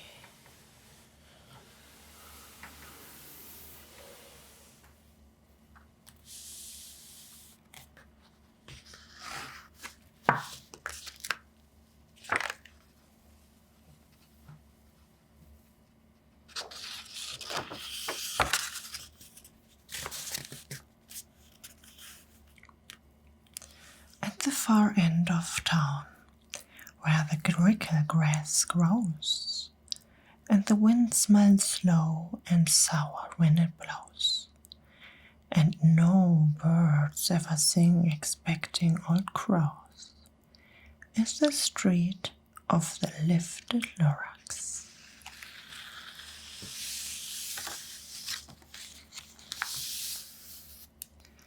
And deep in the grickle grass, some people say, if you look deep enough, you can still see today where the Lorax once stood, just as long as it could, before somebody lifted the Lorax away.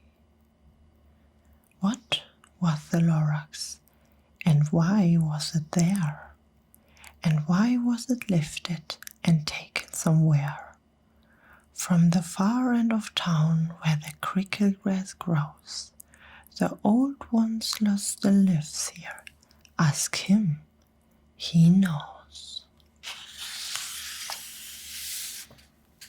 You won't see the Onceler, don't knock at his door. He stays in his lurkin on top of his store. He lurks in his lurkin, cold under the roof, where he makes his own clothes out of muffled move. And on special dank midnights in August he peeks out of the shutters, and sometimes he speaks and tells how the Lorax was lifted away. He will tell you perhaps if you are willing to pay.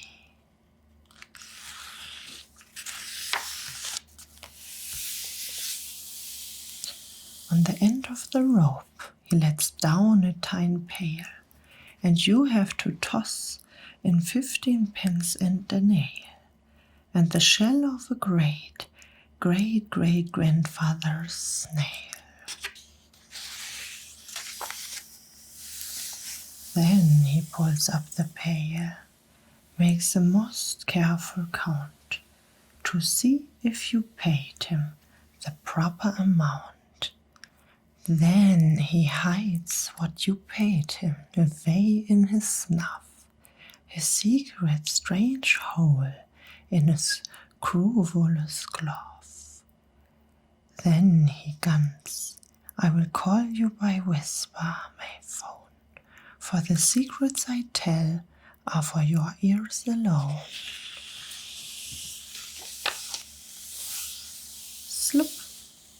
down slaps the whisper may phone to your ear, and the old one's ears' whispers are not very clear, since they have to come down through a snurgly hose, and he sounds as if he had smallish bees up his nose. Now I tell you, he says, with his teeth sounding grey, how the laurels got lifted and taken away. It all started way back, such a long, long time. Way back in the days when the grass was still green, and the pond was still wet, and the clouds were still clean, and the song of the swoomy swans rang out in space. One morning I came to this glorious place, and I first saw the trees, the trufulla trees, the bright-colored tufts of the trufulla trees, mile after mile in the fresh morning breeze. And under the trees I saw brown balbaloots frisking about in their barbaloot suits, as they played in the shade and ate truffly fruits. From the rippleless pond came the comfortable sound of the humming, fuming while splashing around. But those trees, those truffalo trees, all my life I've been searching for trees such as these. The touch of their tuft was much softer than silk, and they had a sweet smell of fresh buttermilk. I felt a great leaping of joy in my heart, and I know just what I do. I unloaded my curd.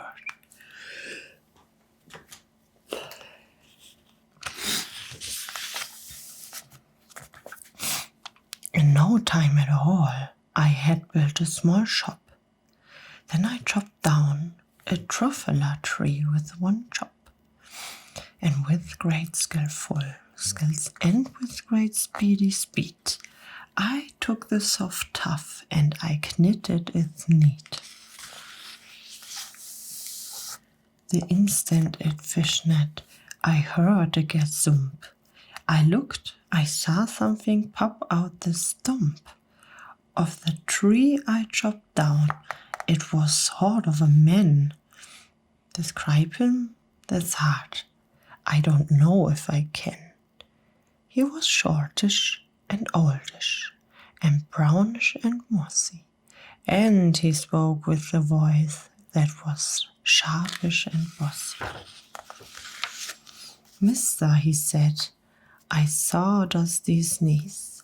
I am the lorax. I speak for the trees.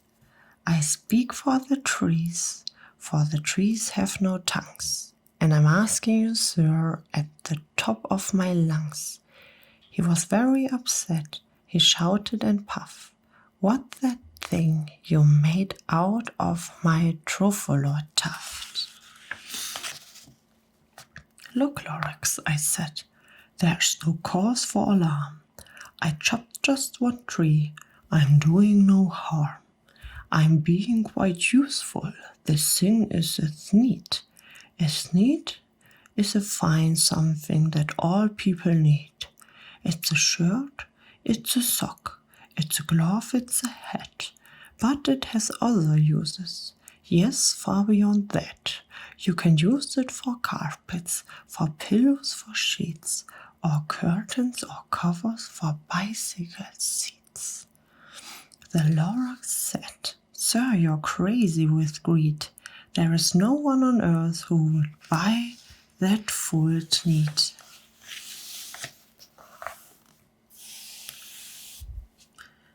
But the very next minute I proved he was wrong, for just at that minute its shape came along, and he thought that the neat I had knitted was great.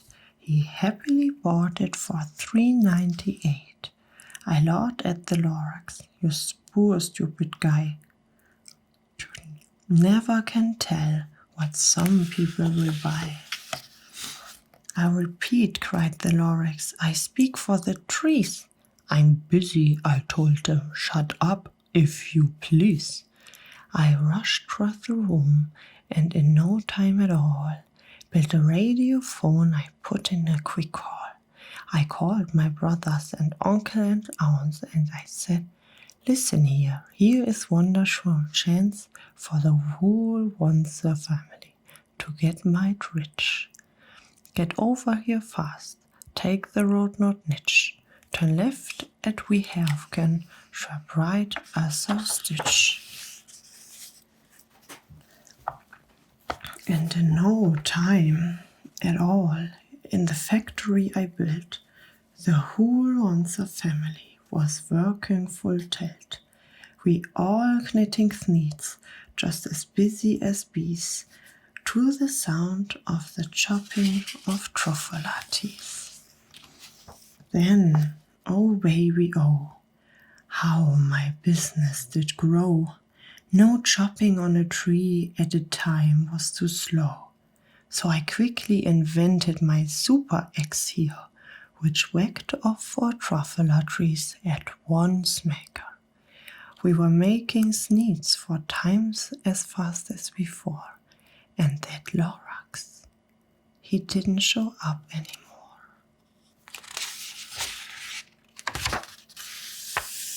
But the next week he knocked on my new office door. He snapped, I'm the Lorax, who speaks for the trees, which you seem to be chopping as fast as you please. But I'm also in charge of the brown babaloots, who played in the shade in their babaloot suits and happily lived eating truffala fruits. Now, thanks to your hacking my trees to the ground, there's not enough truffala fruits to go around. And my poor babaloots are all getting the grummies because they have gas and no food in their tummies. They loved living here, but I can't let them stay. They all have to find food, and I hope that they may. Good luck, boys, he cried, and sent them away. I, the Wanzer, felt sad as I watched them all go. But business is business, and business must grow, regardless of crummies and tummies, you know. I meant no harm, I most truly did not, but I had to grow bigger, so bigger I got. I biggered my factory, I biggered my roads, I biggered my wagons, I biggered the loads. Of the sneaks I shipped out, I was shitting them forth to the south, to the east, to the west, to the north. I went right on beginning, selling more sneaks, and I biggered my money, which everyone needs.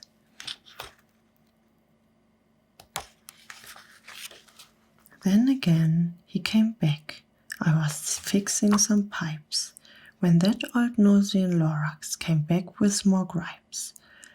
I am the Lorax, he coughed and he whiffed.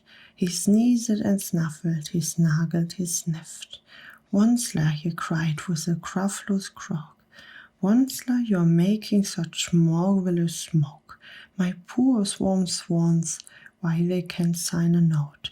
No one can sing who has smoke in their throat. And so, said the Lorax, please pardon my cough. They cannot live here, so I'm sending them off. Where will they go? I don't hopefully know. They may have to fly for a month or a year to escape from the smog you've smuggled up around here.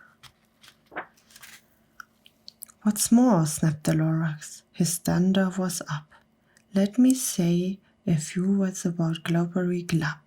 Your mushroony shooks, one day on night without stop, making gloppity glop, also shoppity schlop.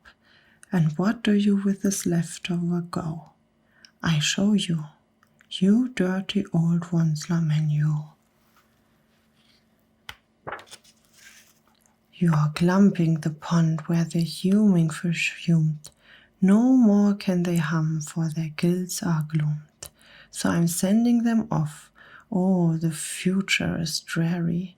They walk on their fins and get awfully weary, in search of some water that isn't so smerry. I hear things are just as bad up in Lake Erie. And then I got mad. I got terrible mad. I yelled at the Lorax, no listen here, Dad. All you do is yap yap and say, bad, bad, bad. Well, I have my rights, sir, and I'm telling you, I intend to go on doing just what I do. And for your information, your Lorax, I'm figuring and biggering, and biggering and biggering and biggering, turning more truffula trees into sneeds, which everyone needs.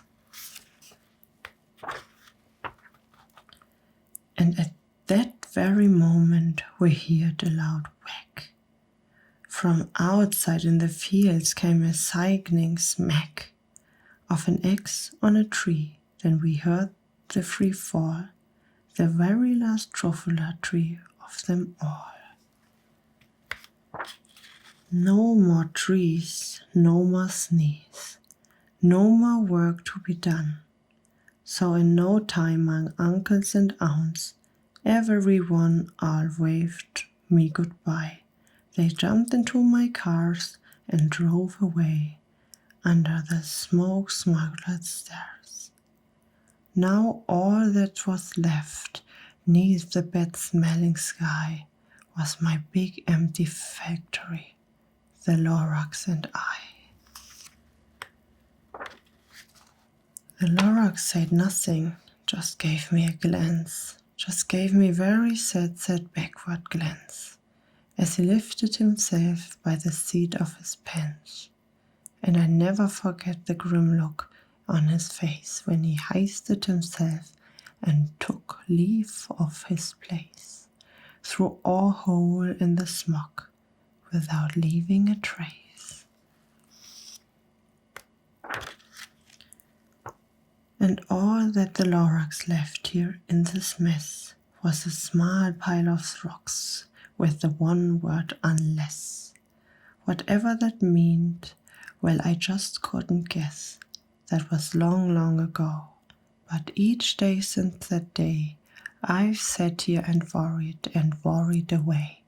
Through the years while my buildings have fallen apart, I've worried about it with all of my heart.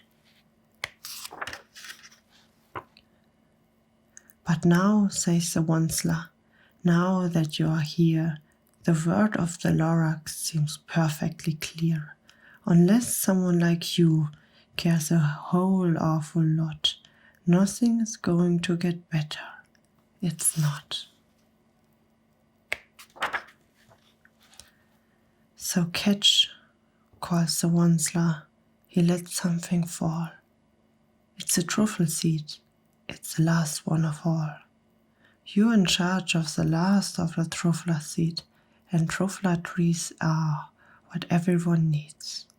Plant a new truffler, treat it with care, give it clean water and feed it fresh air.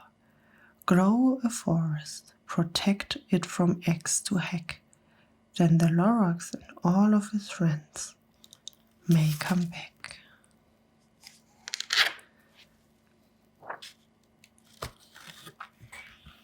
Just relax. Shut your eyes or lay down. Make yourself comfortable. And listen to the story.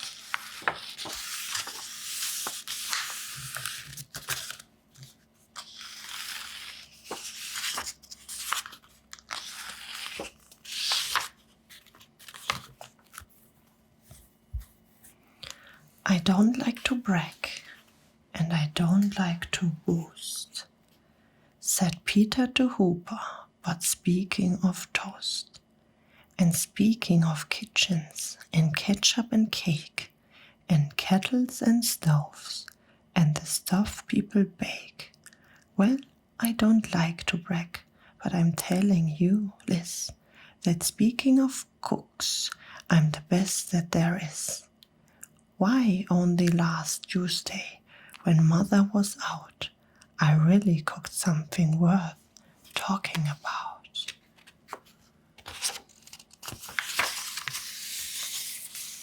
You see, I was sitting here, resting my legs, and I happened to pick up a couple of eggs, and I thought of good thinking. It's sort of a shame that scrambled eggs always taste always the same. And that's because ever since, goodness knows when, they've always been made from the eggs of a hen.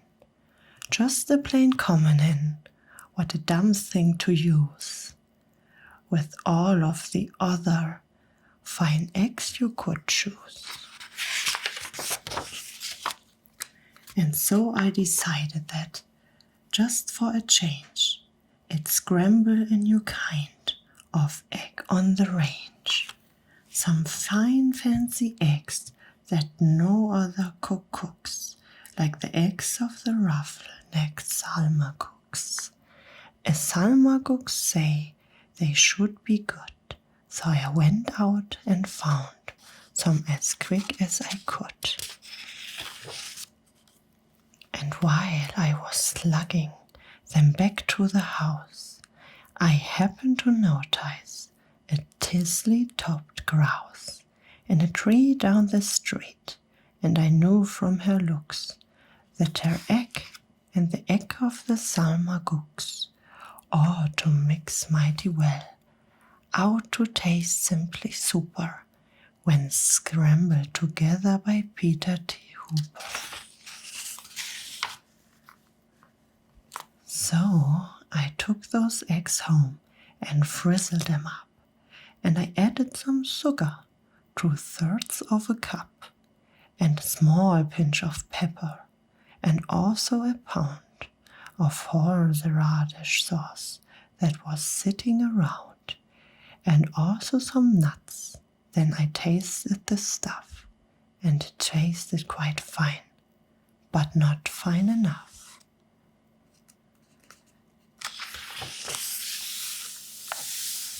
To make the best scramble that's ever been made, a cook has to hook the best egg ever laid.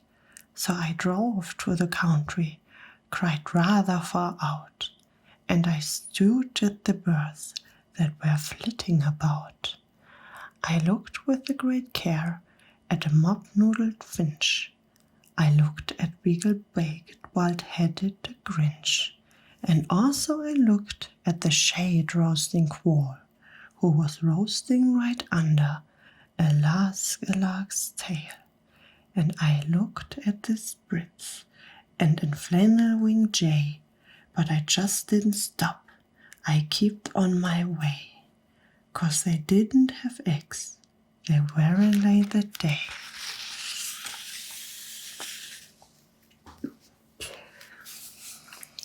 Then suddenly, boy, up that hill short space, birds they were lying all over the place. Great happy gay families with uncles and cousins, and all lying fine, strictly fresh eggs by the dozens. Why, I had a scrambled more super than super, scrambled eggs super-de-duper-de-booper, special deluxe à la Peter T. Hooper.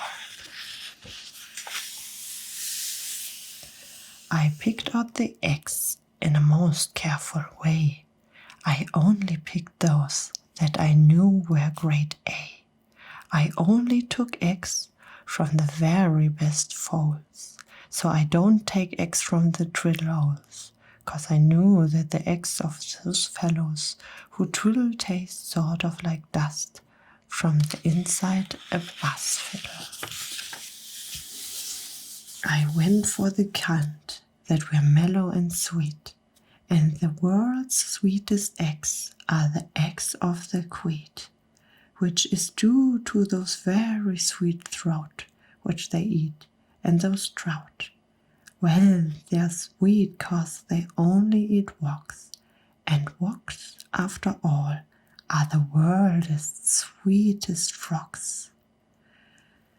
And the reason they're sweet is whenever they lunch, it's always the world's sweetest bees that they munch.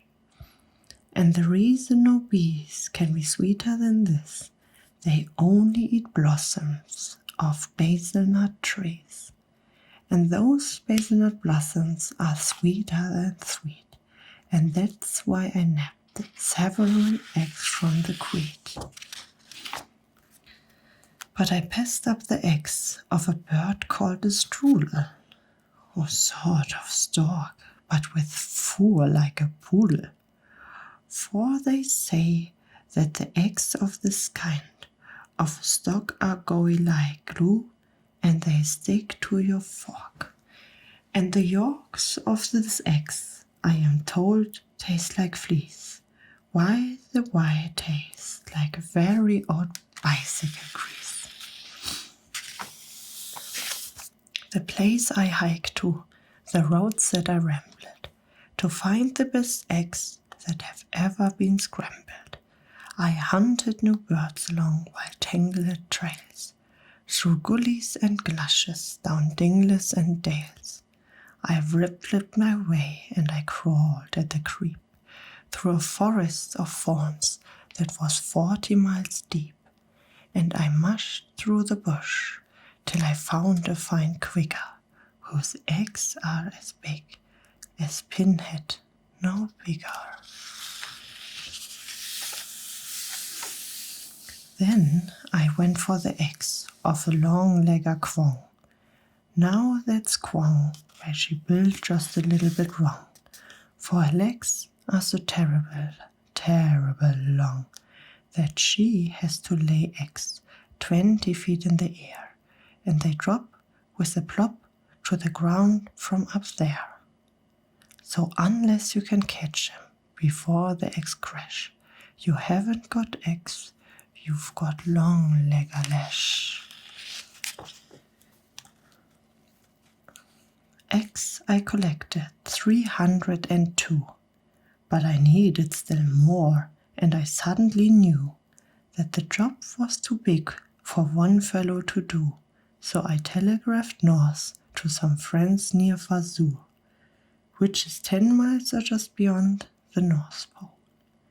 And they all of them jumped in their catamaran, which is sort of a boat made of sea leopard's hide, which they sailed out the sea to go looking for grise, which is sort of a bird which lays eggs on the ice, which they grabbed with a tool which is known as a squatch, 'cause the eggs are too cold to be touched without watch.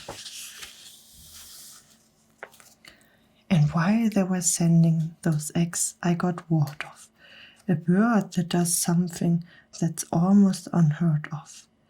It's hard to believe, but this bird called the pelf lays eggs that are 3 times as big as herself.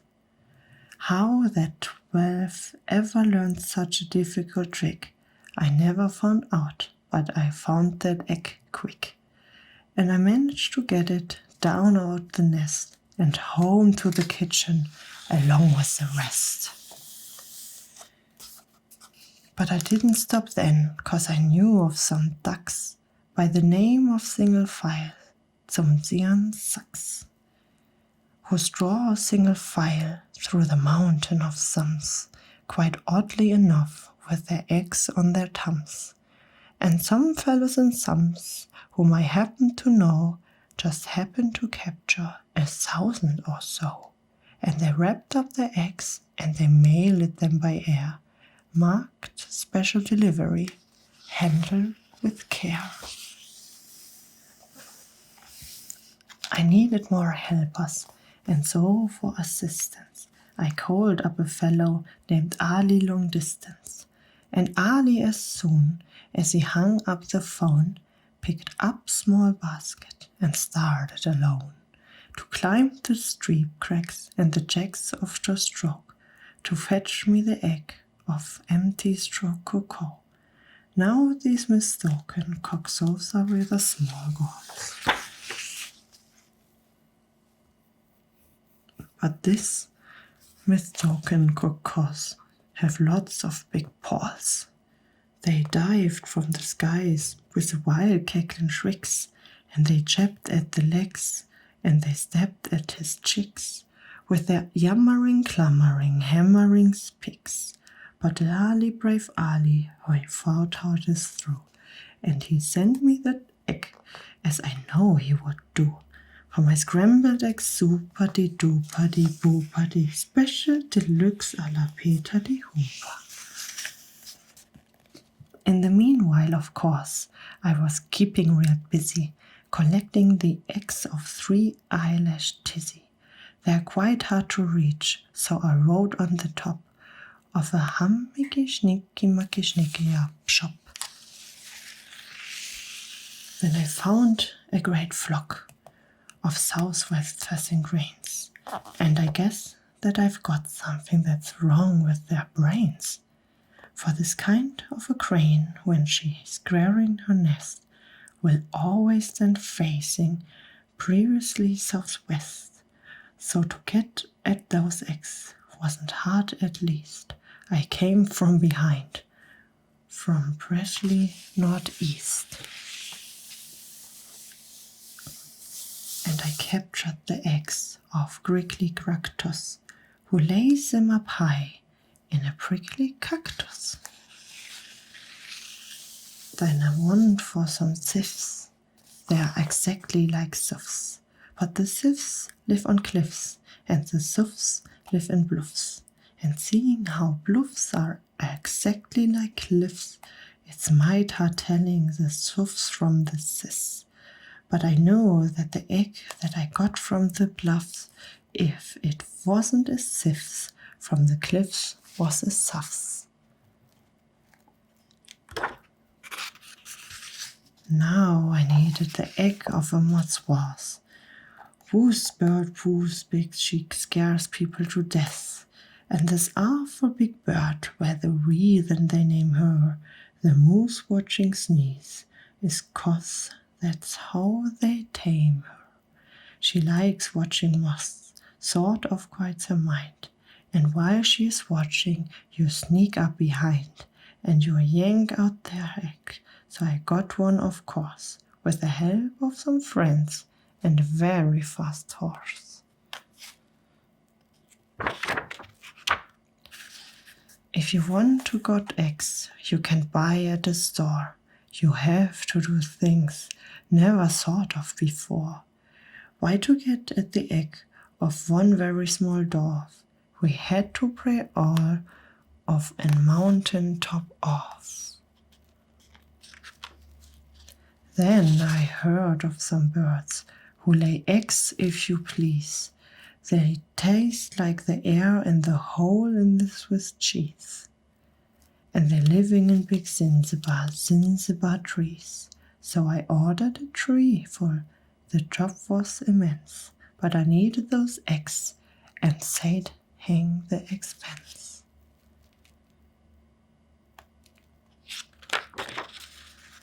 I still needed one more, and I saved it for last. The egg of the frightful bombastic aghast. And that bird is so mean, and that bird is so fast, that I had to escape on a jillicky just. A fleet-footed beast who can run like a deer, but looks sort of different, you steer him by ear.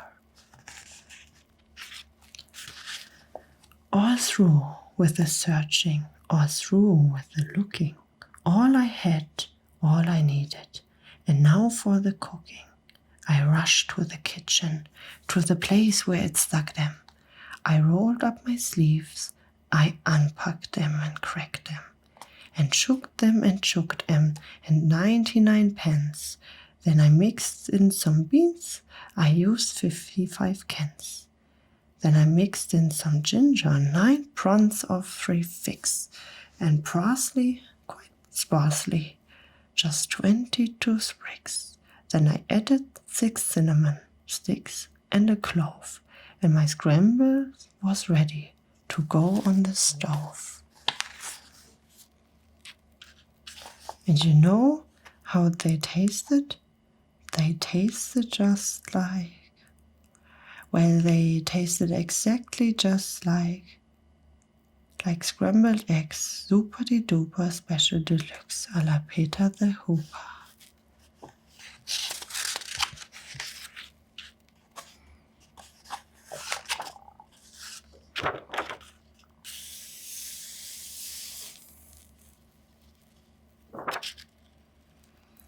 Oi. This was a egg-full story. I'm not that into much eggs eating, but I really like the story, and I'm really happy when you would like it too. So let me know in the comments if you liked that story and not, and why exactly. And feel free to follow me, RSMR Katz, here on my channel. Subscribe and hit the notification button that you will get the latest news and updates, because on every Wednesday and Sunday I will upload a new RSMR video. Thank you so much for listening.